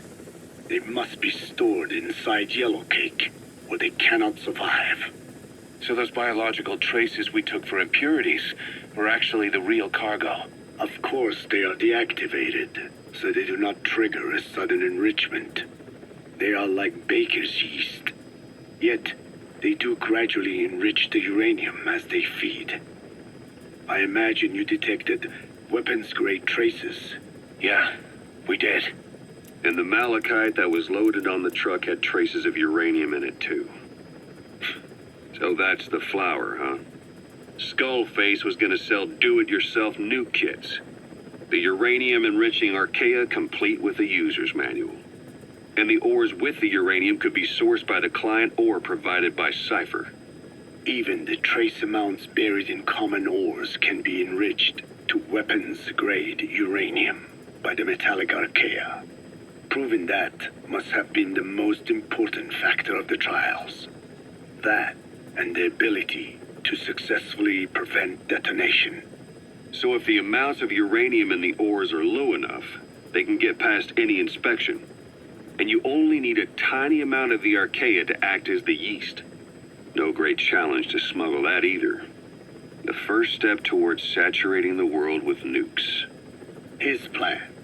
That was not my intention. My only goal in developing the metallic archaea was to save the Dene. What made you think a tool for creating undetectable nuclear weapons would save your people? After 70 years, the Dene reclaimed the Navajo nation from which we were banished. We bore all the hardships of poverty, We were proud to live off the land we called our own. But in the moment the atomic bomb was dropped on Hiroshima, everything changed. I don't get it. The nuclear arms race between the US and the Soviet Union began with the end of the Second World War. Suddenly, there was a massive demand for uranium. And it was our ill fortune that the ground beneath the Navajo Nation was rich with uranium ore. The Black Ana government set up mine after mine, and many of the Diné worked them, never informed of any danger. Every day, they went to work with no protection. The slag was simply piled out in the open. When rain fell, uranium traces left behind would seep out, and when the ground dried, it was blown about as dust. Land and water were contaminated, irradiated. Many of us became sick and died. That pain lives on to this day. I had no idea. Wanting more than anything to revive the land my forebears left to me, I was delighted upon discovering microbes that eat uranium. If they could be domesticated, I believed we could rid our land of uranium. Were you successful? No. The research called for funding on a colossal scale. But nobody was willing to invest with no prospect of a return. And that's when Skullface showed up. Correct. I can save you and your people. We share the same will. That is what he said to me. And I believed him. Black Ana forced me to abandon my uranium cleanup work and focus on nuclear weapons. And he held all the Diné hostage.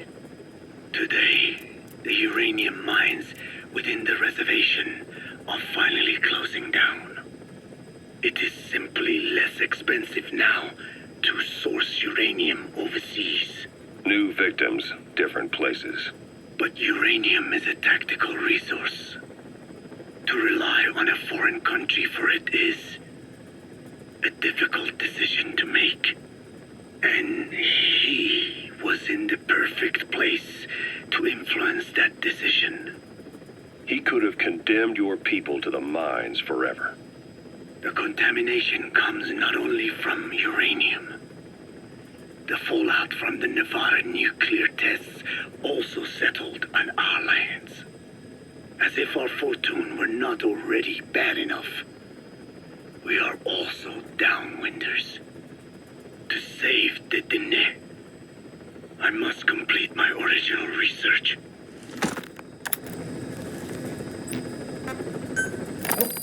Code Talker, haven't seen you eat a single thing since you got here. Let me guess. Photosynthesis? Oh? What makes you say that? Well, a long time ago, I knew someone with a similar ability. Well, you are correct. Most of my body is covered with parasites. I supply them with water, and in return, I receive sugars they produce when exposed to light. It isn't just my skin either. The parasites also act as my eyes. They have replaced many of my internal organs as well. It is thanks to them that I live on after over a century. How did you obtain them anyway? Through your research? I would like to say as much, but there is more to it than that. Let me take you back 20 years. I had hit a dead end with my parasite research. Then I was approached by a foundation. They said they had a sample of an unusual strain of parasite. Which foundation? Apparently, they had links to ARPA. But that is all I learned. I was somewhat ignorant of the ways of the world. Just being able to study it was enough for me. Yeah, I've heard that before. Go on. Half in doubt, I visited them to discover the body of an old man. Well, to be precise, his partial remains. A collection of parts, you could say. The man had died in an explosion. An old man, you say? His flesh had not decomposed. In fact, the tissue's cells were still metabolizing. The parasite had infected, or should I say assimilated with, the tissues, and was keeping them alive. I became obsessed with studying the body parts, foregoing food and even sleep. Every day was filled with new discoveries. The parasite's biology, internal anatomy, life cycle. But there was only so much I could learn through observation. And so I made a decision. To truly know the parasites, I had to live with them. So, you implanted them inside you from the dead man's flesh? Correct. It was quite a gamble, whether or not they would adapt to me. But fortunately, it appears I was compatible with them. Or perhaps, through my many years of research, my immune system learned to tolerate them. Were they that body's only parasite? Yes. However, there was a separate specimen that supplied its host with adrenaline in response to pain, and yet another that could control insects at will through secreting heterogeneous pheromones. I wanted exposure to them, to take them into me, but my wishes were denied. Their records, though, provided clues that helped advance my research. Would you care to join me? A life spent never worrying about food is a most wonderful one. I think I'll pass. But thanks. This has been helpful.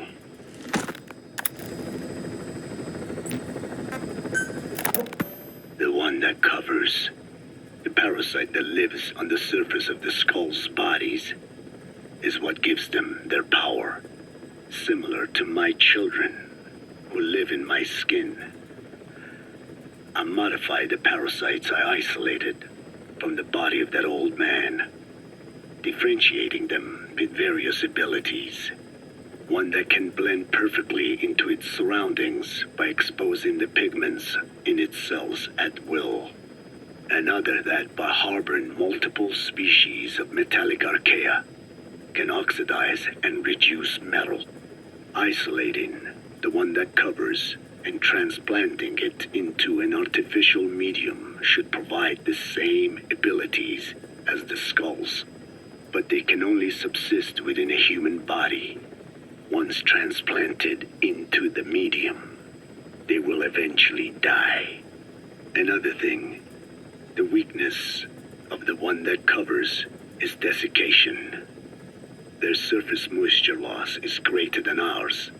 The reason they give off mist is to alleviate this by releasing the salts inside them as microparticles. Water vapor condenses around them, appearing as mist. But this dries out the atmosphere until they cannot even produce mist. And once their supply of water from the host runs out, the parasites are in danger. They, along with their host, enter a form of suspended animation. However, a similar effect occurs if they come into contact with a large amount of water. Rain, for instance. The one that covers will temporarily abandon other processes in his eagerness to absorb the water. Pitijolone. Make the weather your ally.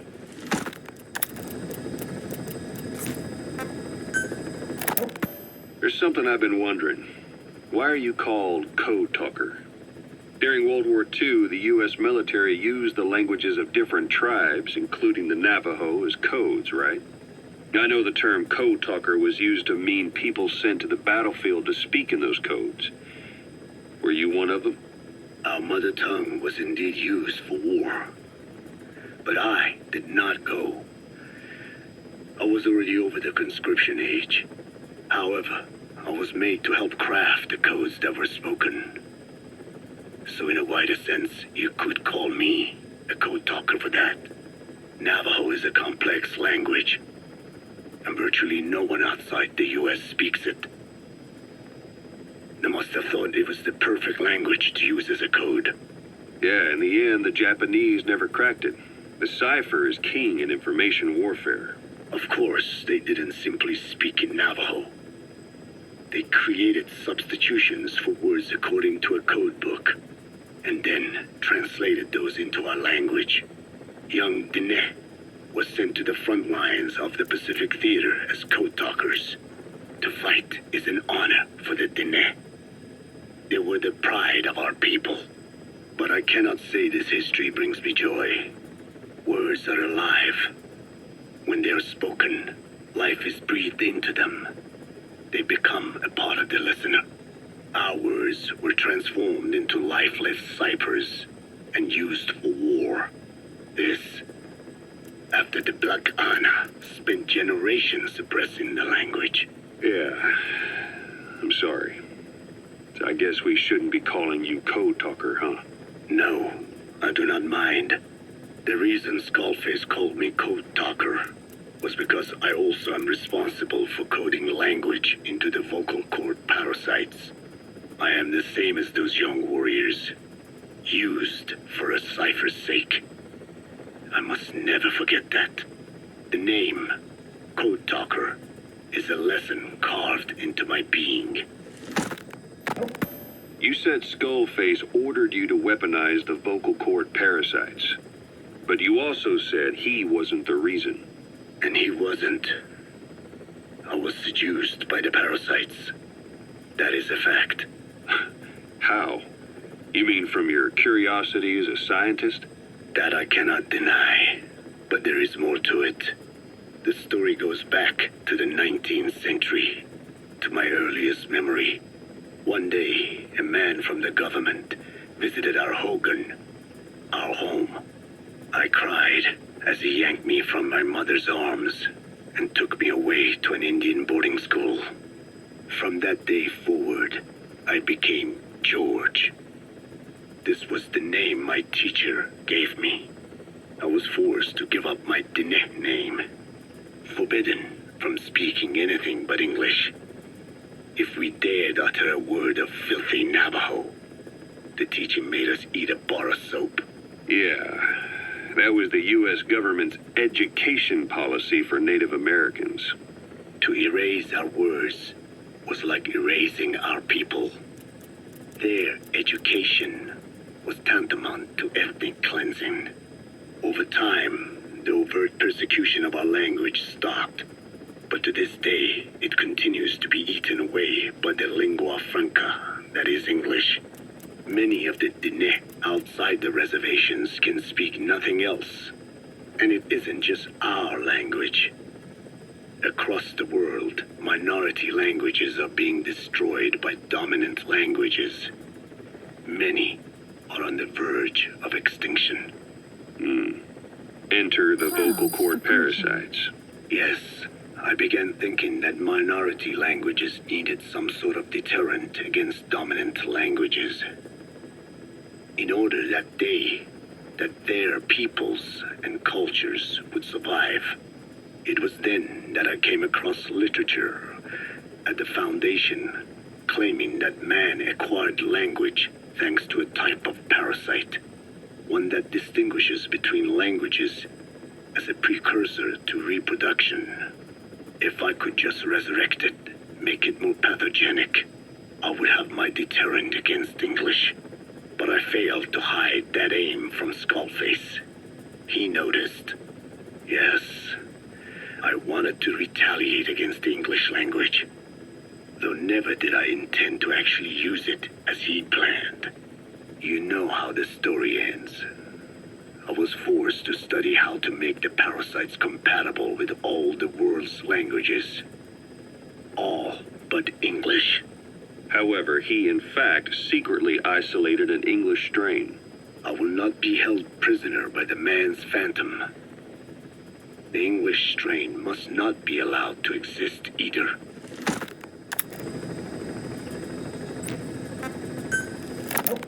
I have no doubt Skullface's plan is almost complete. At that point, I will no longer be of use to him. I must leave behind this record at least. A record of how the ancient vocal cord parasites became these abominable ethnic cleansing parasites. I believe he has two purposes for the ethnic cleansing parasites. The first, as their name suggests, is ethnic cleansing. This conflict between East and West that envelops the world will not last much longer.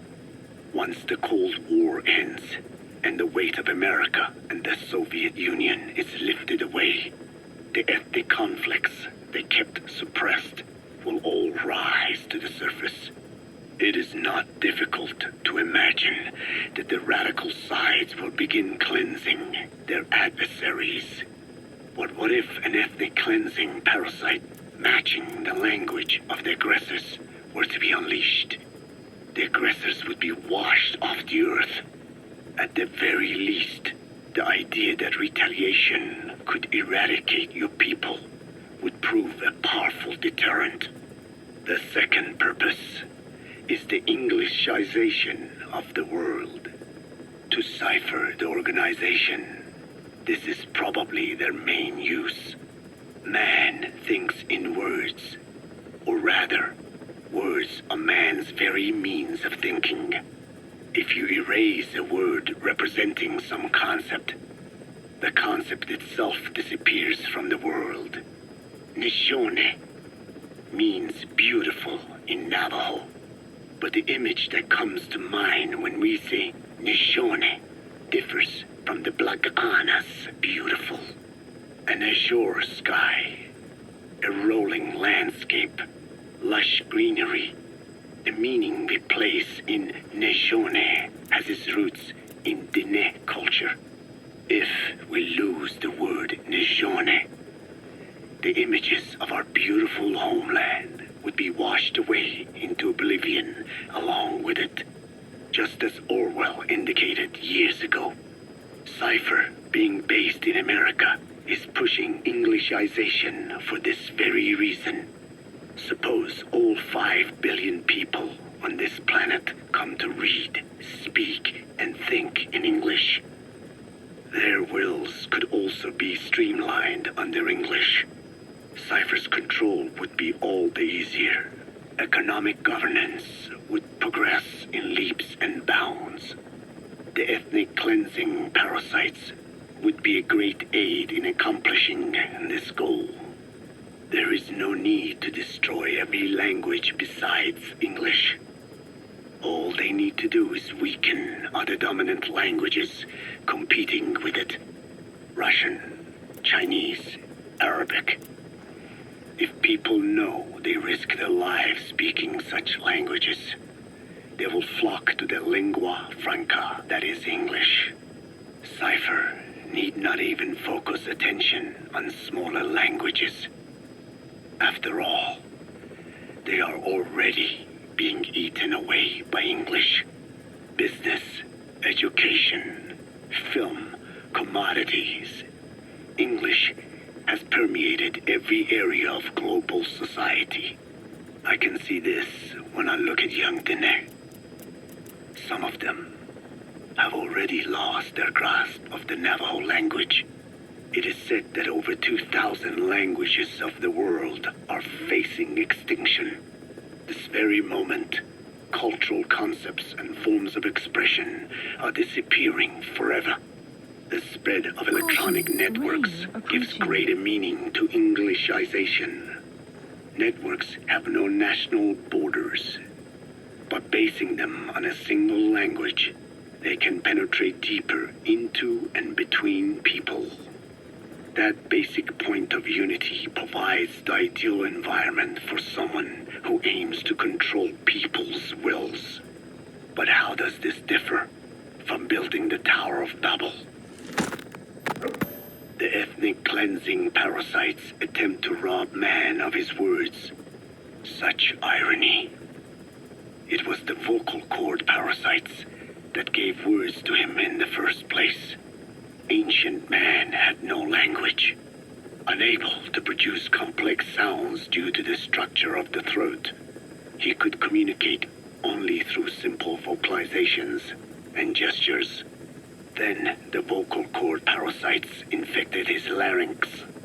Man's transition to walking upright did not gift him solely with intelligence, but also with his voice. At the time, the vocal cord parasites never harmed man. They merely took a small measure of nourishment. In fact, you could call it a symbiotic relationship. Some animal species use particular vocalization patterns to attract a female and reproduce. Songbirds, certain insects, and also the vocal cord parasites.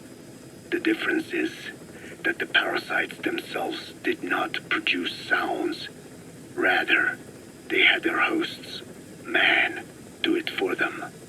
Once secure on the human host vocal cords, a male vocal cord parasite caused the host to produce a certain sound pattern, something like a warble of a bird.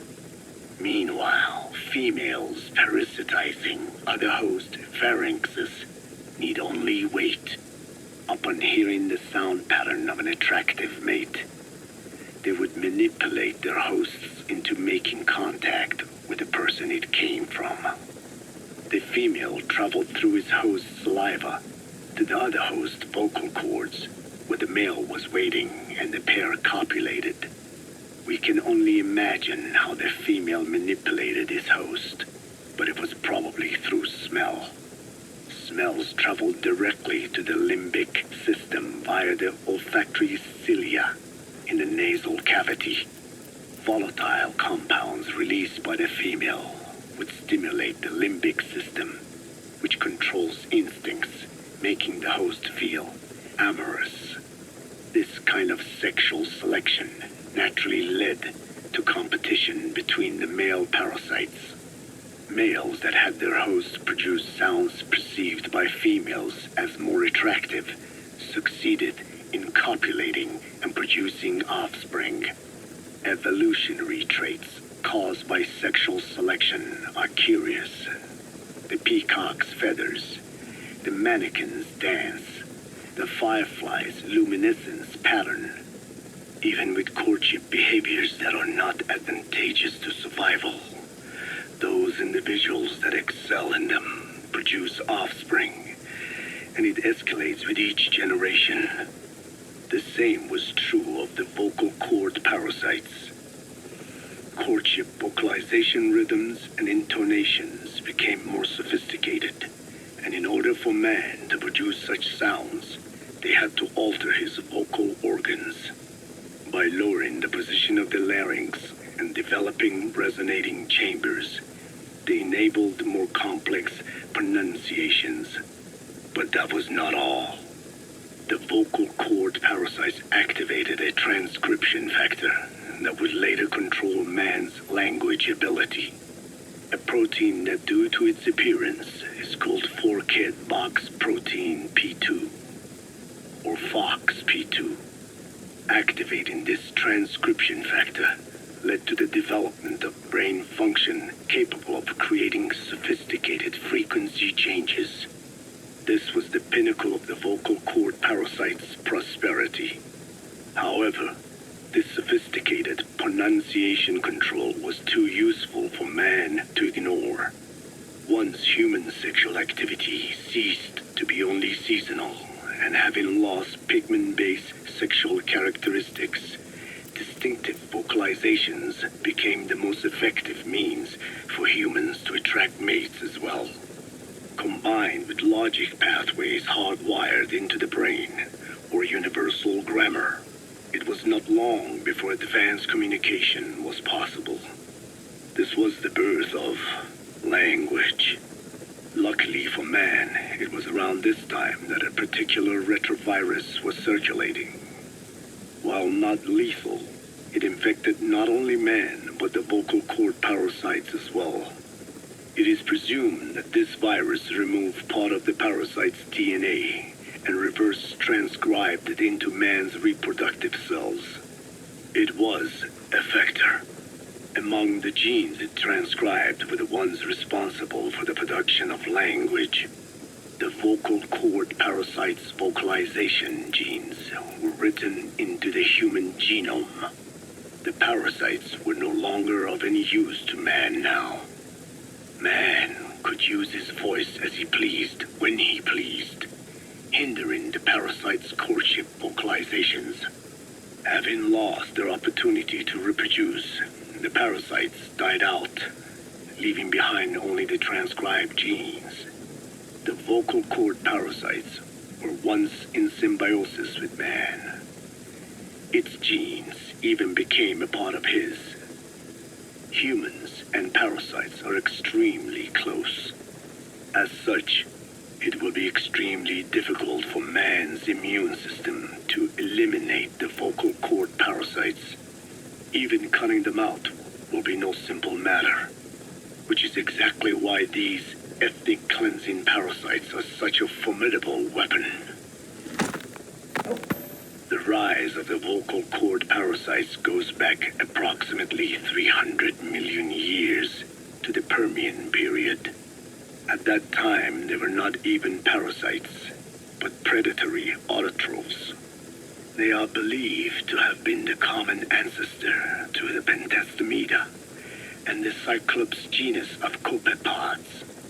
However, Earth's environment underwent a violent change at the end of the Permian period.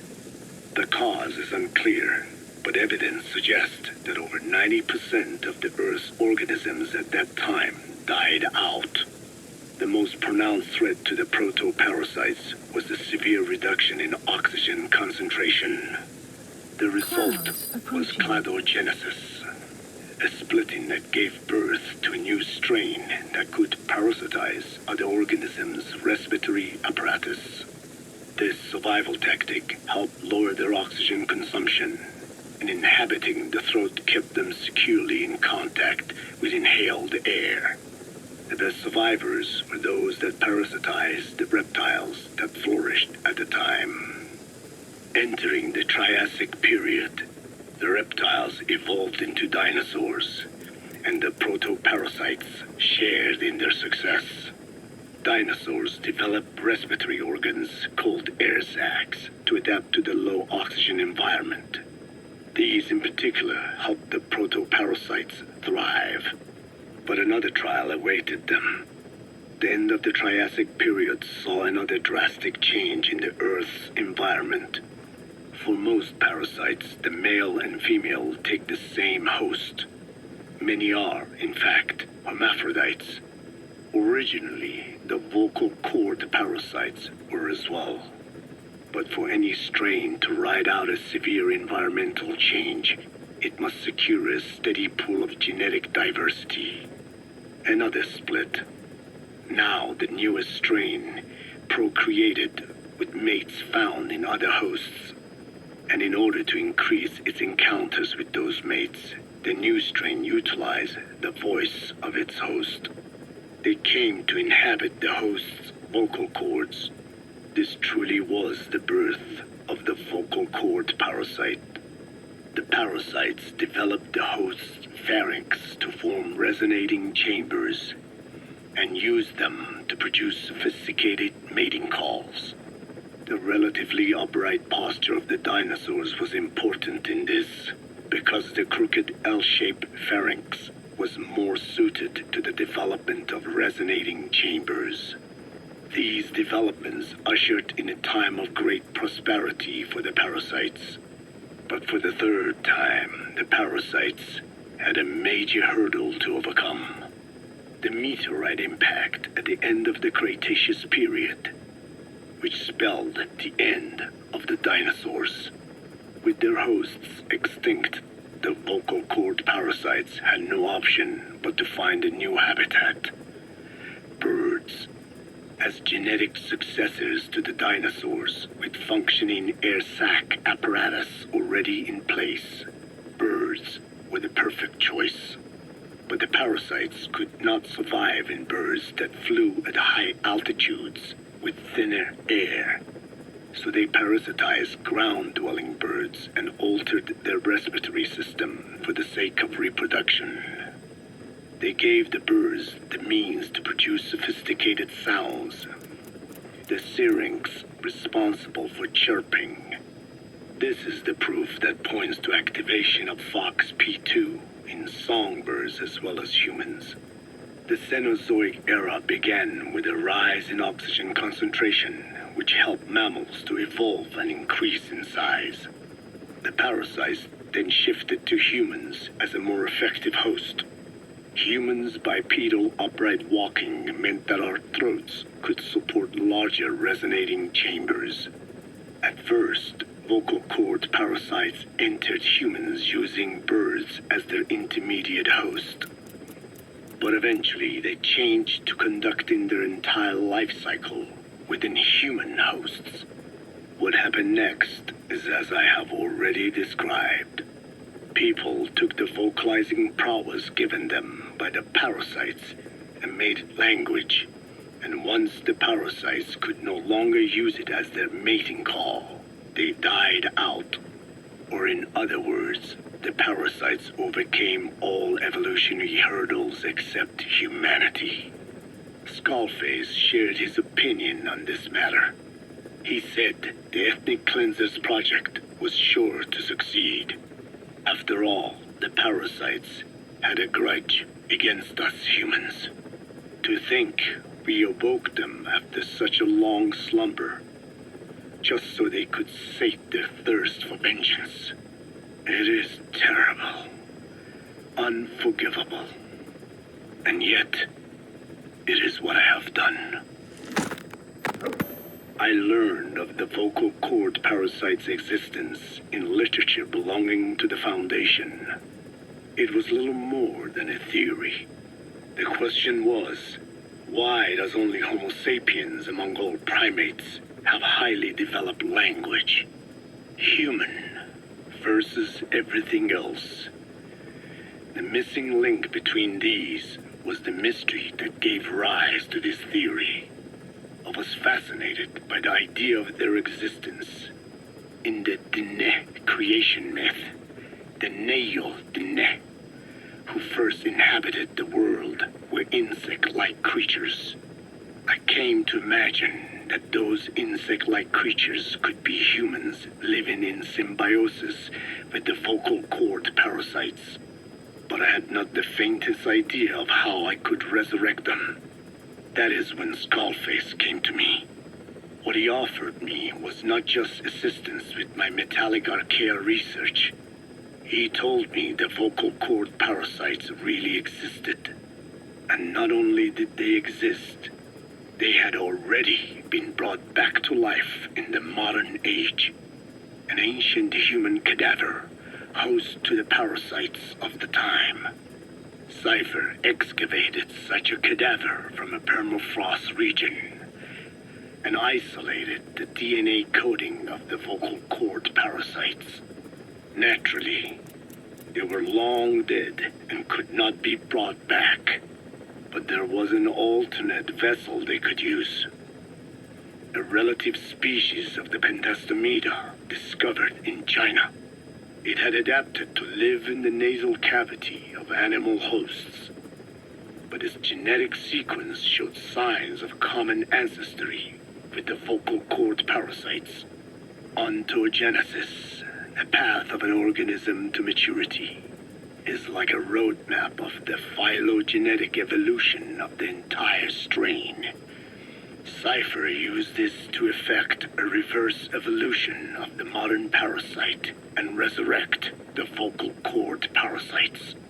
They interposed a developmental mechanism to the ontogenetic stage analogous to when the relative species first appeared, the point at which it split from the vocal cord parasites, forcing its evolution down the other path. the vocal cord parasite path. The larvae is produced by the vocal cord parasites, reborn. I do not know in detail how Cypher accomplished this, but clearly they have access to high-level genetic technologies. Skullface said it was the work of a genius woman scientist, and that the relative species in question was first discovered by a group once called the Philosophers. I was tasked with modifying the resurrected parasites. He charged me with two demands. First, to add lethality to these organisms that had once lived in peace with man, by unleashing the larvae's latent desire to consume nutrients from the host's lung tissue, making them eat and eat until the lungs were destroyed. Second, to have both male and female inhabit the same host and copulate then and there only when exposed to specific pronunciations continuously over an extended time. What he would do to the Dene if I failed. I had no choice. Originally, the ultimate objective of the ethnic cleansing parasite project was the identification of not only languages, but of actual cultures. Language is deeply connected to ethnicity, but many languages are employed by multiple ethnic groups, and confrontation between those ethnic groups is by no means rare. If the cleanser parasites were to be a deterrent against ethnic conflict, they had to distinguish between groups using means other than pure language.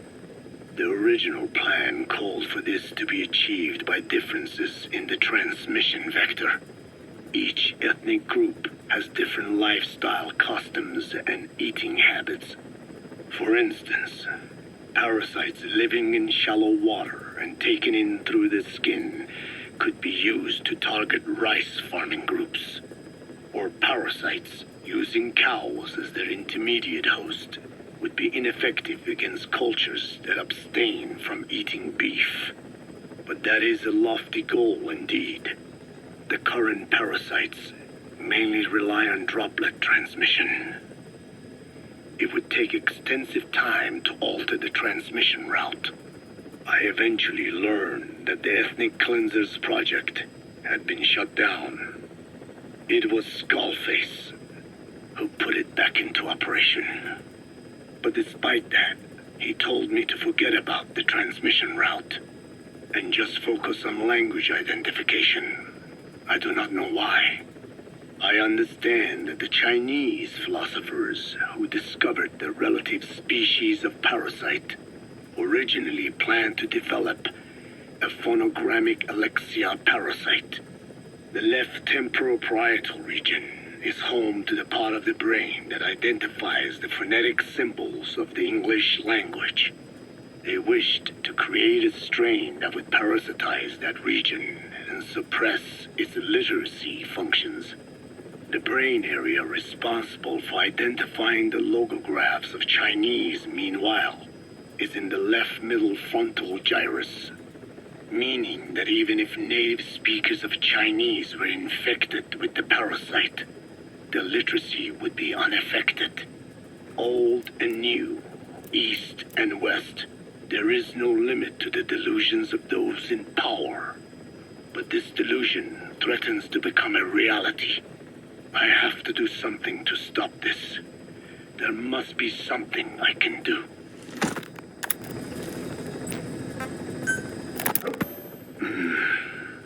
It appears I was looking at things wrong. What do you mean? All of you. Until now, I had thought of your organization, Diamond Dogs, as a superorganism. You'll have to explain that one. The term refers to a unit of eusocial insects like ants or bees. While made up of many individuals, they behave as though they are one organism, with the queen as their nerve center. The close ties you share here reminded me of that. Well, the boss's efforts do pull us all together. I was not finished. I'm speaking in terms of homogeneity. You come from all walks of life, do you not? Many races and tongues, talents and pasts, complementing each other, influencing each other, making Diamond Dogs the unique group that it is. Of course. We have no use for mindless drones around here. Is that so? Then perhaps an organization like yours is a truer superorganism than the ants and bees. Meaning? Most organisms adapt to their environment by coexisting with other species. Take the cow, for instance. Its rumen, the first stomach, contains an incredible number of bacteria which digest the food it has consumed. Without their help, the cow could not break down the fiber in grasses. The cow has to outsource its means of survival to them. You don't say. Man is the same. Some 100 trillion bacteria live inside the human intestines. Without the bacteria, they could not function properly. And it does not stop there.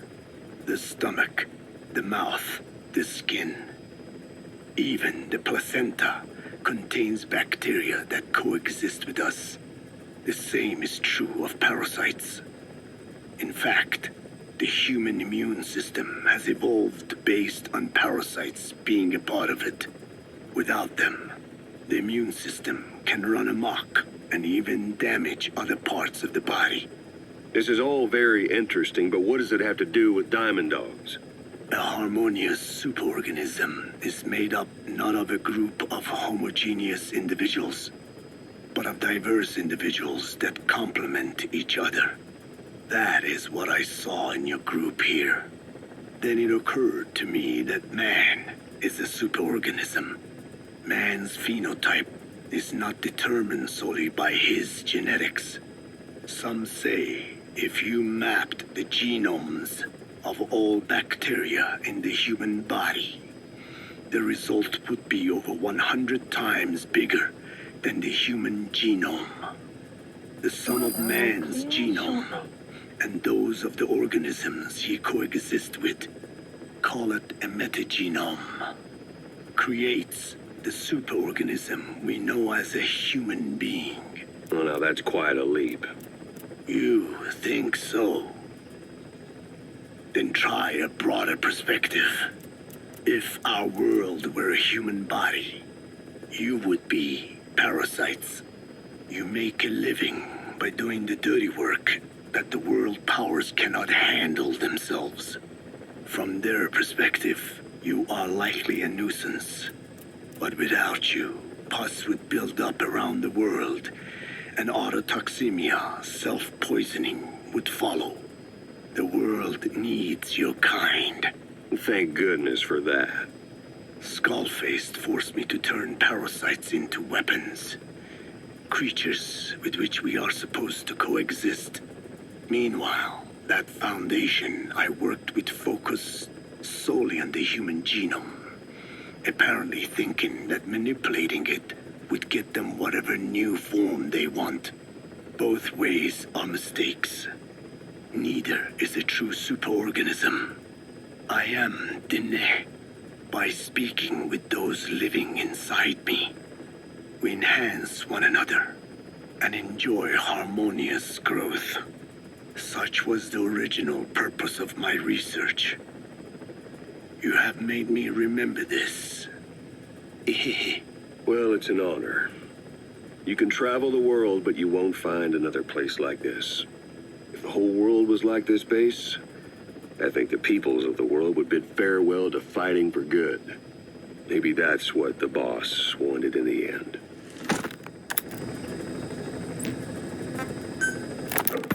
Skullface has finally burned out. The world is rid of his existence at last. Was he still alive? You could say that. But you could also say he'd been dead for decades. What's that supposed to mean? Biologically speaking, it's hard to say how much was his life. Side effects from the treatment.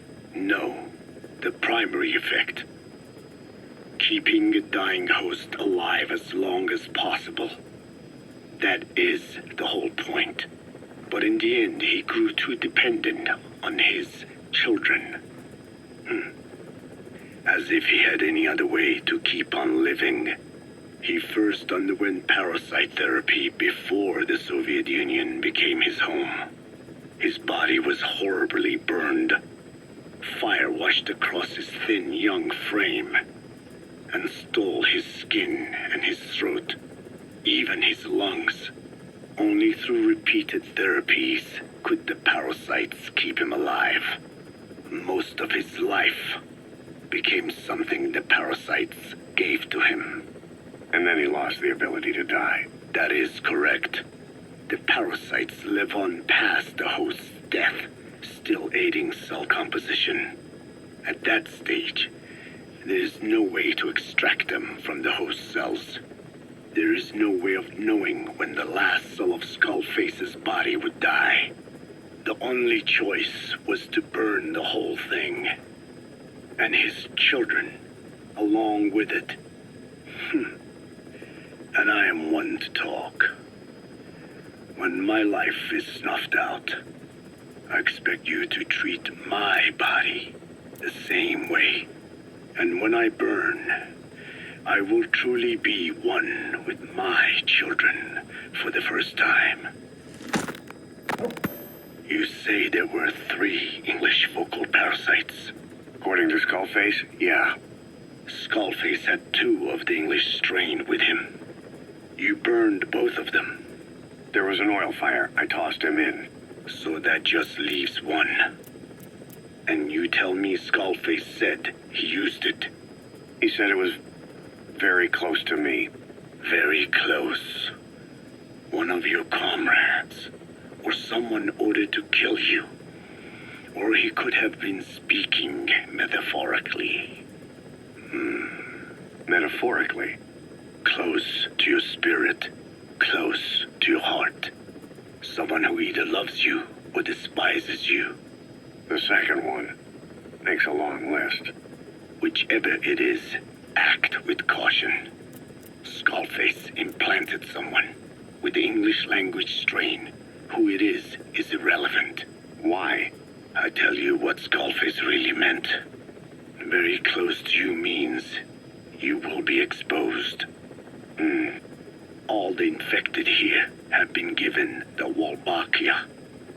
Even if the vocal cord parasites infect them now, they cannot reproduce. But if there's a different host among us, host to the English strain. If that were the case, we'd see the symptoms. What about the non-English speakers? We have plenty of those, but the staff use English as a common language. But if that someone has not spoken English yet, and begins to speak it now, there'd be another outbreak. The final mating pair of the English strain must be found immediately.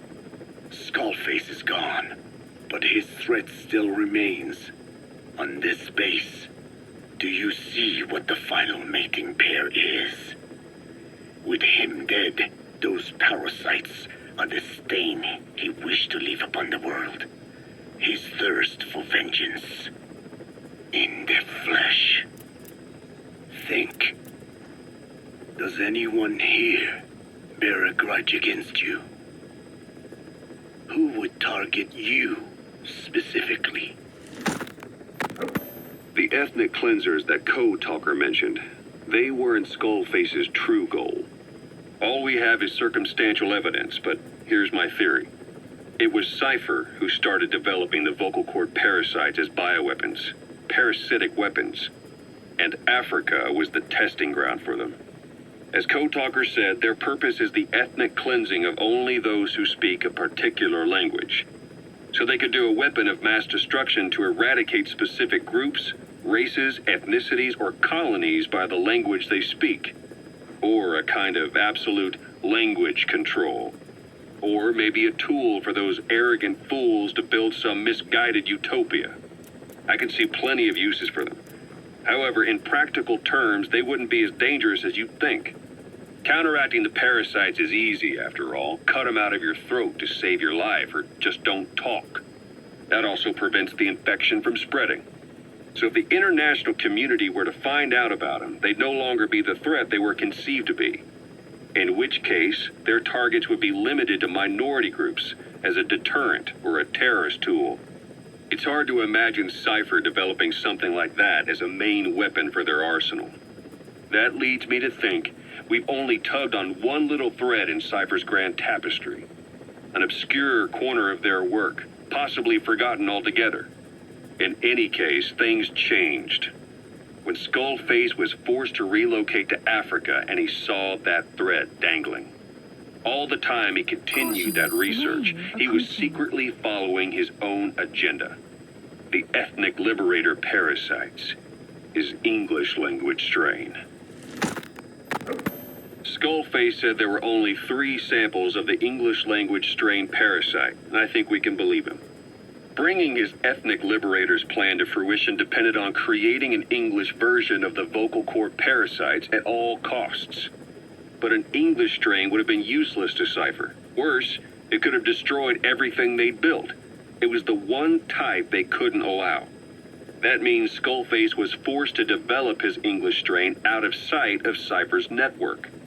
Naturally, he couldn't use the greenhouse facility Cypher had set up and filled with guinea pigs. Skullface must have found some secret place to create his precious few English parasites, hiding all evidence like a man cheating on his wife. Somewhere, an entirely standalone environment. And when his plan entered its final phase, he must have made the place disappear.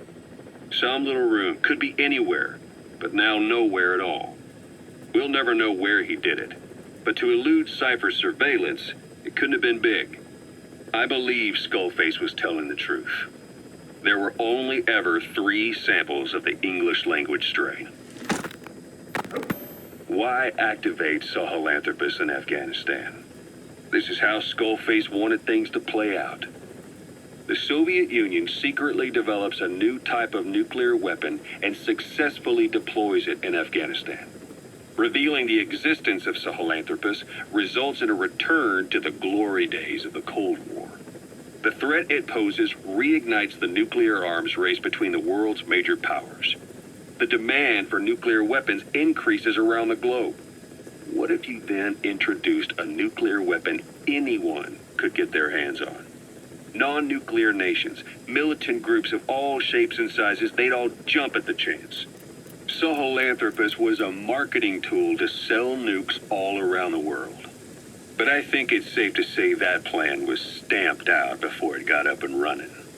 The world's intelligence agencies never did turn up anything conclusive on it. After all, Sahelanthropus vanished before word could spread. Everything that's happened is already a fading memory, never to join the pages of history. Except for Cypher. Cypher won't forget. They'll already be working on something, quietly, beneath the surface. They'll use the pieces of data scraped together from this incident to build their own bipedal weapon. It'll take them a long time to complete it, but for now, the greed sector have found their new life's work. We'll have to be ready too. Hewitt's dug up some interesting facts about our skull-faced friend. 9 years ago, he was exiled to South Africa, stripped of political power. The upshot's that he ceased being a serious threat, in Cypher's eyes anyway. They eased up on surveillance, giving him an opening to establish his own military unit, one that answered to his will alone. Those men likely had no idea their orders were coming from Skullface. They probably didn't even know the organization was a part of Cypher at all. Anyway, it was in South Africa where he found renewed interest in parasites. And when he discovered the vocal cord parasites, he began to make his plan. Wipe the English language out of existence. Free the world, not by taking men's lives, but by taking their tongues. In his eyes, the greatest symbiotic parasite the world's ever known isn't microbial. It's linguistic. Words are what keeps civilization, our world, alive. There was something Skullface said. America is made up of many peoples, but those peoples never mix. Quite so.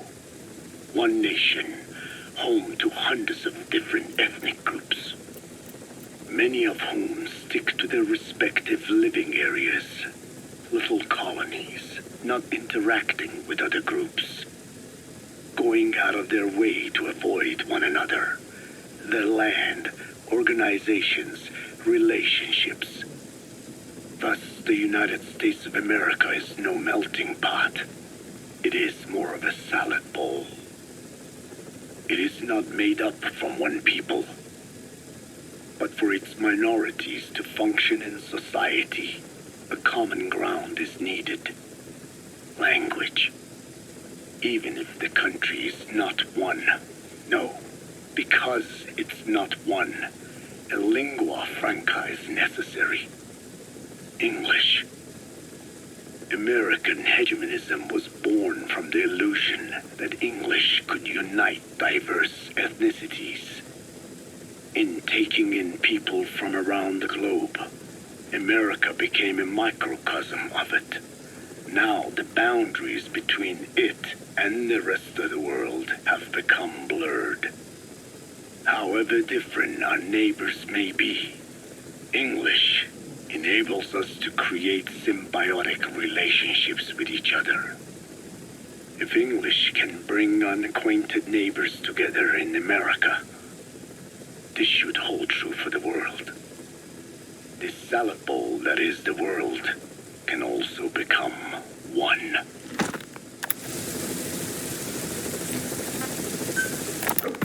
A ruler's greatest wealth is not money or land. It is the number of individuals under his control. Subjects who work, consume, are there to be used as pawns in war. For a capitalist ruler, his people's power becomes his power. You are the same. With your diamond dogs, you spin it with your speeches. But what you're doing is bringing as much talent as you can into your little domain. Every person another feather in your cap. Yes, since ancient times, every civilization's ruler has had the same idea. When people unite under one will, they become stronger than the sum of their parts. And the one will is the ruler's will. And what do rulers use to bring people together? Language. In the Old Testament, it is written that only one language was spoken in Eden. A shared tongue that united all of humanity. Mankind eventually grew aware of its power and harnessed that strength to build a tower to the heavens. The mighty Tower of Babel. This angered God, who splintered the language of man, and the tower was never completed. Languages emerged, and the earth was divided as men went their separate ways. Every age is the same. A ruler's first order of business, after conquering new land, is to force his tongue on its people. Ancient Rome, Napoleon, and now Zero. English is wreaking havoc around the world right now. The British Empire tilled the land with war as its hoe, then began planting the seed that is English. Eventually, American capitalism became the new instrument. To play its game of wealth, you only had to abide by one rule: English. By exploiting people's desires, English has become a leash that people gladly wear around their necks, it would seem.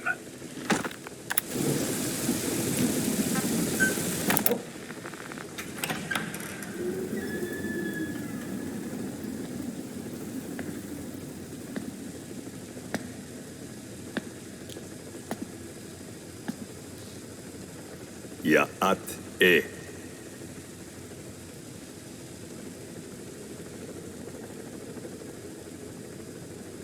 You disappoint me. Have you forgotten my face? Leave me be. You won't respond to anyone else, so I figured it must be me you wanted to see. But now you won't even look at me. Have I not suffered enough? Not until you've eased my suffering first. To tell you the truth, old man, I'm in a bit of a bind. It's about your children. You know what I mean? The parasites. The ones that infect a man's throat, killing him if he speaks their language.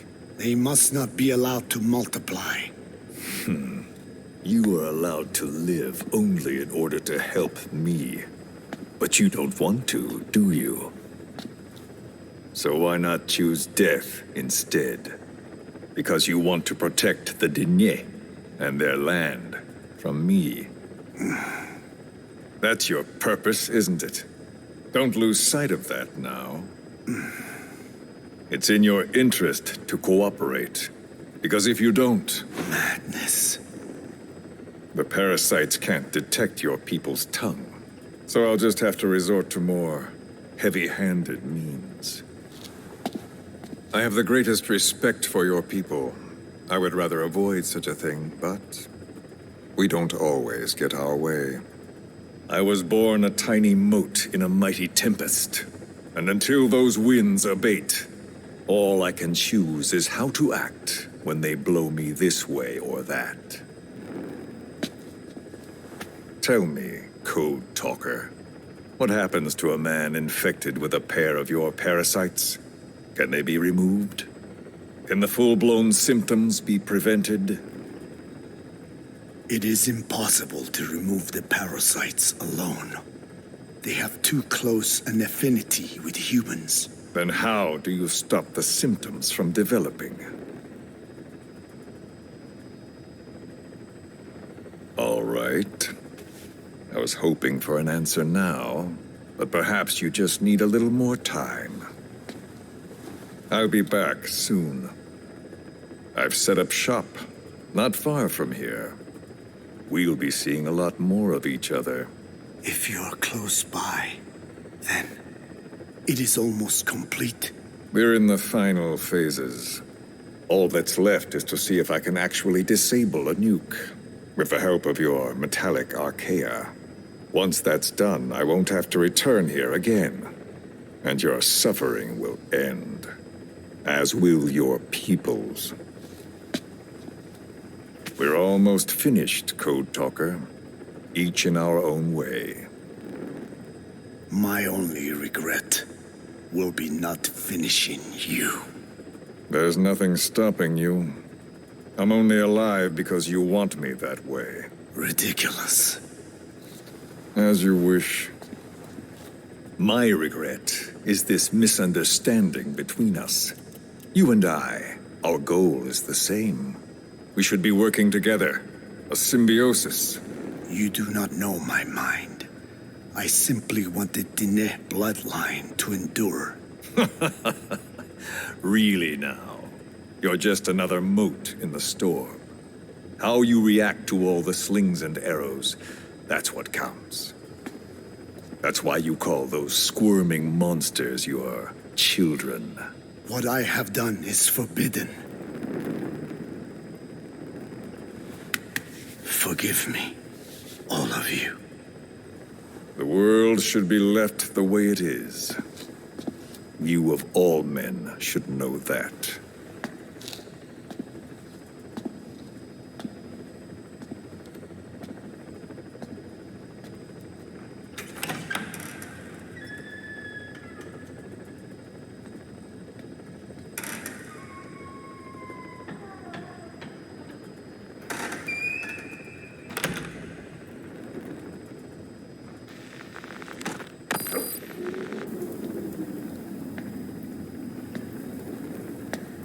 Forgive me, but my schedule has changed.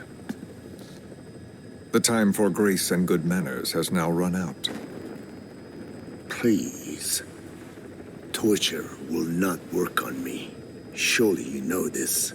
Oh, I have no intention of getting rough with you. You haven't been beaten. Your hands aren't even tied. Just like me, you live in symbiosis with countless parasites. What wounds I might inflict, they'll patch right up. You might feel considerable pain, but I've no doubt you can withstand it. Then what do you plan on doing? I have a soldier standing outside. Nothing special about him, except that he always obeys. I have given him one instruction.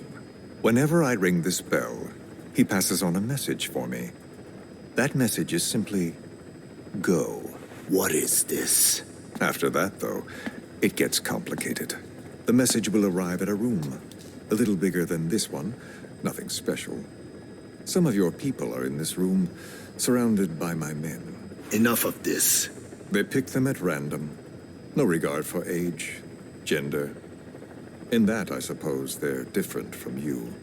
Not as discriminating. They tied them up, one by one, blindfolded them. We had to maintain order, you understand? You bastard. Go. When they hear that, my men will pick one of your people and infect them with a parasite. Your parasite. It won't work on my people. True. The vocal cord parasite doesn't respond to your language. But what about English? An English strain. It exists. A ring of this bell, and they infect one person. If that person abandons the Navajo language, the English strain will trigger symptoms. You monster. So, it's quite simple. Every time I ring the bell, another of your people is infected. Don't do this. I don't want to do this. I'd rather not have to ring the bell, which is why I'm hoping you will talk to me.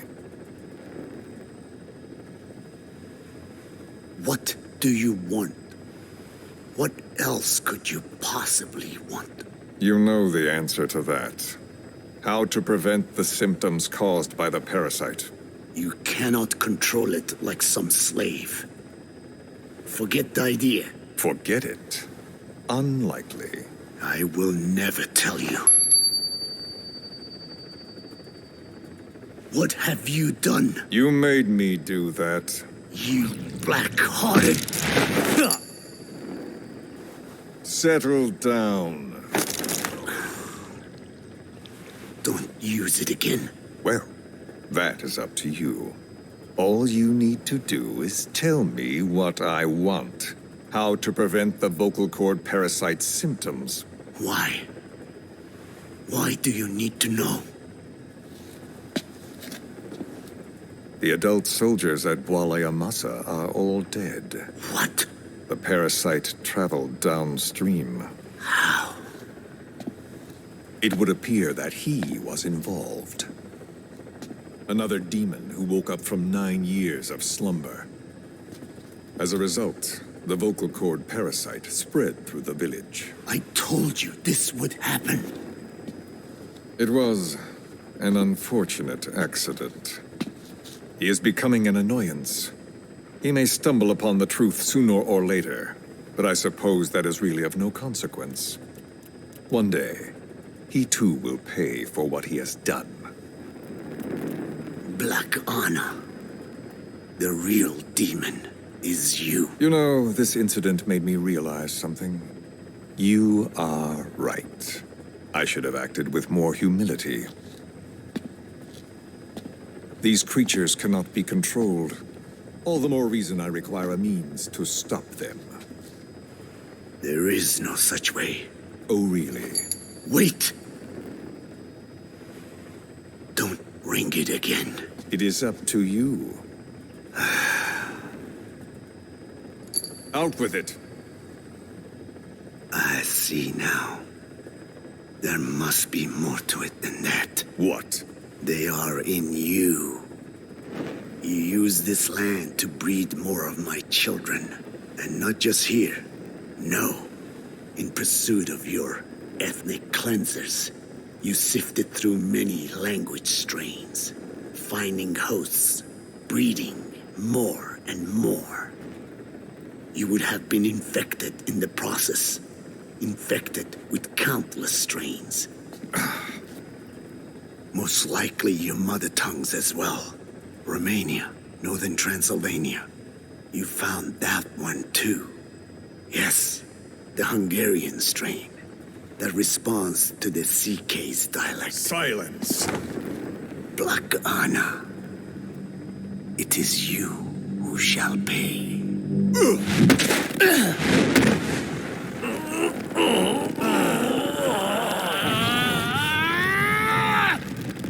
Is this your retaliation, old man? Let my people go and never bother them again.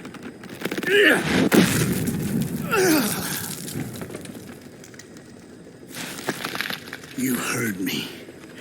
What now? What? No! What are you doing? I am not afraid.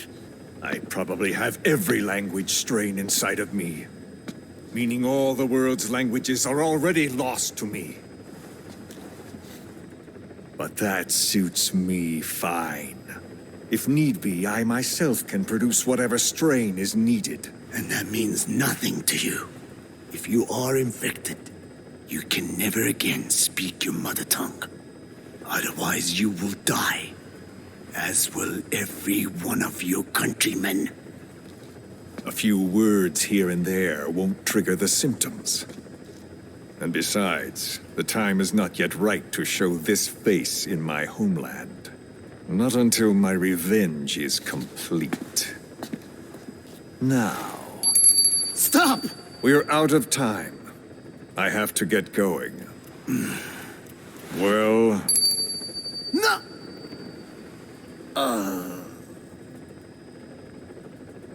Radiation. It's radiation. Radiation, of course. So it can be used. But how much? I do not know. Radiation denatures their reproductive cells, preventing them from mating. Same principle as the sterilization technique. The reproductive cells are more sensitive to radiation than the rest of the body. But I have not tested it. There is no telling what mutation could result or how the host may be affected. Not to mention what could happen if this is done post-infection. I don't care. This plan goes into action now. As long as it works, the details can wait. You wouldn't be lying to me, of course, old man. I can guarantee nothing. I owe you my life. My body has been burned on countless occasions, but it survives, thanks to your children. That is why I trust you. Then do not repeat my mistake. What's that? In the West, it is said that the Word became flesh and dwelt among us. In the East, it is said the man of flesh brings spiritual power to words. The people knew back then that these creatures carry the gospel. They do not belong in our hands. They must not be touched. How enlightening. I'll remember that. Consider this my thanks. What are you? Catch. No!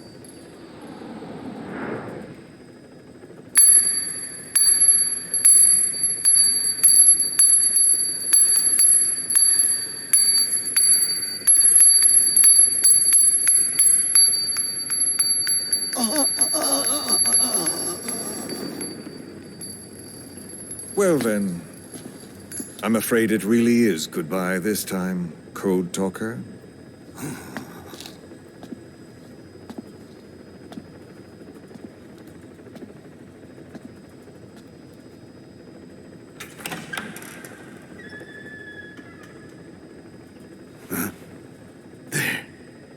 There is no soldier. Huh. Now where did he run off to? Guess he wasn't as obedient as I thought. There never was any soldier. So long. You! How dare dare you?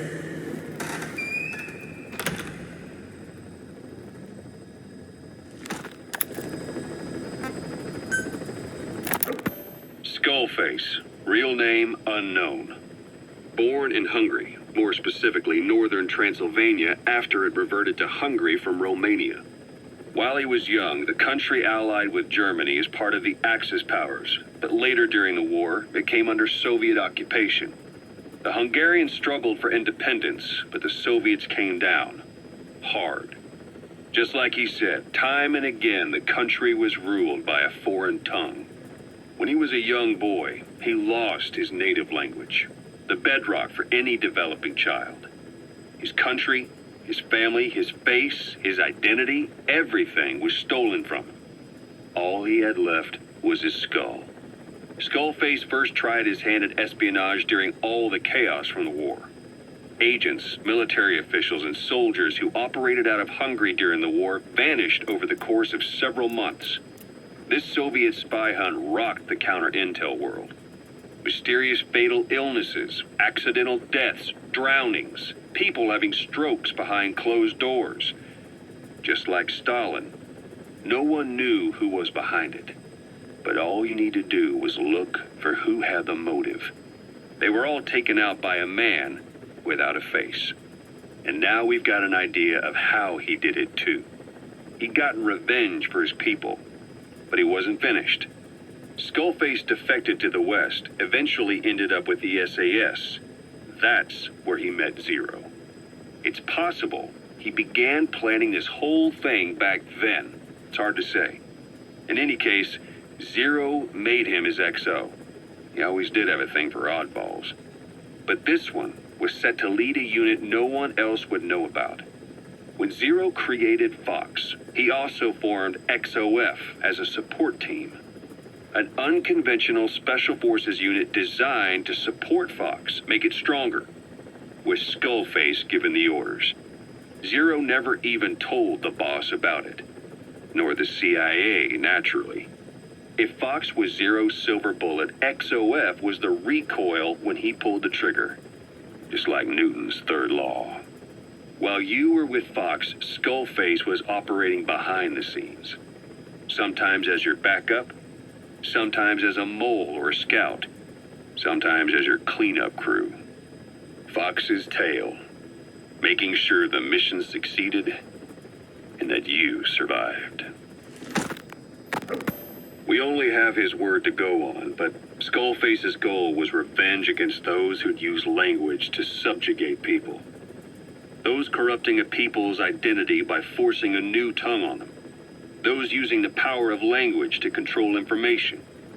Naturally, that set his sights on Zero. To Zero, English was simply the most convenient code. But to Skullface, English was a parasite. And by eradicating it, he'd stop the world from being eaten away. If that didn't work, he was ready to see the world scorched by nuclear fire. To save language, culture, and race from annihilation, he was willing to overstep the hands of the doomsday clock. That is, of course, if you believe anything he had to say.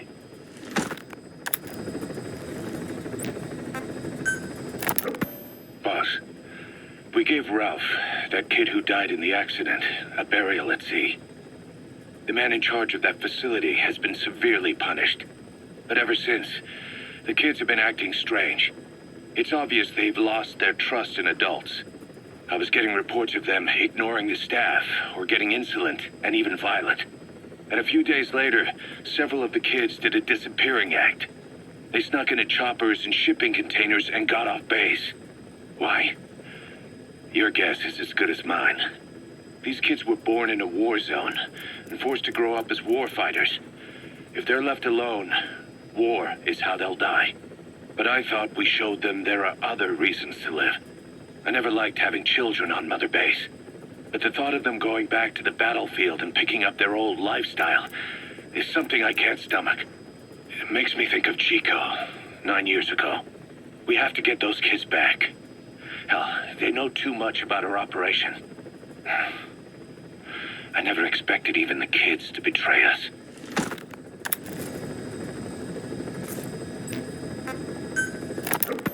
Snake, you remember the White Mamba? Of course, he's been going by Eli since we brought him on base. He was the leader of the child soldier unit we took out of that village and into our protection. Well, according to the kids you brought back here, all the escapees were especially close to Eli. There's reason to suspect he's behind all 6 escapes. We've already detained him. I'll be questioning him shortly. Wait. You'll be? Ocelot. You're incapable of taking an impartial stance with those kids. Question them all you want. It'll get you nowhere. Ocelot, you get too many kicks from your art of interrogation. It's not a matter of art. It's about quick, minimal strokes of psychological warfare. That's what gets the answers. And it's the best way to keep both questioner and subject safe. The risks only increase the more an interrogation drags on. At that point, it causes as much pain to the inflictor as the inflicted. Like I said, too many kicks. What I'm trying to tell you is we need quick results. Otherwise, it'll be too little, too late. I know that. And besides, I know the subject. I won't go overboard with a kid. Forget it. You're not needed. Snake, we'll want to question the other kids too. Be sure to bring them all back. Snake, about the escaped children. Eli confessed. The way he tells it, they wanted to go back to the battlefield. Don't rob them of their freedom, he said.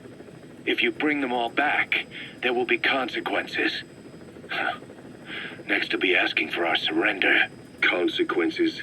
What consequences? No idea. That's all I have for now. You're too attached to those kids. Stop protecting Eli. Listen to yourself. Let me question him, and we'll get some real answers. Not necessary. Caution. I'll report as and when.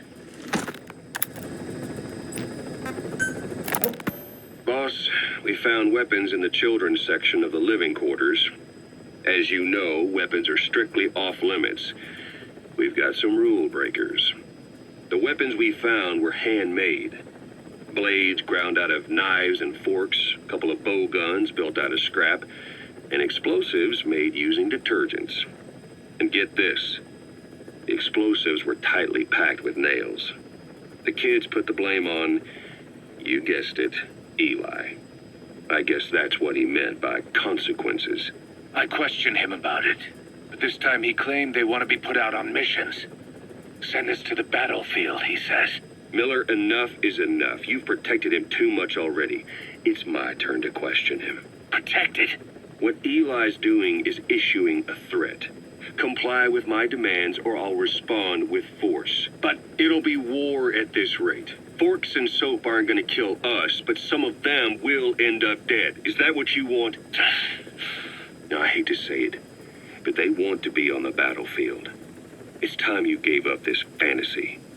Eli, he said they'd rise up against us if we bring the last kid back. There, you see? Ignore his demands. Don't let him return to quarters. That attitude is contagious. We'd lose control over them for good.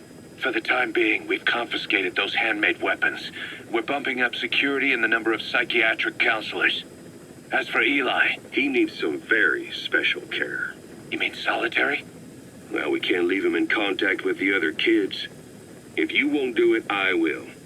Boss, keep working on extracting those kids. The kids you brought back to base have laid out the situation. They all escaped to each of their home villages, or were trying to get home, and lost their way. Not that homesickness is going to explain everything we've seen. Each of their home villages? They were trying to raise troops for the rebellion. You really think these kids have an armed uprising in them? You read the report of the security team member who had a rock thrown at him. There'll be a riot if we don't do something. And Miller, this is because you didn't act fast enough. Fine. I'll admit you were right this time. Seal off the kids' quarters from outside contact before it's too late. All right. Eli said his rebellion would start when the last kid is brought back, right? You better be ready to meet him head on if it really happens. Yeah. You should have left it to me in the first place.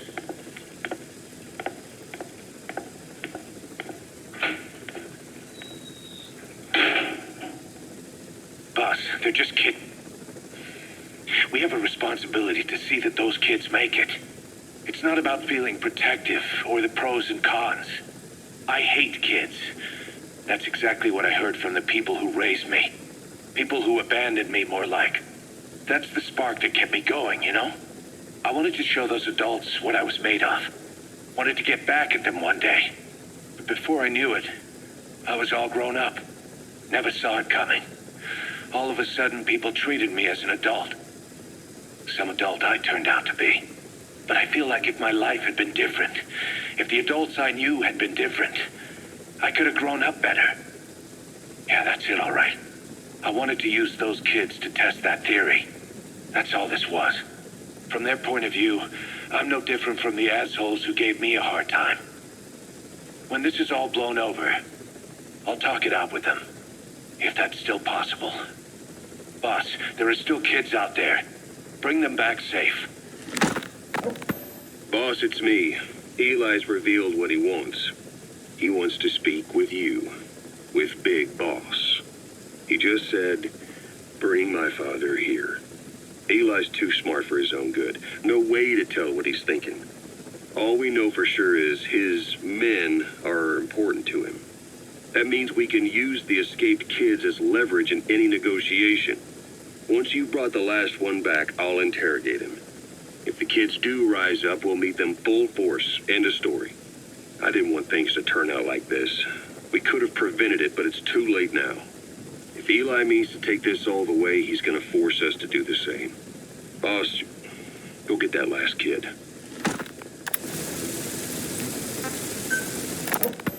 You know, when you brought back all the child soldiers who escaped, Eli knew they'd returned. Needless to say, nobody said a word to him. I guess they got a message to him somehow. Eli wasn't put in the corner in time out. He was locked up in that room, completely cut off from the outside world. Then how'd he find out? There's only one possibility I can think of. The Soviet Union has been researching military applications for psi phenomena. Psi? Things like psychokinesis and ESP, extrasensory perception. You mean moving objects without touching them? Knowing what card somebody's holding up? Psychic powers? Come on. I thought that was just another bunch of disinformation aimed at the West. Just bear with me a second. One type of ESP is telepathy. It's the ability to know another person's thoughts through nonverbal means. You're saying Eli read our minds? It's the only idea that doesn't involve someone getting to him. Ocelot. Look, psi research isn't some hocus pocus. It's all evidence-based, scientific... There's got to be another explanation. Maybe one of the kids stuck a note to your back. I hope that's the case. But I am convinced that they have, or Eli has, a connection to some force we have yet to identify. You better watch yourself, boss. How am I supposed to do that? If he is depending on something for help, well, that's his Achilles heel. If you can figure out what that something is, you might be able to use it against him. I'll keep that in mind. Oh, and the medical team is looking after the kids left on Mother Base. For the moment, they don't seem too panicked. But boss, get this. Eli got those kids to plot their armed uprising as a diversion. Also, he could steal Sahelanthropus and escape. That brat got us good. Set us up and knocked us down. And then there's that mystery kid who was with Eli. With those two working together, I'd say things won't be over for a long time yet.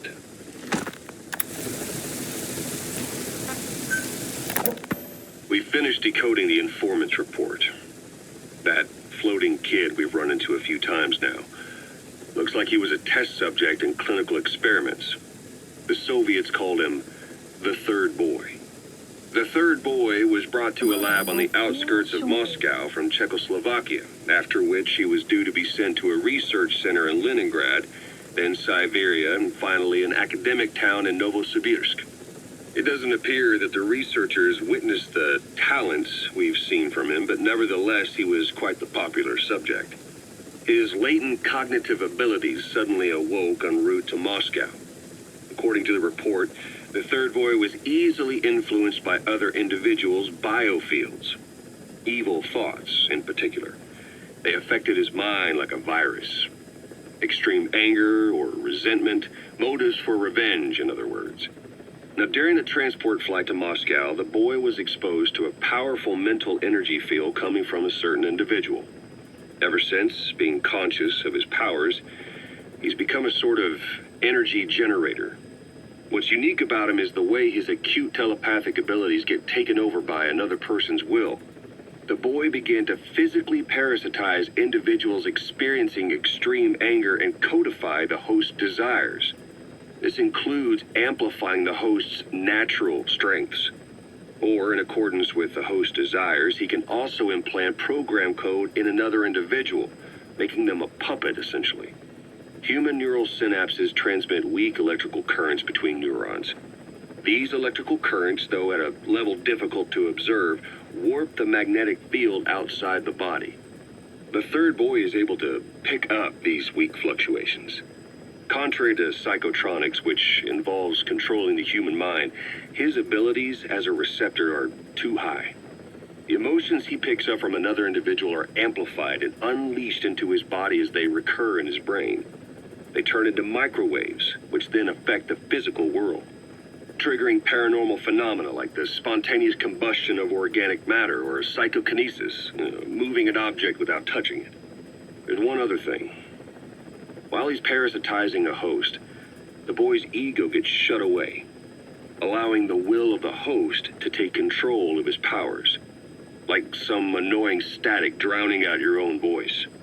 That means he isn't responsible for what's been happening.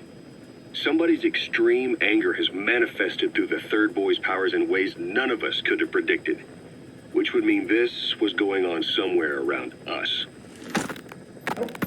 Looking back on it, a lot of things make sense now. The man on fire, Sahelanthropus, they both came to life thanks to the third boy's powers. Everything has been happening through him as a catalyst. We first saw him in the hospital on Cyprus. The boy parasitizing the man on fire's desire for revenge gave him his new abilities in return. He next appeared at the Hamid Fighters Fort where the honeybee was hidden. There, the boy parasitized Skullface's vengeful mind. He controlled Sahelanthropus, making it do whatever Skullface wanted. Same goes for when we extracted Emmerich onto the chopper.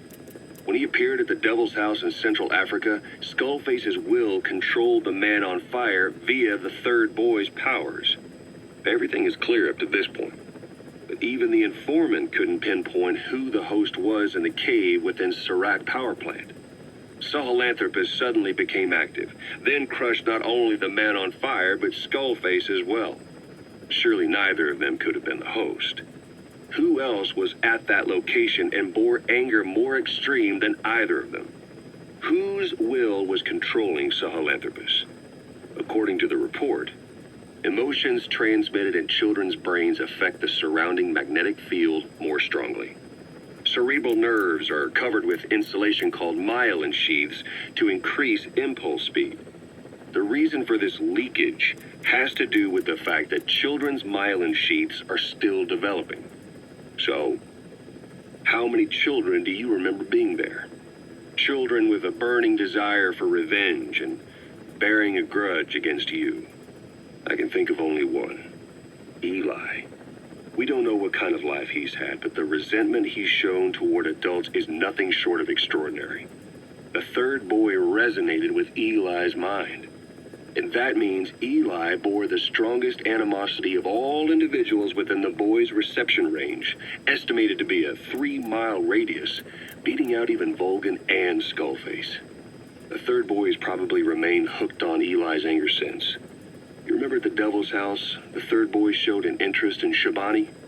That must have been his ego making a rare appearance. He may possess abilities far beyond anyone else in the world, but he's still a kid. Maybe them both being kids was enough to bring them together. And if so, maybe with Eli, he isn't feeding off him, but acting in symbiosis with him. So what kick-started the third boy's powers? If we look at the location and time that his plane went down, we can make a pretty good guess. When the plane experienced the first anomaly, it gave an accurate report of its position to a control tower, due north of the Black Sea, 125 miles east of Kiev. Dead south on the Black Sea is Cyprus's Green Line, so the plane's position was directly north of the hospital where you'd been asleep for 9 years. And this anomaly was reported at exactly the same time that you woke up. The plane was enveloped in flame from the inside out. The fuselage burnt to ashes. There were no survivors, at least not publicly admitted. Your thoughts formed a synchronicity with the boy's psyche and were amplified inside his brain. That would have been more than enough to trigger his abilities. Your rage was like a big bang in his head, blowing the lid off his powers. The boy was then secretly moved to the lab outside of Moscow where Volgin was comatose. There, Volgin's thoughts resonated with the boy and he was awakened.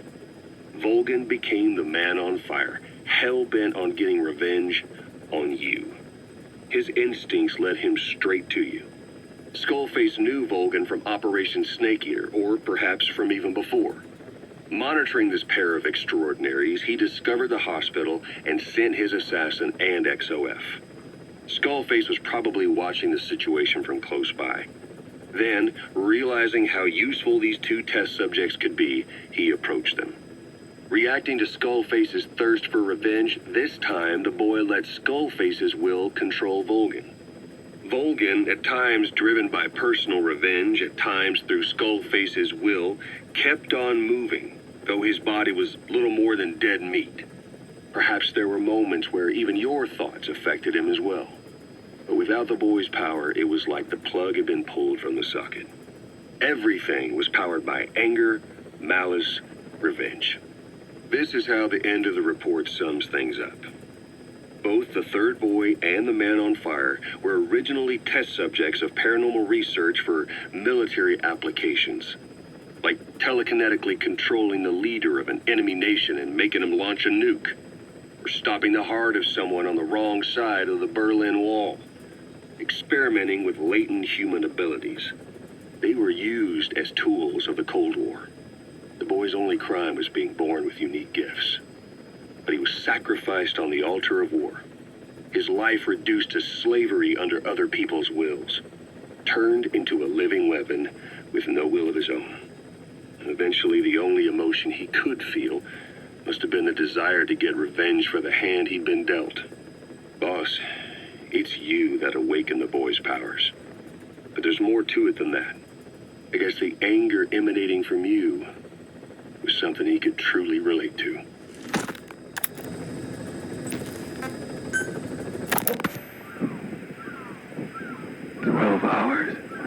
After exposure to the blood of a symptomatic colleague, I found myself making my way up the stairs to this room. And I am not alone. Everyone who's infected, we've all come up here wanting to get outside. I know full well I mustn't leave, given the possibility I'm infected. Yet, I can't contain this urge I feel inside me, like the alcoholic who tries to make any excuse for one more drink. Every step I took up those stairs filled me with this sense of bliss. I still have all my wits about me. It took no time at all to rewire the electronic lock and open the emergency exit.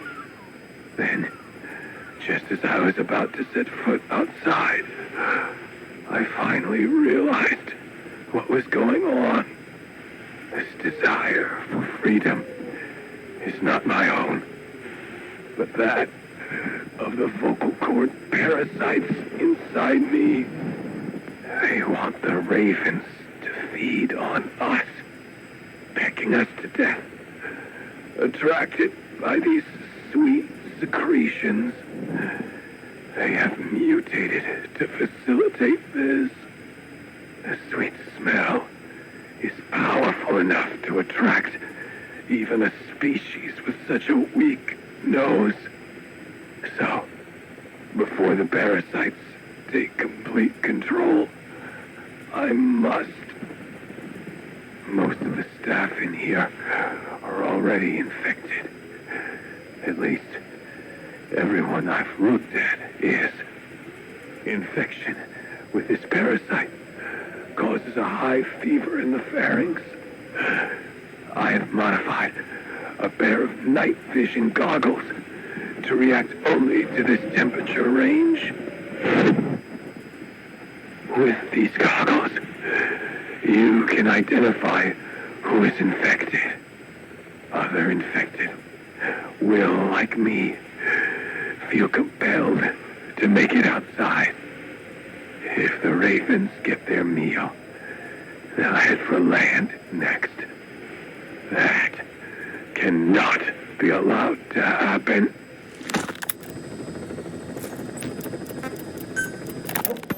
The whole idea of the vocal cord parasites was that they'd only copulate once exposed to a specific language over time. But the parasites infecting our men in the laboratory laid their eggs straight away. The larvae were eating their lung tissue almost immediately. What kind of mutation was it? Those who were infected and cured still carried the vocal cord parasites in their throats. They were still there, but the males had been rendered female by the Wolbachia, and copulation could not occur, so we thought. But it is the Wolbachia that mutated. Not the parasites? You remember I told you the Wolbachia attempts to maximize its number of female infected hosts? Yes, hence the male-to-female transformation. Precisely. But other Wolbachia strains use different methods. Cytoplasmic incompatibility, killing the males, and parthenogenesis. Parthenogenesis? Aphids? Aphids use that to reproduce via females only. Very good.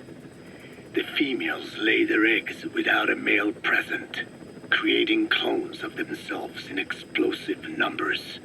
Parthenogenesis was originally a means for an organism to take maximum advantage of abundant resources by increasing its numbers. Certain strains of Wolbachia force this to occur, to create more and more infected females. And that's why our men develop symptoms in the blink of an eye. Wolbachia, causing parthenogenesis, is common in parasitic wasps. Of course, the Wolbachia I introduced to you men did not have this characteristic, but I believe the mutation, whatever it was, caused it to force parthenogenesis in its host, the vocal cord parasites. The Wolbachia we used to prevent egg laying became the agent of limitless reproduction. There's something else. The symptomatic infected in the laboratory all wanted to get outside, even knowing there was napalm waiting for them out there. You said the parasites made them act that way, but parasites controlling humans. Is it possible? Parasites altering the host's behavior is a common occurrence in the world of nature. Long ago, the vocal cord parasites had this ability, but even I never foresaw they might control humans. Until I heard the things your man said. You mean the researcher on the top floor? The bit about, I'm not a snail. Yes. Among parasitic worms, there is a genus called Leucochloridium that uses snails as intermediary hosts. As you know, snails prefer dark, gloomy environments. But once parasitized by Leucochloridium, they desire to be in the light. And that is not all. The parasitic worms thrust themselves into the snail's antennae, making them swell to abnormal size. The snail, meanwhile, frantically wiggles its antennae as the parasites squirm inside. The swollen, wriggling antennae soon resemble caterpillars. I don't get it. It is so they can be eaten by birds. Leucochloridium needs a bird as its definitive host. To breed, they require their snail host to be snapped up by a predator. So they make the humble snail appear to be a delicious caterpillar and lead it to somewhere in open sight.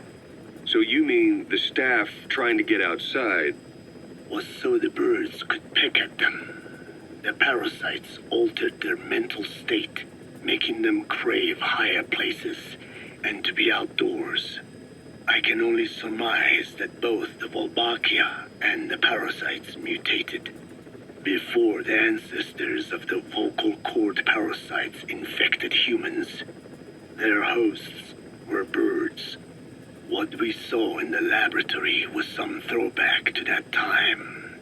The parasites attempting to make birds their intermediary hosts. It sounds insane. A praying mantis that is host to a parasitic hairworm will dive into water and drown itself, just so the hairworm can lay its eggs in water.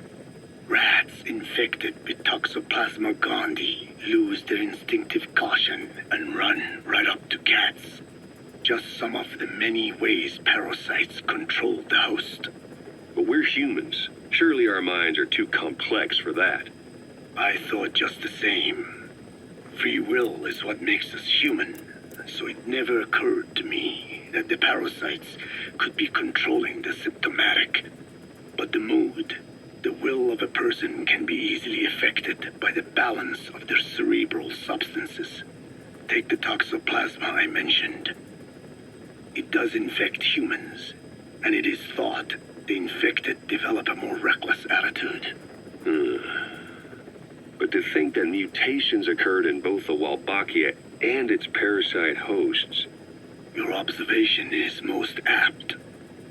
Both mutations occurring at once indicates the presence of a powerful mutagen. I see. Keep working on narrowing down what it was.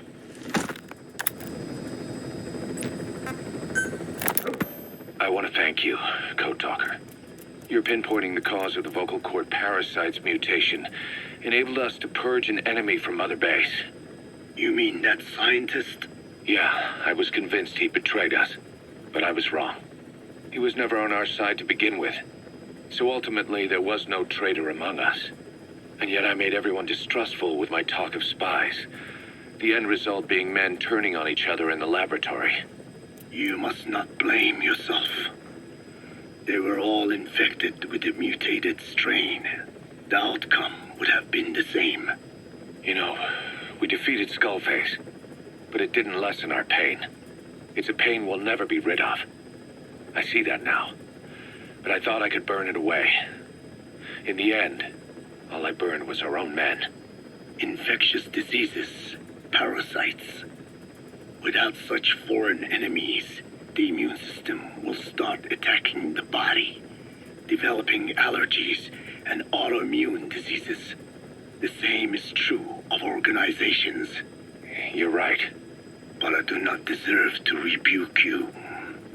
My desire to retaliate against the English language is what attracted me to the vocal cord parasites in the first place. Had it not been for that, I would never have been used by Skullface. We both allowed revenge to crawl into our minds and lay its eggs. Sahelanthropus will unleash that thirst onto the future. How long are we going to be tormented by what he left behind? There is no choice but to live with that pain. Be symbiotic with our vengeful nature. Whatever we do, we must not allow that thirst for revenge to control us.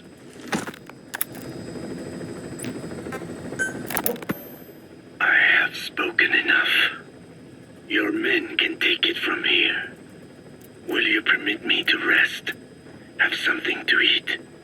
I thought you don't eat. I can subsist without food. But there is more to the act of eating than nourishment. We receive nature's blessings and reaffirm our part in it. And in doing so, we express our gratitude. Sorry, it's, hearing you say you don't need to eat and that you're part of nature in the same breath. Anyway, what can we get you? Not exactly a 5-star restaurant, but the kitchen's used to serving a lot of different appetites. Hamburgers. Hamburgers? Even wheaten have become Americanized. I eat them often back home. And you just can't let them go. Well, as far as symbols of the American Empire go, hamburgers are pretty good. The victory of capitalism. Your people suffered so much at the hands of America, and you asked for hamburgers. We have suffered more than you can know. But I do not see hamburgers as an accomplice. A single dish providing a balanced helping of nature's blessings. Meat, grain, and vegetable. How could anyone hate such a magnificent thing? Says the guy who can survive on photosynthesis. Balance has nothing to do with it. You just like a good burger. That is also true. Be warned, though. I have very high standards. Don't worry. I do too. All right, then. One good old-fashioned all-American icon coming up. I look forward to it.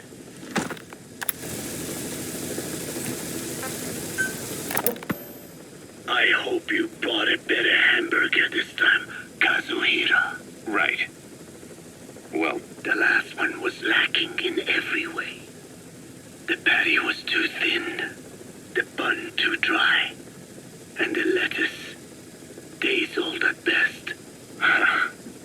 Hey, that was 100% all-beef patty, and no shortening in the bun either. Nature's blessings, unadulterated, in hamburger form. Is that it? But when taste falls short, so does our gratitude to nature. Making such precious blessings unpalatable is sacrilege. I hate to admit it, but I think you're right. I should have known better than to settle for second best. That's why I had him run some more R&D, develop a new burger. In fact, one of our researchers just dropped by with the latest results. Here it is.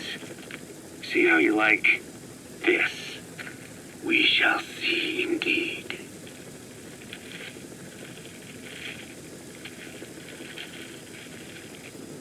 I thank you for this bounty, Mother Earth. So, what's the verdict? Not bad.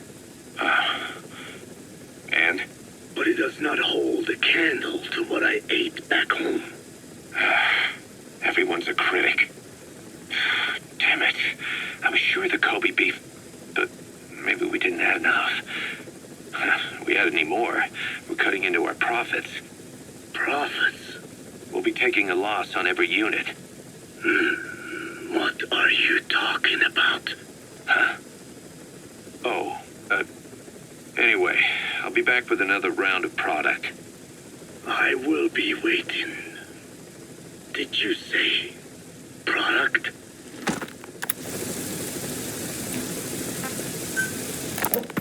Feeling hungry, old timer? Old timer. I do not get hungry, no. But you have a new hamburger? You guessed it. And this time we used lamb. Lamb? You're not a lamb kind of guy? A hamburger is made of beef. Who ever heard of a hamburger without beef? Yeah, but we gotta stay fresh, stand out from our competition. You're what? Just give it a try. If you say so.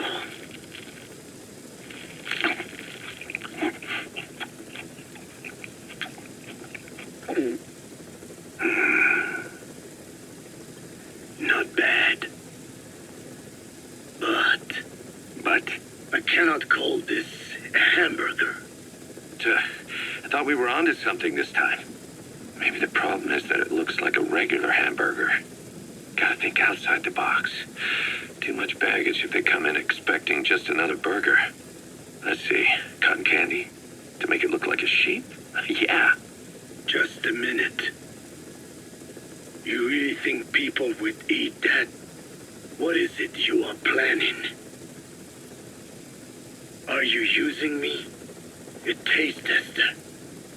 A one-man focus group? Well, actually, already started. I got a place called, Miller's Maxi Buns. You are kidding me. Well, to be honest, business hasn't been great. No one seems to like my, buns. The Ocelot said Diamond Dog's budget did not add up. But you don't mean to tell me. What?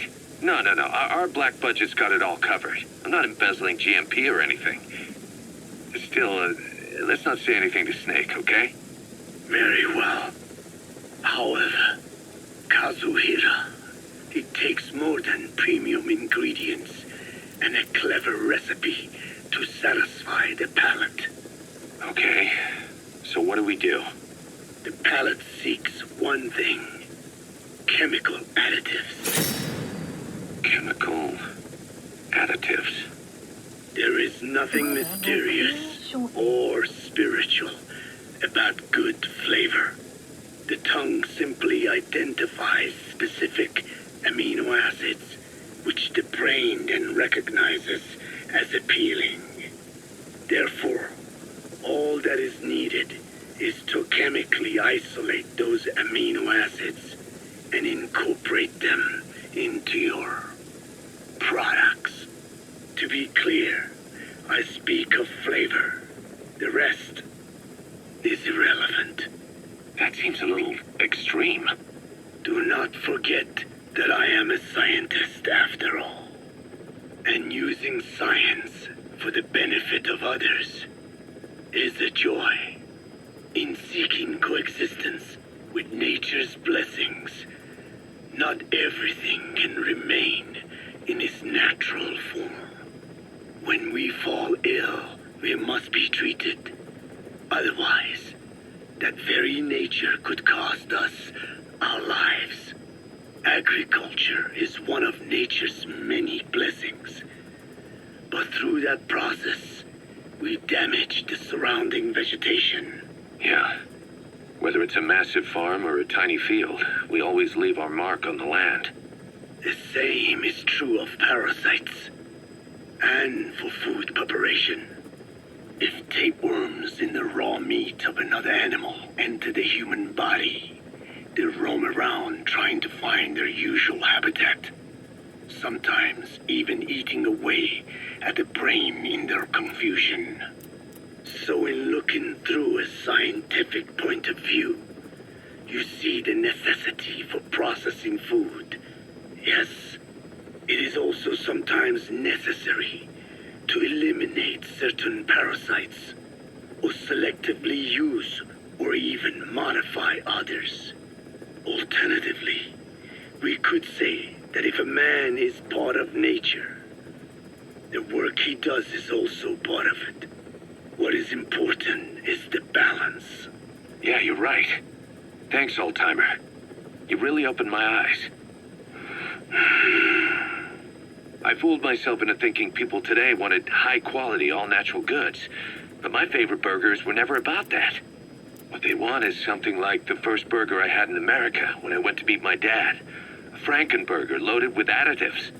That's the America I knew and loved. I'll be back in a jiffy, old-timer. My next burger's gonna knock your socks off. Kazuhira, wait. What is important is how we balance the... quick for a one-legged man. Frankenburger. What kind of a dive did your old man take you to?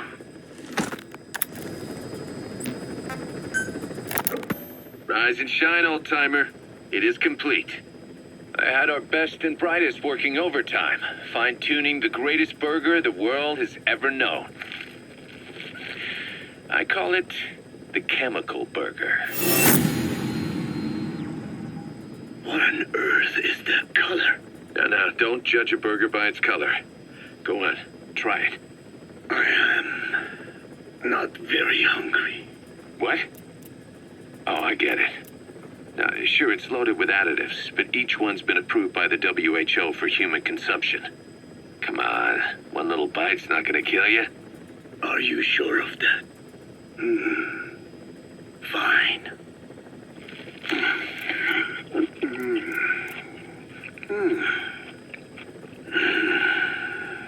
Well, what do you think? It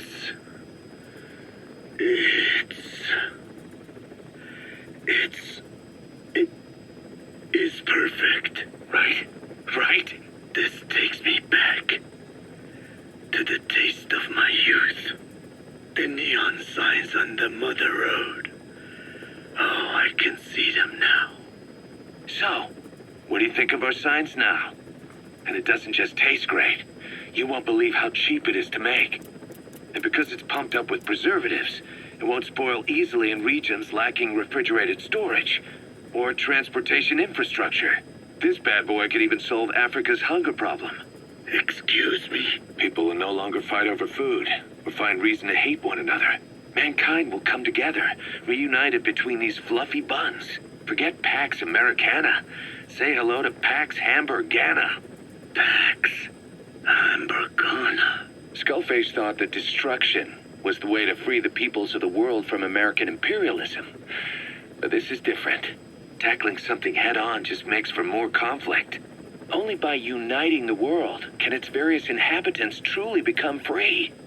Having lived as an American parasite as long as I have, I know what I'm talking about. The chemical burger is poised to be the greatest liberating force the world has ever known. An ethnic liberator.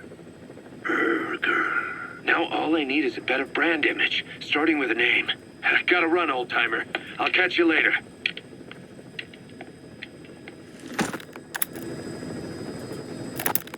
Boss, how are you back on your feet so quickly? There's a non-smoking ward. Boss. If I listened to everything the doctors said, I'd probably die in here. No point waking up after 9 years for that. Well, having you out of that bed makes things a little easier. Bad news, huh? Things are looking worse. Go on. They found out about you waking up. And the man on fire picked this time to wake up too. We'll have to move forward ahead of schedule. Miller already has the preparations underway. We'll have to wake up your neighbor too. So he's not. He seems awake now. No. Well, he's not actively conscious yet, at least. He was a doctor, too. In his mind, that past no longer exists. Your past is his past now. He's going to be your phantom, not some simple diversion. He'll act as the new big boss, and the act just isn't for Cypher. He'll be your face on the world stage until the time comes for your resurgence. You make it sound easy. We've been busy over the last 9 years. His altered state of consciousness has helped us implant powerful suggestions through induced hypnagogia. He's experienced all your missions on record and shares all your knowledge and experience to make him believe that he is the one true big boss. No one around him will doubt that he's the big boss they know. So, is he the real big boss or a stand-in? What does that mean to him? Nothing. The human brain is capable of many illusions. Of pain, of the future. What happens from here depends on his skill. You can vouch for that. He was always the best man we had. But 9 years ago in that helicopter, he threw himself between you and the blast. In that moment, the man you knew died. He died protecting you. And now, by becoming you, he protects you again. This is just a detour in his journey to hell. And don't forget, it's what he wanted. He's in his dog days now. It's not just him. We'll be putting the people in this hospital in the line of fire. They'll be your shield and necessary diversion to buy us some time. And you? I'll be right by his side. Can you keep it up? It's a hell of a lie. It won't be a lie. I won't know his secret either. I'll believe that he's the real big boss. I'll have no conscious knowledge of you. Where's the lie in that? Self-hypnosis. It's nothing new in my line of work. Manipulating memories, the past. But that's not all. When the time is right, I need to remember that you're the real boss. In a world, it's double think. In this year, 2 + 2 = 5. And I want you to do the same. Right. His bodyguard? Correct. It won't be long before this hospital comes under attack. We'll wake him up right away, but he won't be back to full health in time. You'll need to take him through his final paces. Yeah. I want to see his face again. All right, John. I've never forgotten you in these 9 years, but I have to forget you now. Adam, I'm counting on you. What's up? About the 1972 project. Les Enfants Terribles. You never did like the French. All that Catherine the Great aristocratic pompousness gets to me, that's all. Palace talk. They can keep it. Les enfants terribles. You terrible children. That madness Zero started. Or the start of his madness. You found out something new? The plan itself was abandoned in '76. ATGC dismantled the project, and their account with DARPA was closed. So I was worried about what happened to you. Your sons. They're no sons of mine. And they're sure as hell not me. Just a bunch of cells grown in a lab? What they are is much sicker than that. Well, Zero doesn't think so. Eva doesn't either. To them, those boys are your clones. They're you, down to the last hair. And? The first boys were raised free range, like we thought. Both of them. David has never left the States, but the other, Eli, has disappeared. Might as well call it abandoned. They're through with him. Where is he? He was in England, Zero's home ground. Apparently he traveled to Africa after that, but that's where he escaped from Zero's care. Just like that. Why? Who knows? Maybe he found out about his birth. If he's alive, he'd be 11 or 12 by now. Old enough to think and act for himself. So he might still be alive. On his own, there? I wouldn't bet on it. John, if he is alive, what's the plan? I have nothing to say to him. Treat him like a human being, just another person. Boss, this war business you and Miller started. Since the industry spread out to the PFs, it may have a favorable influence on Cypher. To a ruler, an everlasting enemy is convenient. By directing the public's animosity outside his borders, he could unify their frame of mind. Guns for hire continue the war. Then enrich the economy with their spoils. War as a business will become a permanent tool for manipulating the public mind. A new business model. You might even call it a war economy. Before long, Cypher, or rather the Patriots, will be drawn to this. Probably only a few decades before it takes hold. It's not far off at all. Still no leads on Zero. We don't even know whether he's still alive. But the protocol he put in motion's making steady progress. Every day, SIGINT's web covers a little bit more of the globe. Total information control. Big Brother Zero.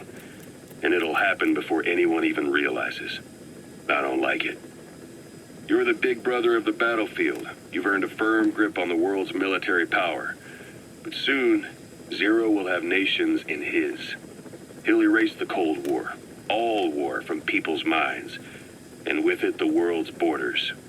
Zero's will, his influence, will be unleashed with nothing to stem the tide. When that happens, opposition will no longer match the lines on the map. And boss, with no borders left, what difference can we make? War will have lost any true meaning to the world. Just one more gear keeping the wheels of economy turning. Another product bearing down the capitalist conveyor belt. The future your friend Miller wanted. That's all there is in store. Perhaps it's already too late. But human will should only be handed down and nurtured by human hands. It can't be entrusted to the system. Especially not that soulless phantom that Zero's left in his wake. No matter what happens, we'll have to fight someday to reclaim our truth. Until next time, Big Boss. Someone has successfully struck at Zero. Since Zero's using a private network, we get information, but we have no way to trace his location. That means the details are still fuzzy at this point, but apparently some new bioweapon was used. As soon as he noticed the dip in his vital signs, he had his stomach pumped and even underwent blood dialysis. But he didn't fully recover. Ironically, if Zero kept more company, he'd have been safe.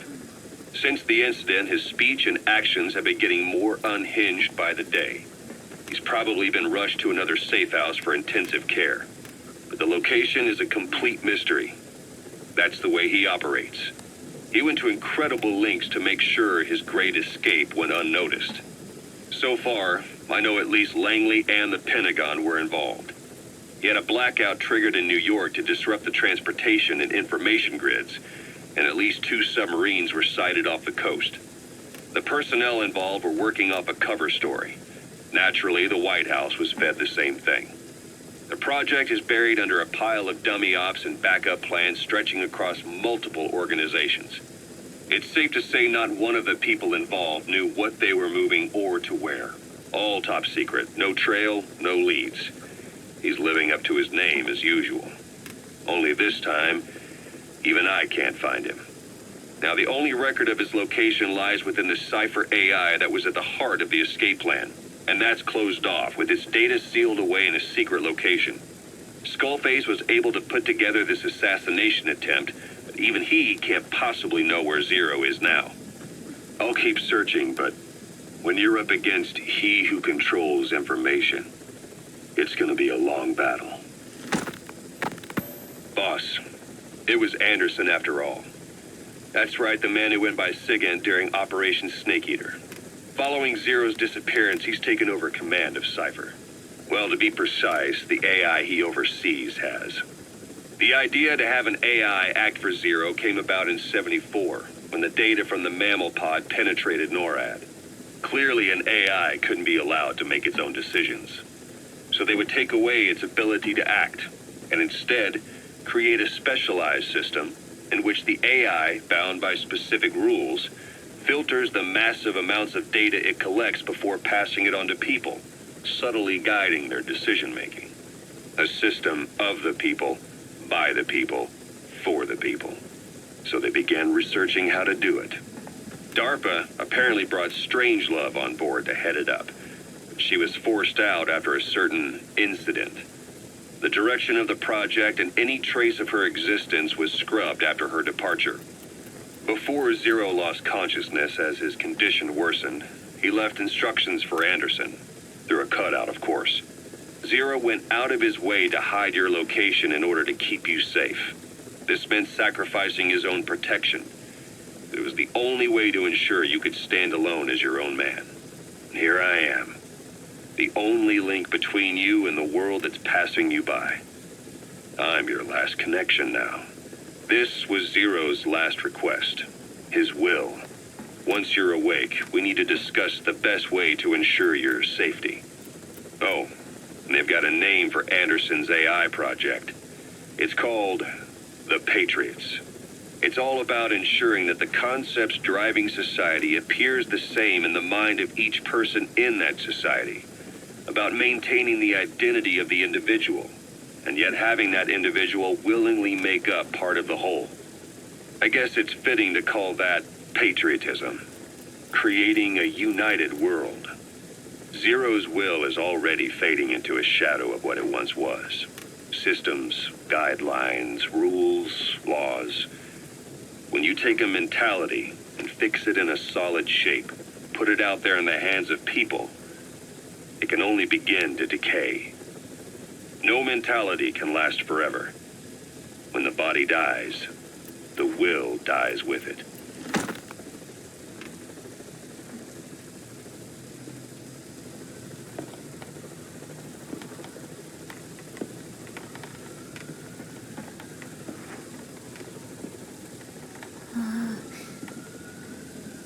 Huh?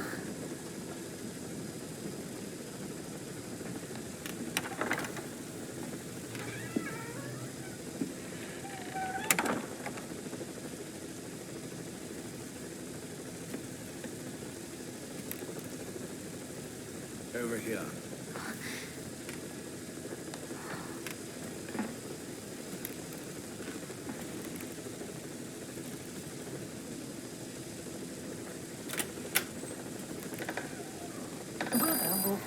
shortly.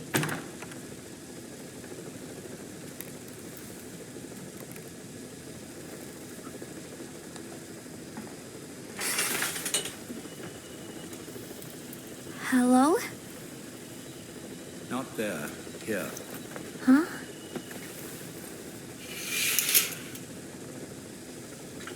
Thank you for coming. Please. You're... Is it that odd? I suppose the cuffs have gotten a bit loose. Although, truth be told, I have been spending more time in pajamas as of late. No, nothing. The tie, perhaps. Not the most fashionable pattern, I admit. No, it is very nice. How sweet. Will you take a little brandy? You're hardly underage, after all. No, thank you. Please, sit.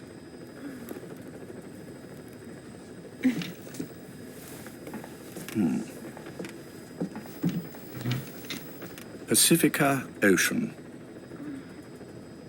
What? Ah, yes. You've already begun. Not bad. A schoolgirl through and through. Even he won't suspect otherwise. Here you are. Thank you.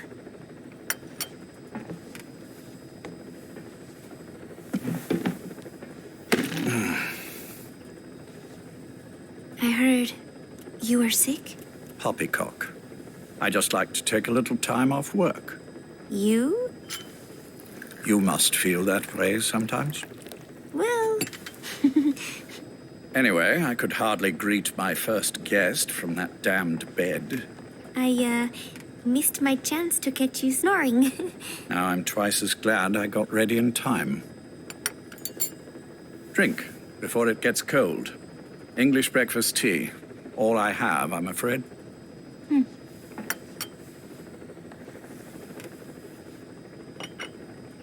There were 8 candidates before you, meaning you will be the 9th Paz Ortega Andrade. What happened to the others? They're in the next room. They've been taking it easy these past few months.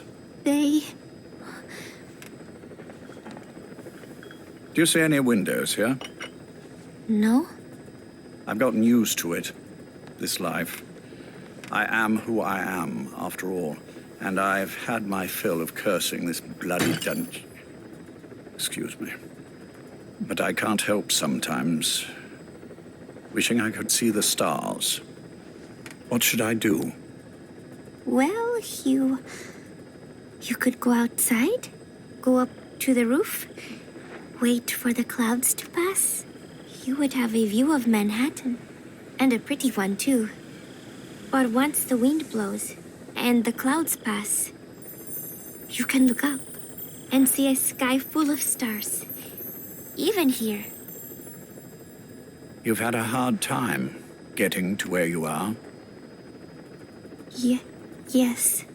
Sewer rats lead better lives. I know. Extreme training, starvation, days spent without sleep. Abandoned, hurt, and all but killed in every way imaginable. Some of your compatriots died. Others betrayed you, left you for dead. And you did the same to them. But through it all, you survived, and you alone made it here. Just look at you. I can see everything you've been through. Yes. Consider this mission a reward for the mountain you've climbed. Thank you. Yes, well, you know what's next. Yes. And you are prepared? Yes. I believe you. That ever so slight tan. Not the type you'd get on the West Coast. If I didn't know better, I'd say you really did grow up around the equator. But it runs deeper than that. One look at you, and I see a wide-eyed student yearning for peace. Born and raised in Central America. I can see it all. How much preparation have you done? A little. You'll be perfect for this, to strike back at Snake. I'll share everything I know about him. But you mustn't forget who you're dealing with. If he were to get the better of you, well, I deeply regret having put you in that position. But beyond that, I'm putting my life in your hands. You can trust me, Cypher. None of my friends call me that. Tea's gone cold. Shall I make some more? I know we are the only ones here. There is no one in the other room. And how do you know that? You said I was your first guest. Oh, I haven't had this much fun in quite a while. All right, then. Cypher's been in hiding ever since his grand experiment. No one's seen him in years. All we hear are orders delivered by proxy. Except you. You met with him, face to face, in order to contact Big Boss. Tell me where he is. Where is Cypher? Where is Zero? I've never known choice. Where I was born, the language I speak, I've never had the freedom to choose for myself. But you, right now, are free. Do as you will. This will save Big Boss. It may. Will you really kill Zero for me? Not for you.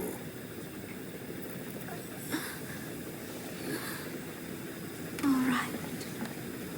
Zero is Hell's Kitchen, 10th Avenue. He is undergoing treatment there. Not exactly Hyde Park. His medical needs keep him from moving around. That is why he summoned me there. The other residents are of varying race and ages, but in reality, all 40 units are Cypher personnel. It took him 10 years to replace the original occupants. He has got places like this all over the world. No better place to hide a needle than a stack of needles. Zero is on the top floor. A room with no windows and no doors. Even the elevator does not reach it. Officially, the floor does not exist. The only access is by a secret staircase 1 floor down. Room 702. Shades of World War II. Nobody realizes the entire building is a setup. People go in and out all day. But they're all Cypher. The building blends right in with the rest of the city. They disseminate rumors that a gang operates out of the building. That keeps most outsiders away. And most of them are there as security in case of an emergency. But even they don't know what they're really protecting. Foot traffic, goods coming in and out, phone lines, water and sewage. It is all monitored remotely by satellite and cameras inside and out. Should he need it, there is a sealed-off water conduit that can be used to escape to the Hudson River, and from there to the sea. But from the outside, it is just another building. A perfect disguise.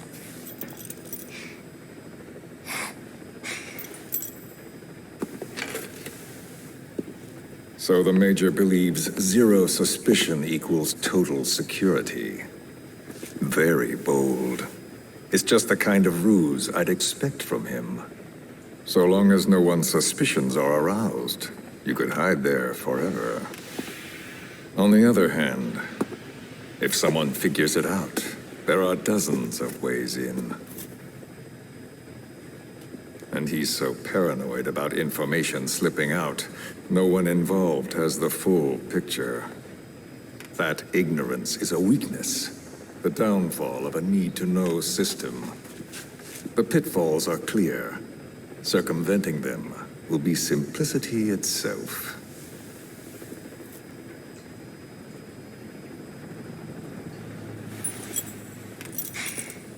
You hate him, don't you? Hate? He never left me to die. I owe him my life. I'm bound to repay the favor. Any way I can.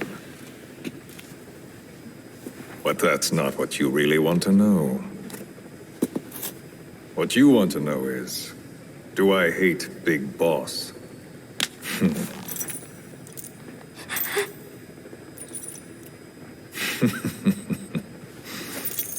I don't hate the man. I do deserve a little more of his gratitude. But he probably has no idea who I am. So you see, I have no reason to hate him at all.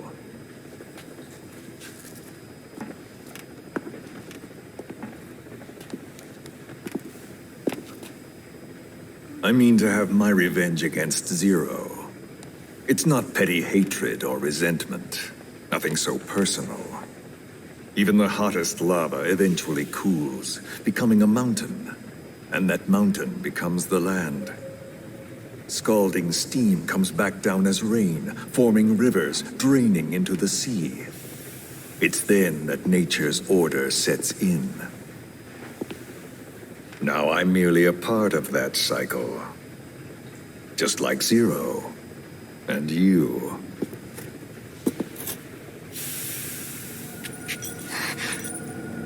And Big Boss. Don't do it! That lava, that vengeance, is already set as stone. Too late to change things now. Don't kill him! The choice is not mine to make. Please, let Big Boss live. Proceed. Please.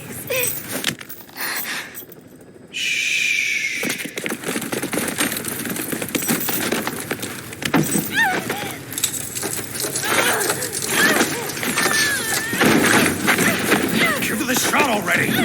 Hold her still. It's me. Ocelot. It's been quite a while. Yeah, I'll say. Took a lot longer for you to surface than I expected, Major. I wasn't planning on coming back at all, but I had no choice. Well, after the Caribbean. My hunch was proven right. You wouldn't believe who was behind it. Oh, I have an idea. How did you respond? Immediate disinformation campaign. Most bought into the story, but not everyone. It was quite an incident, after all. I couldn't cover everything, but I did hide the fact that Snake survived. And that should buy us some time. Where is he? En route to an old foxhole of mine. A base in the British sovereign area of Cyprus.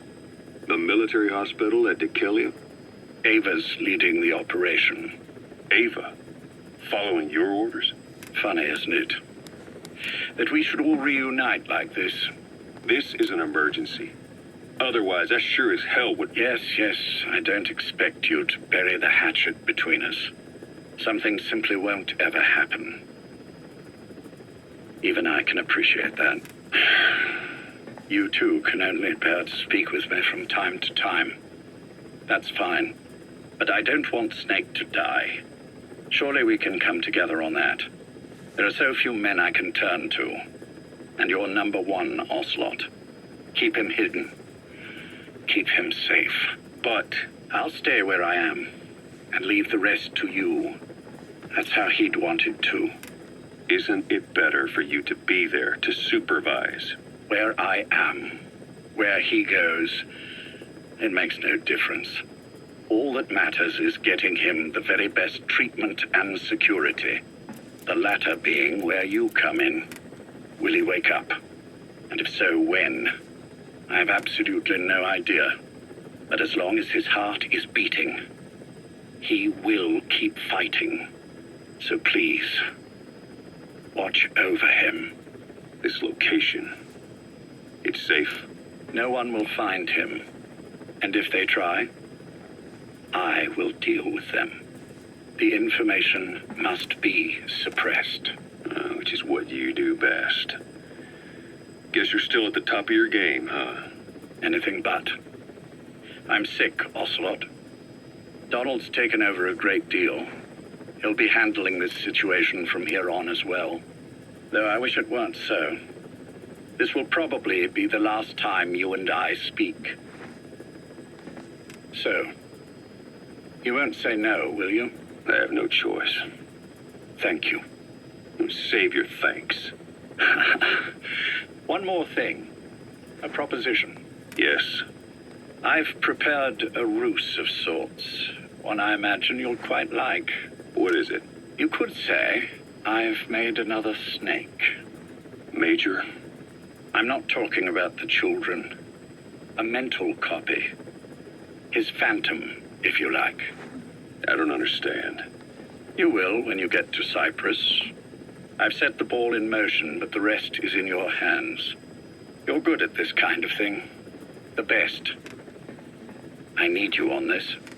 If it's in his best interests. I assure you, it is. Look after Snake. He's the toughest son of a bitch I've ever known.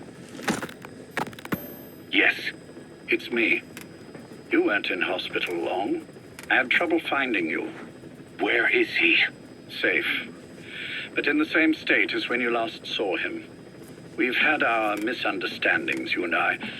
But as you've made clear, our relationship is strictly business. Therefore, I will limit this conversation to the business at hand. Please understand that I don't dislike you. Not inherently. Where is Snake? No. Settle down, or I'll have to hang up. And then you never hear from me again. Do you understand?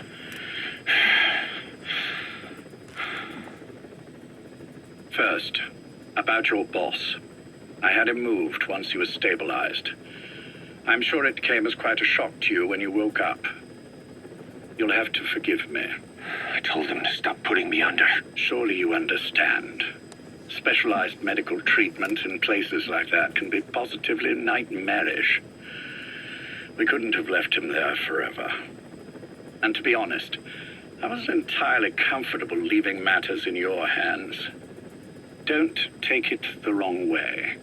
Anyone looking for him would be looking for you. He needed to be as far from you as possible. In fact, I'm still not sharing his location, even now. Problems could arise. So instead, I'm giving you a point of contact. An introduction to a network of messengers who will lead you to a man. A friend to your boss. I'm sure he's mentioned him before. He knows Snake's location. More than any man alive, I trust him with this sort of thing. Keeping secrets, or men in the dark. He's known Snake quite a while. 10 years longer than you. Kazuhira, I don't care if you don't trust me, but I require your absolute trust in him on this. Snake will be brought back into this world, however long it takes. Understood? The only reason we're having this conversation is because you still have a role to play. Which brings me to the next issue. What happens after he regains consciousness? When Snake wakes up, and he will, he'll need your help again. So when he does, I promise you'll be the first to know. The code phrase will be, V has come to. I'll then mobilize all the necessary parties. Think of it as an overture to a prologue. Until then, do what you like. Just be ready when the time comes. But you don't need me to tell you that, do you? I know it's been hard on you too. But I can't imagine you're willing to just walk away. What are you talking about? If what you're saying is true, then this is like wrapping a rope around your own neck and throwing it over a branch. What's your play in all this? This is for Snake. So that he survives after he wakes up. Nothing more. After that, I don't care what you do. Then tell me something. Go on. I only joined you after I found out what you were after. To make the world one, you need Snake for that. And he's already done a hell of a lot for you. He has. So on some level at least, I think you're being straight with me.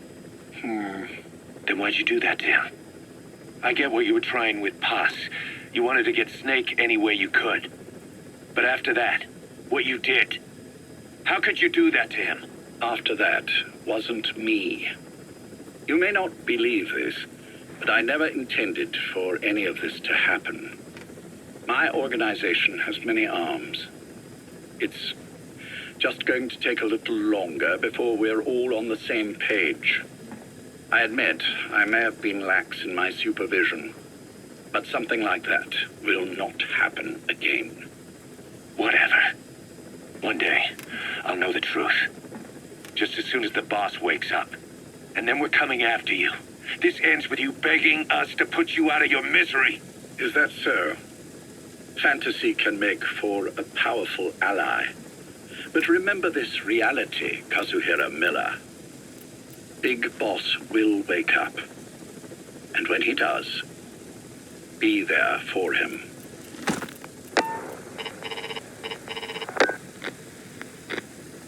Major, I wondered whether you'd really call. Exer, I presume this was your doing? Do you like my gift? I've been searching a long time for this. It is what you were looking for, yes. The winged dagger of a comrade lost to the sands of Egypt. He served under the boss back in Rayforce. I delivered this pin to her after his death. We were both so very young. From that moment on, she never let it leave her side. She was still carrying it in Selinoyarsk. How about the back?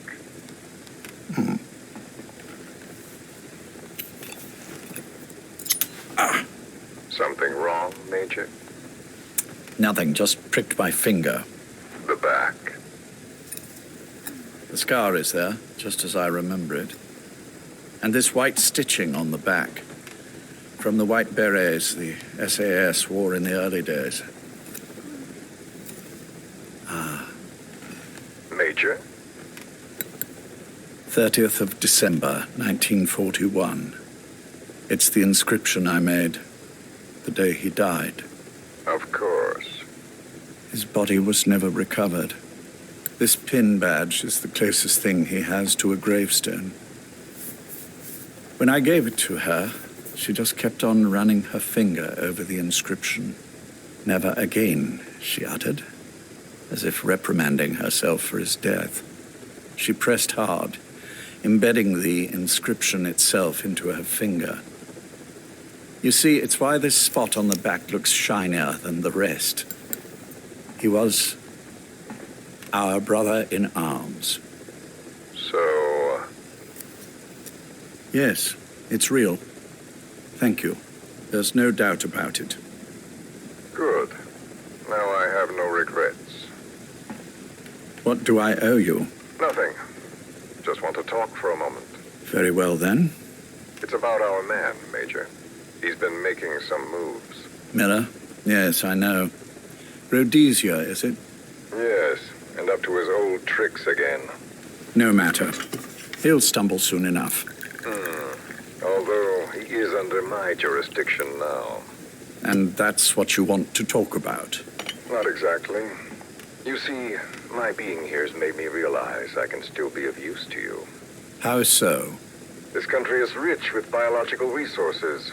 Bacteria, nematodes, viruses. I'm sure we can find something here to bring that plan back into action. Forget it. The Cleanser Project was just another one of my predecessor's daydreams. And the vocal cord parasites? Were an excellent test case for reverse evolution. Nothing more. What matters now is the genetics technology behind that work. With genetics, the clumsiness in targeting an entire race isn't an issue. We can target specific individuals. No need to breed multiple generations of parasite just to get results. But Don't be quaint, Exo. Once the Cold War is over, our enemies won't be so clearly defined. Using humans alone won't be enough. An electronic network will span the globe, and our enemies will blend right into it. You may be right. But will people really settle for an enemy they can't see? Men want to feel righteous, need to see the evil in the enemy they fear. Without it, they'll turn their aggressions inward, find an enemy inside. You know this is true. I see what you're saying. Just as those robbed of their parasites develop allergies and autoimmune diseases, a man robbed of his enemy develops self-destructive tendencies. And I know all the symptoms.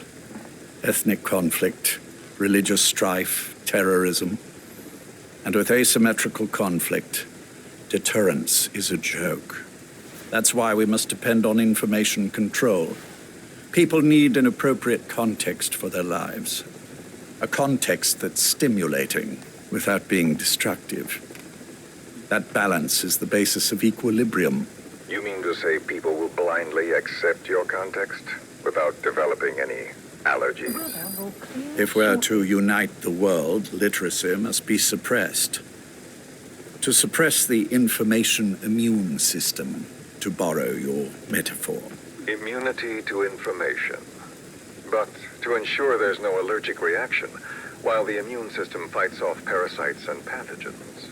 It's done, Exo. This world will become one. I have found the way. The world that the boss envisioned will finally become a reality.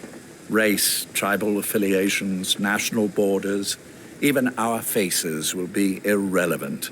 The nature of communication itself will change, and it will make mankind whole again. Some things can't be undone.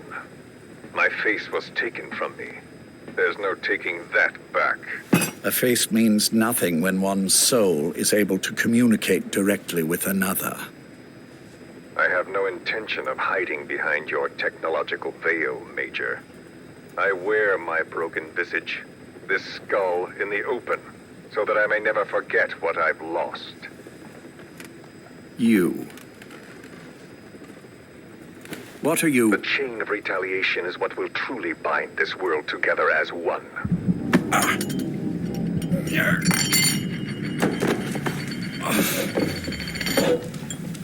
Major? You son of a... The pin. You... Yes, the pin.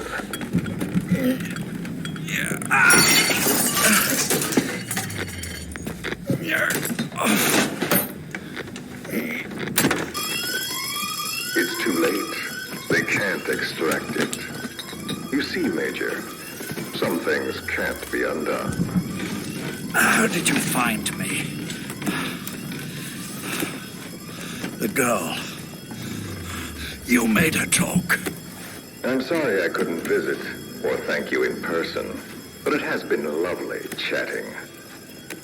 And now that I know you're no longer interested in the garden, it's time for you to step aside.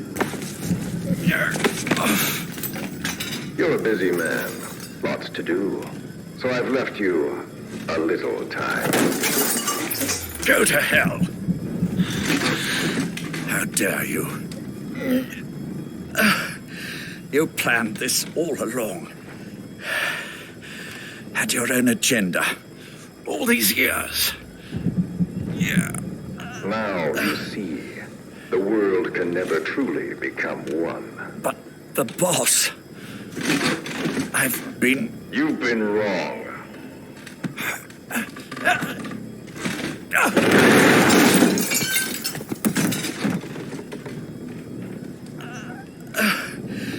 You're no different. Just like him. None of you understand the world she saw. I would say the same to you, Major.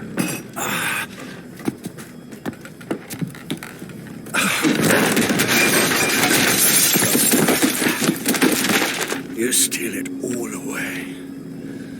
Everything. The boss said the same thing. Only I understood what she meant. Major, I'll handle the rest. Oh, and one more thing. That pin badge, it was a fake. I held on to the real one. I'll take good care of it. And continue the boss's work.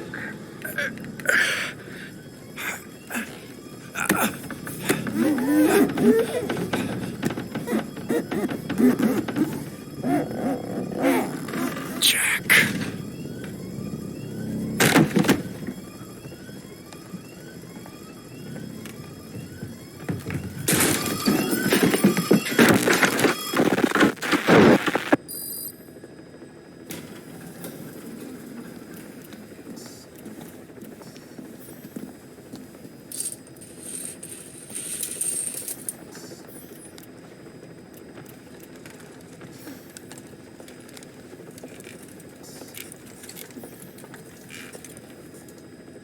Go.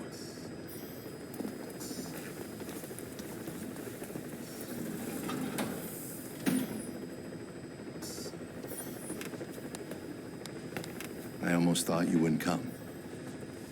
Well, you're supposed to visit hospital before you die. But how did you get here? My friends at the SAS know how to keep a secret. The trip to the airport was a little dramatic, but the rest was easy. Still, I've had smoother rides. Oh, look. Escorted myself with my tea. I won't be staying long. I understand.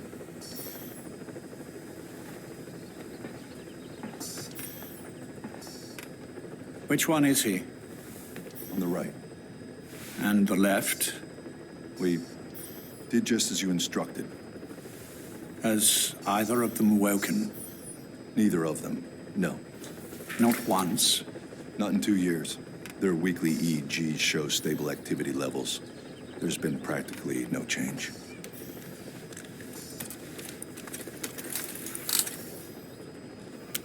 Jack? Jack? It's me. You look fit to run a country mile. Every 4 hours, we move all of their muscles, subject them to load. They're stable, but eventually... Yes, of course. We've done everything we can to ensure they're ready to move, should they wake up. Still, it's been a pretty long time.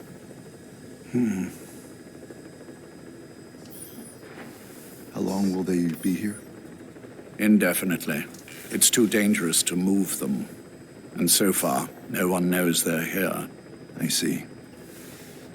I am most grateful to you. And I need you to keep it up. We'll do everything we can. Can you give us a moment? Of course.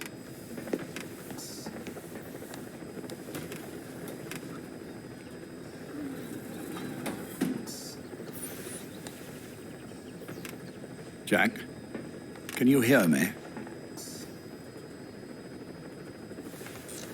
Nice place, isn't it? I went to a lot of trouble bringing you here. Here, where no one will find you. Still, the Ocelot's on guard duty, just in case. Maybe knowing that will help you sleep better. I had no intention of coming, but this could be my last chance. If you'd just come to see me first.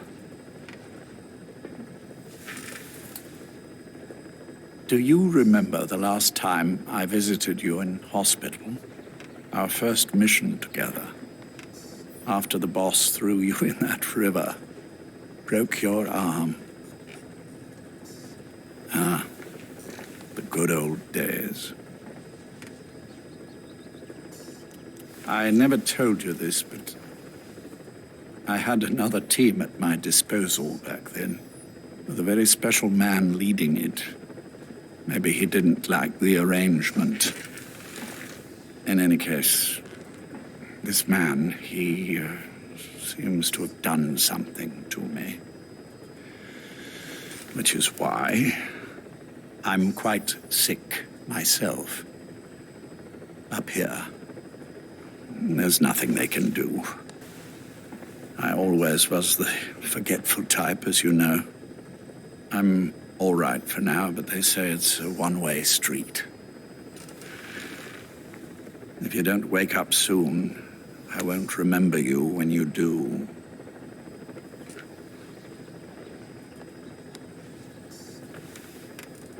I don't mind about myself, but what he did to you, I can never forgive.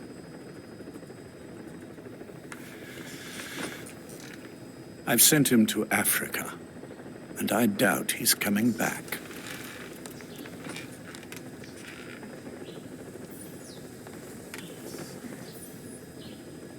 Jack, once your little holiday here is over, well, who knows when that will be? But anyway, I probably won't be around. I'll be somewhere even you can't find me. A tombstone chiseled into the code of a machine. That is all I leave to mark my existence.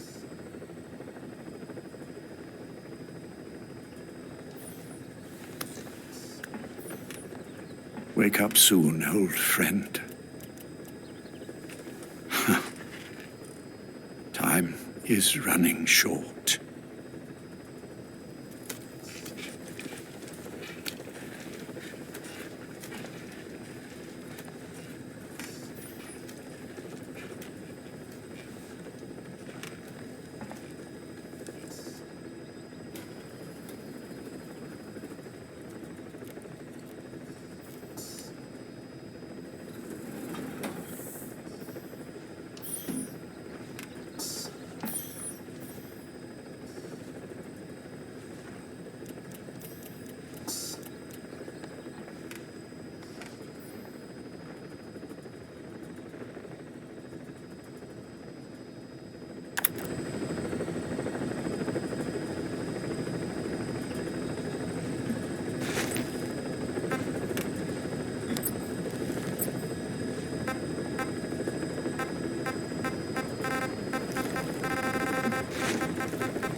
Where is she? You mean quiet? In her cell, of course. Why did you send her out with the boss on that mission? She proved herself well enough, didn't she? The boss sure knows talent when he sees it. That woman will never be one of us. She's targeting him. Don't forget, we do owe her one. What's that supposed to mean? Remember what happened when she first got here? She shot down the aircraft Cypher sent after us. Not only that, she hit the cockpit. Who else could have done that? We're talking about a fighter jet traveling at Mach speed. What's your point? If she hadn't been there, the boss's chopper would be at the bottom of the ocean right now. Or it would have been followed right back to Mother Base. So let's say she does have some elaborate scheme in the works. If you want to catch her in the act, all we can do is sit back and wait. On the other hand, if she swears allegiance to the boss like our other Fulton recruits, he couldn't ask for a better partner. She's got you fooled. I have eyes on her. If she tries anything, she'll regret it. We lose nothing either way. Boss, we've gone over the prisoner transport log you found. Quiet was grabbed by the Soviets and moved to Lamar Khatte Palace. They lost a lot of men to her. Can't blame them for wanting payback. But why did she just let herself get captured? I think it is time you knew. Quiet was carrying vocal cord parasites. The English strain, to be precise. The third English pair. Skullface was using her as a vector. An ace in the hole if his assassination plan failed. I knew it. But Quiet chose not to speak. She told me the situation in Diné, Navajo, the only language to which the parasites do not react. If you found out, she could not remain among you. And yet, she refused the Wolbachia treatment. Why? Because part of her still wanted revenge against you. Revenge against the boss? In order to stay here, she took a vow of eternal silence. But then, that sudden mutation showed this was not enough. As long as the parasites were inside her, she could not predict what might happen. And that's why she took off? Sacrificing herself to make sure the English strain died with her? Maybe. Or maybe she only wants to infect the world. Whatever her plan, we can't let her go free. The vocal cord parasites are the last of Skullface's legacy. It's up to us to erase it. Boss, the targets are Quiet and the English strain she's carrying. Your objective is to extract her. But if worst comes to worst, she may have to be eliminated. Both her and the parasites. We don't know for sure what Quiet's up to, but we need to secure her ASAP. She's being held at Lamar Khatte Palace. Make your way there.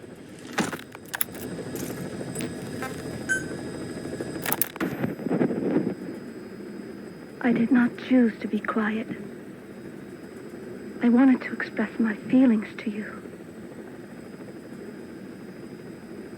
If only we shared a common tongue.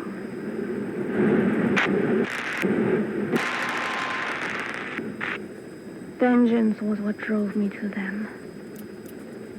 The only language left to me, revenge.